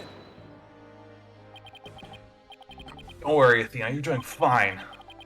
The truth will always win against people like him. The truth will always wins. But Apollo, what am I supposed to do now? Listen, all you have to do is take a deep breath and look back over the entire case. If there's truth to be found, and there always is, you're sure to find it. Now let me see you smile. Remember what Mr. Wright said? The worst of times are when lawyers have to show their biggest smiles.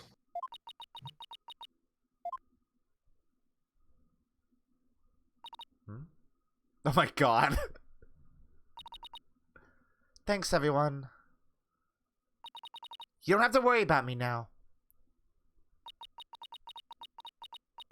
The worst of times are when lawyers have to force their biggest smiles. Athena Sykes is psyched and ready to rock. Prepare for your utter defeat. Time for a brain blast. Yep. Professor Court wasn't killed in the art room. She was killed right where her body was found. We know because there wasn't any time to move the body there from somewhere else. That means the body had to have been hidden somewhere on stage until it was found. Let's think along these lines and see where it takes us. First up, when did Professor Means remove the body from its hiding place? Well, let's see. What was he doing right before the body was discovered? He was using the span of time his fake alibi created to move the body to where it would be more easily spotted. Therefore, the only time Professor Means could have removed the body from its hiding spot is during the mock trial. Yeah.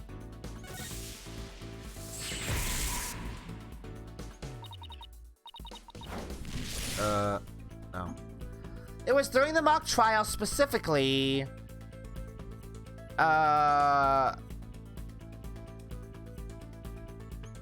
It's a 10-minute window that he had to himself. Yeah, so it was during the speech. Mm-hmm. And then Junie went to go do the audio after that. Mm-hmm. Okay.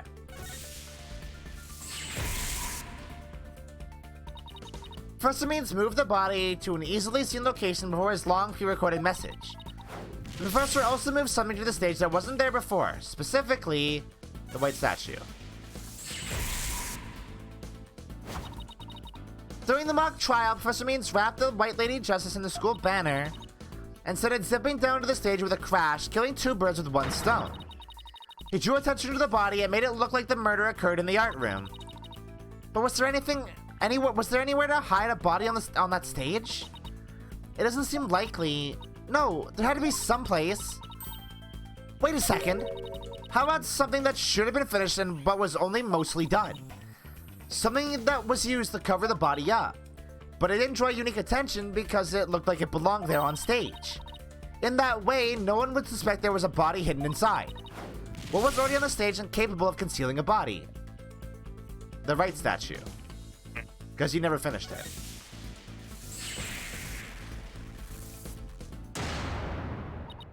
Oh, I know! The Mr. Right statue was never actually finished. The body was wrapped up into some cloth, the hide was really inside, and cleverly disguising it as the boss's statue. There we go.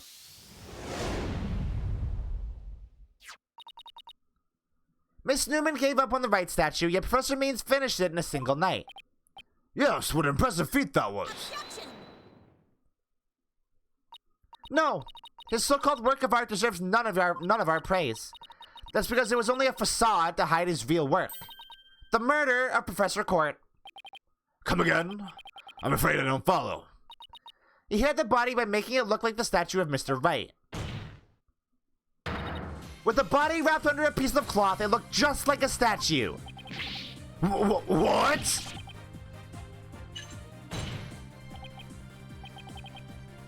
Now this is getting interesting. No! This is getting preposterous! How could such a thing even be possible? We'll never know until we try. Uh-oh. I think I know where this is going. Okay, Apollo, time to turn me into a reasonable likeness of Mr. Right. What? I'm going to pose as a statue like so. And now I want you to wrap me up in a cloth so that I look like a statue. I hate to ask the obvious, but where am I supposed to get this magical cloth? What is happening? I'm afraid that isn't the right color, Mr. Justice. Well, given how sudden the request was, it's kind of the best I could do, Your Honor. Alright, I think that about does it. That's so fucking stupid. Well, what do you think, everyone? Do I look just like a statue of Mr. Right or what?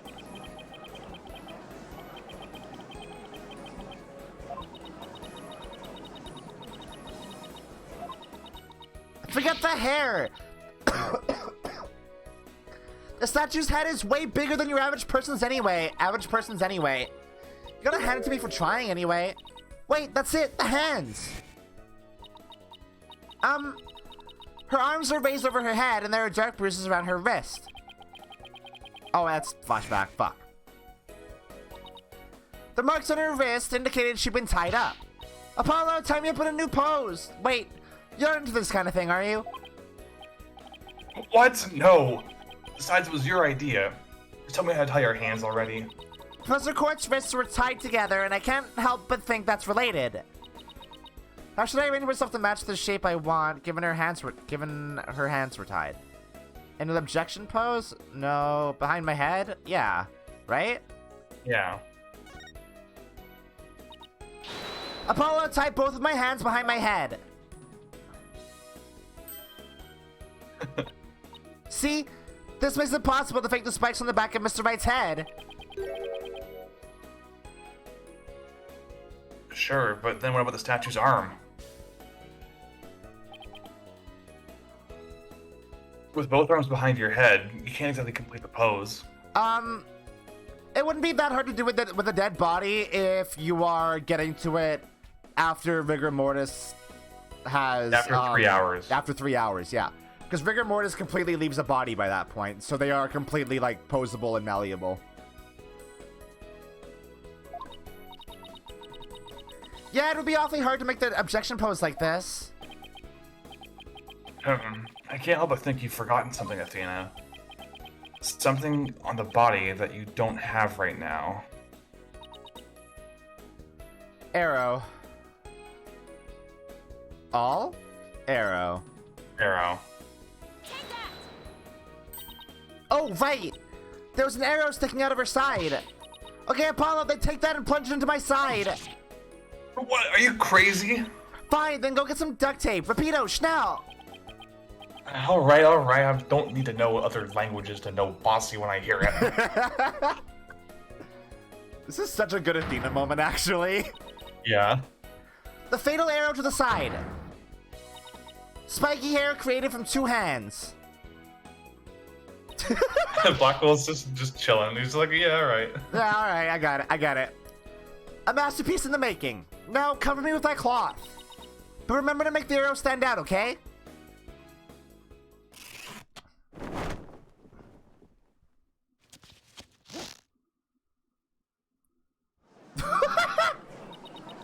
That looks worse.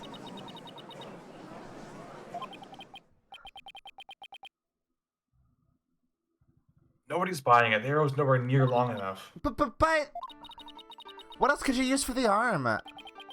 Still won't give up, eh? I must commend you, if only for your spirit and determination. Of course she's not giving up. After all, she's put me through. She owes me an explanation, and one that makes sense. Now, just warn me again, and the penalty will be doubly painful. Yikes, I guess I better get it right this time. Think, Athena, think. Professor Core was murdered when she stopped by the stage to see Professor Means. If it wasn't premeditated, he must have used something close at hand in his little ruse. Apollo, show me those stage setup photos again. Like that, right now. Okay, hold on.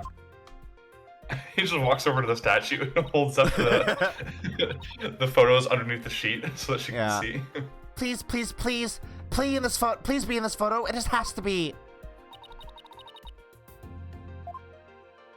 I almost want to say this. What makes you say that? Because it's long. Yeah, it sure is. It sure is a long thingamabobber, ain't it? Do you remember when you first saw him in the very first? He didn't have it, did he? He sure didn't. He only got it during the second day. Not on the second day, during his second appearance. In his second appearance? When he appears to be like, oh, I'm gonna protect Juniper or whatever. Yeah. So, fun fact about that. Uh-huh. You're playing the Android version, which is, patched and improved from the 3DS version. Yeah. In the 3DS version, there was a glitch. When he first appeared, he has the staff. Oh no! Really? It just throws off that entire clue. Oh no, that sucks. Got it. I know what he used for the arm of the statue of Mr. Right. This is absurd. There's no such thing in this photo. Don't play dumb with me, Professor. It's the staff you have right there. Staff! This is the spear of a great legal warrior. Whatever, just hurry up and lend it to me.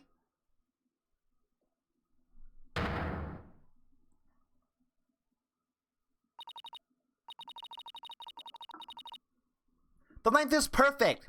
Mr. Right couldn't possibly object to have such an awesome arm. Okay, go for it, Apollo. Yeah, sure, I'll give your arm a hand. Cloth and binding coming right up.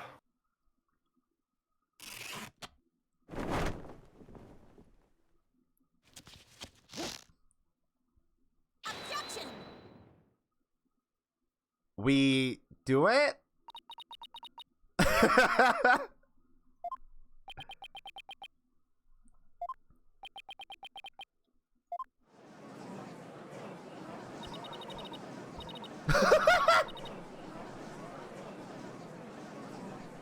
No wonder El Tigre got away with what he did. We did it. Didn't we? Well, am I not the spitting image of the legendary Phoenix Wright? Take us to our own evil laugh moment. Yeah. The man who will bring us out of these dark ages and into an era of brilliant golden light. Golden light, all I see before me is the pink specter of a man. That's just because Mr. Wright likes his statue. He is positively tickled pink. Get it, Apollo? He's tickled pink. Wow, that joke deserves a pink slip. It seems the gallery is quite impressed with the defense's sharp thinking. And the witness. Bah! The resemblance is nothing more than a coincidence. Not so fast there, Buster. Unfortunately for you, I can prove my theory to be more than mere coincidence. To prove that a spear was thrust into the victim, all I have to do is test the spear for blood. Right? Yeah. Yeah. We'd assume the victim's jagged wound came from the arrow being forcibly shoved in. But if the wound was from the spear instead, Then we should be able to detect traces of the victim's blood on it. Your Honor, a brief recess, if you will. By any means possible. What if I get rid of my spear? Wait, what if I burn it?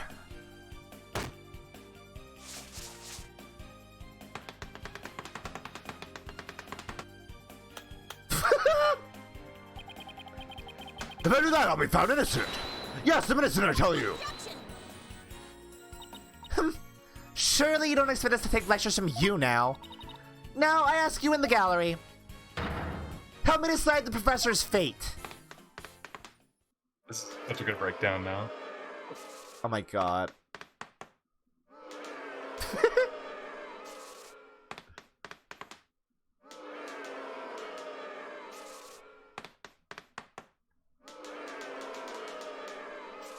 Death!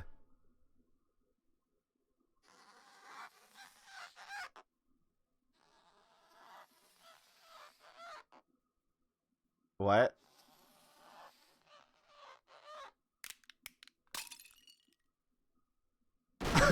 What's he doing? So G. in the Japanese version, he writes the first character for guilty. Ah.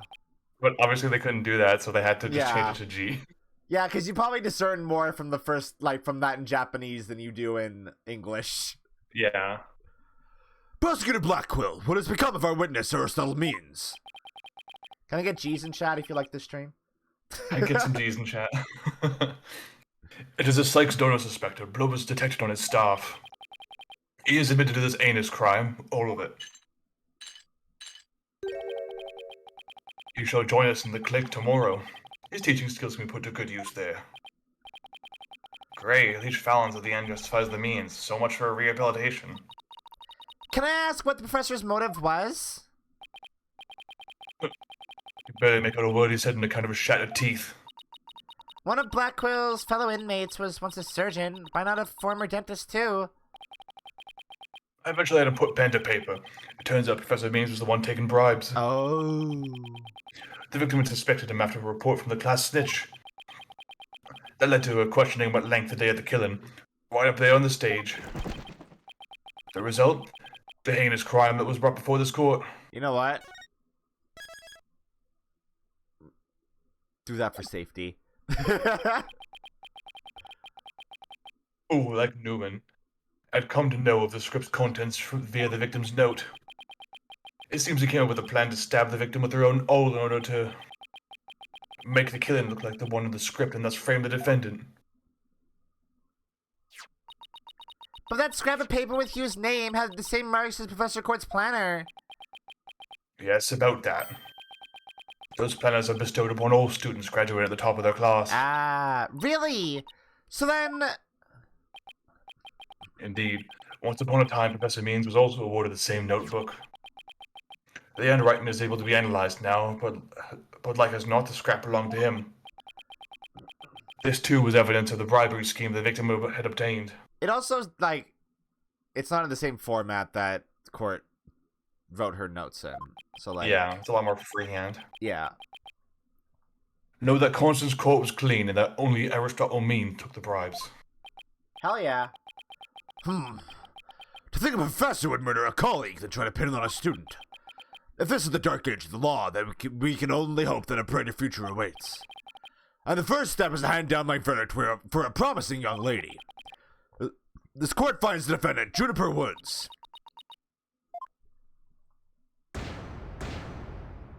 Hell yeah!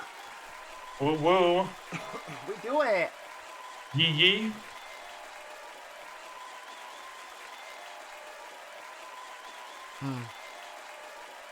He Angie, no talk him. I wish you all the best on your road to becoming a courtroom judge. Wait, you all? Okay. You all? We're all becoming judges now, I guess. That is the end goal of a lot of attorneys. All the best. I wish you all the best. Oh, okay, but that makes more sense then. That is bad. That is some bad phrasing. Yeah. We will need young people like you, if we ever hope to restore the law to its former glory. Yes, Your Honor, I'll work as hard as I can. Maybe one day I'll be able to work with all of you to make a difference. Proudly so, Professor Court's memory. Do not let her death be in vain. That's the last thing I expect to hear from him today.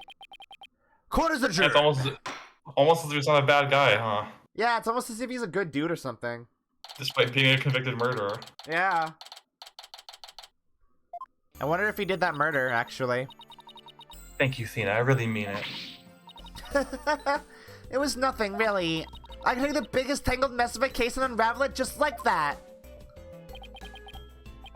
I don't know. You look pretty wound up there at the end, literally and figuratively. You look pretty hungry for a knuckle sandwich, Buster. Beat up Apollo. I wanted to thank you too, Apollo. Don't mention it. The way you were always there for Athena when she was in a bind. And at the detention center, where your smile gave me hope when there was none. Oh, it's happening. It was like the warm rays of the sun shining down on a peaceful woodlands. There it is. I think you're an absolutely amazing person. Thanks, Juniper. That means a lot to me. Athena slugs him in the face for stealing her girlfriend. But we still have lots of work to do, and I can't wait until I see you on the judge's bench. I promise you'll get there someday. That's why until that day, I'll... Guys, we've got some big news. I mean, this is huge. Oh, am I interrupting something? No, it's okay, I think. So, what's the big news? The school festival. It was supposed to have been canceled. That's what happened, but... We just got a call. In memory of Professor Constance Court, who worked so hard to make it happen, the festival is being extended one extra day until tomorrow. Really? All right. What? Really? Anime happen. It's time for anime. So we're really not gonna... No one's really gonna point out that she's dressed like Lamiwar, huh? A love letter for Themis Legal Academy. What? That's not your voice, sir. Tongue, baby. Who are It's you? time for the guitar serenade. That's not Clavier.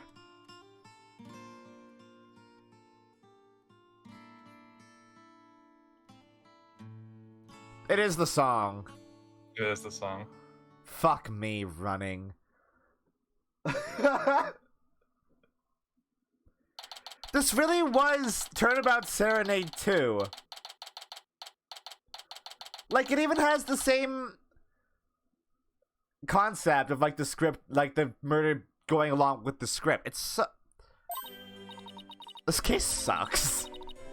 At least it's not as bad as Serenade. Serenade, like, gives me an aneurysm when I think about it. It's still not as bad as Serenade. Like, this one is clearly them trying to do a redo of it, and it still didn't work. Yeah, you should just leave well enough alone. Just leave that alone. Drop it. It's done. It's over. The riot has stopped.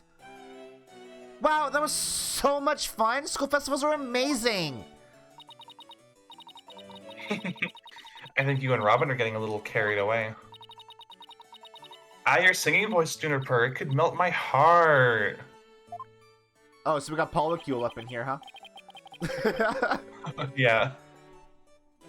Mr. Wright, thank you for that training seminar. Just remember, the objection posed is all about attitude. Oh, and congrats on your mock trial win. Although Robin had you for a while there. I did, didn't I? But I'm just glad we're back to how we used to be, thanks to Athena. And you know what? I think I'll stick with being a prosecutor after all. Wait, hold on, go back, look at that line again. I think I'll stick with become a prosecutor after all. Jesus Christ, this script. Stick with become. Yeah, this is a good script. I'm going to make up for my mock trial loss by winning the real deals in court. Mock trial loss? What loss? Wait, did they reprise their trial and Hugh won? Yeah. So, does this mean it's really gonna happen? Juniper, there's something I've been wanting to say to you. Huh? Oh, is he gonna do what I think he is? Juniper, can we still be friends? You know, best friends like we've always been. Everyone lets out a sigh of relief because it'd be super creepy if he was hitting on her as a 25-year-old. Yep. Huh? Best friends? Hugh, weren't you going to profess your love for Juniper if you won the mock trial? No, I was going to confess that I'm not a genius and that I'm really 25 years old. But you already dragged it out of me during the trial. Whoops. Listen, Hugh, you too, Robin, Miriam. Hi, Miriam. Me too. Miriam's got this tactical espionage action stuff down to a science. There we go. That's another one. I've been thinking. It's up to us to put an end to the dark age of the law if we can. Let's all work together to usher in a new age where winning only results from the truth. And the end never justifies the means. Yeah, sure, alright. Count me in. I wouldn't have it any other way. That's an agreement, I guess. As friends forever, huh? No matter what anyone says, nothing beats true friendship. You bet. And what about your BFF, Apollo? The one you've always had? Aren't you a bit old to be using that word? But yeah, he's the best friend a guy could have. I've told you all about him multiple times, you just don't remember. Yeah, absolutely. Which reminds me, we're supposed to meet up and gossip about the new girl in the office. Hey, no talking about me behind my back. So, what kind of guy is he anyway? Well, if I had to describe him in one word... And so, after some slight arm twisting, Apollo promised to bring me to meet his friend. What? Okay, it's just progressing. Okay, great. And the log's gone. Cool. Great, cool. Oh, yeah.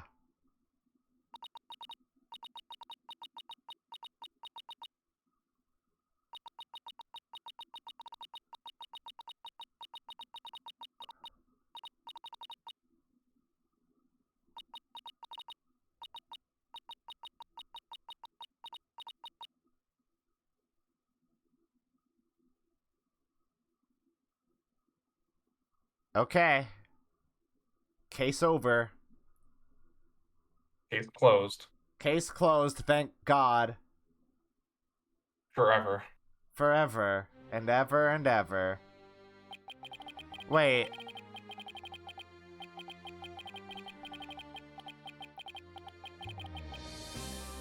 Yeah.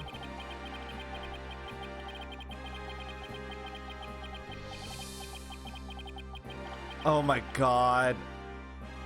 Shut the fuck up.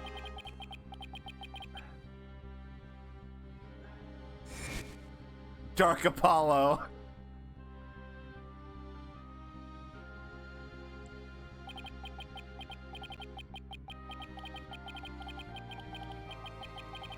Yeah.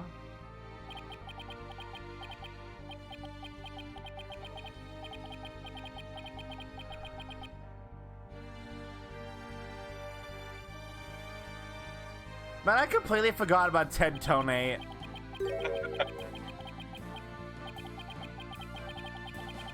The Demon King.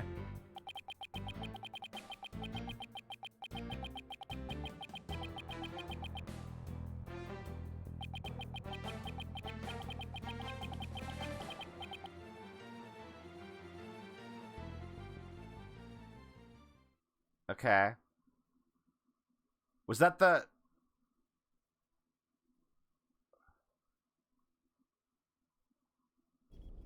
Okay, there's a cutscene. What? Hello? There it is.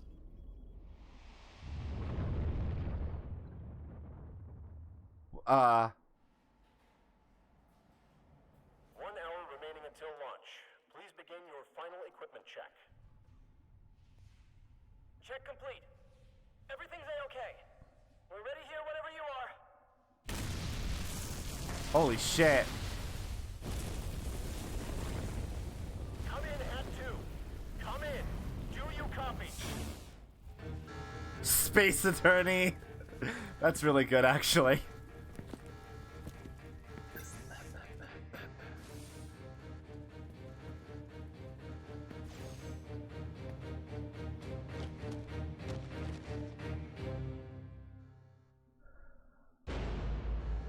Oh shit! Someone die. Someone That's die of new. space. That's new. If there were two astronauts and one of them killed the other with a knife, would that be messed up or what?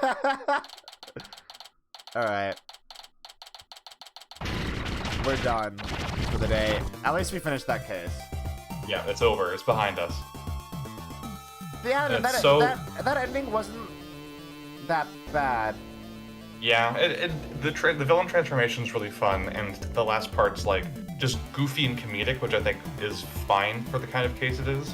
I think like the first day of that entire case is like the worst part of it, honestly. Yeah, because it was useless. Like literally nothing Yeah, you learn ends up being important. literally fucking nothing happened. And even the first half of the second day, like Hugh being 25 is irrelevant. It does not mean a doesn't single matter thing. at all. Yeah, that's just there. Like if Yeah. Gabe called on the stand right away and said, "Oh yeah, Professor Means gave me the tape recorder," then it would just jump to him being the guilty party. Yeah, exactly. Like, and it, yeah, I don't know. It wasn't as bad as I was expecting it to end up being. It's definitely no Turnabout Serenade, I will say that. It's about it's about on the level of like quality as Big Top. Yeah, with the gross stuff aside. Yeah. With the gross stuff aside. Alright. That's the end of the stream then. Cool. We did another one. We only have 2 left now in this game, huh? I know, yeah, and the case 4 is a bit shorter than usual. Oh shit. We're close to finishing this game then. I know, right? Fuck. One step closer to your daughter. And then we only have... Yes! Yes! I get to see my daughter again. I'm so excited. Seeing Pearl is like the biggest cock It's tease. such a tease! It was nice seeing Pearl again, though. Yeah, she is nice, she's just no Maya. I like Pearl. Alright. Thank you, Mina, for joining me once again on an Ace Attorney stream. It was a pleasure, as always. Alright, we'll be back with Ace Attorney on Wednesday. Tomorrow I'm going to continue playing Eastward. That'll be fun. We have a new daughter in Eastward, and that'll be fun to play. I played a little bit more of the Dragon Quest like mini game in that game. It's actually like a weird roguelike, and it's cool. It's like on a timer, so you can actually like save and just like keep playing it. Yeah, so we'll do that. I think that's it. Yeah. Hey, should we raid Charles? I think Charles is streaming right now. He's playing Shadows of Mordor. Let's do that. Hold on. That kind of work. There, we'll raid Charles. All right. I love you all. I hope you all have a wonderful morning, afternoon, or night. And as always, a good sleep. Bye.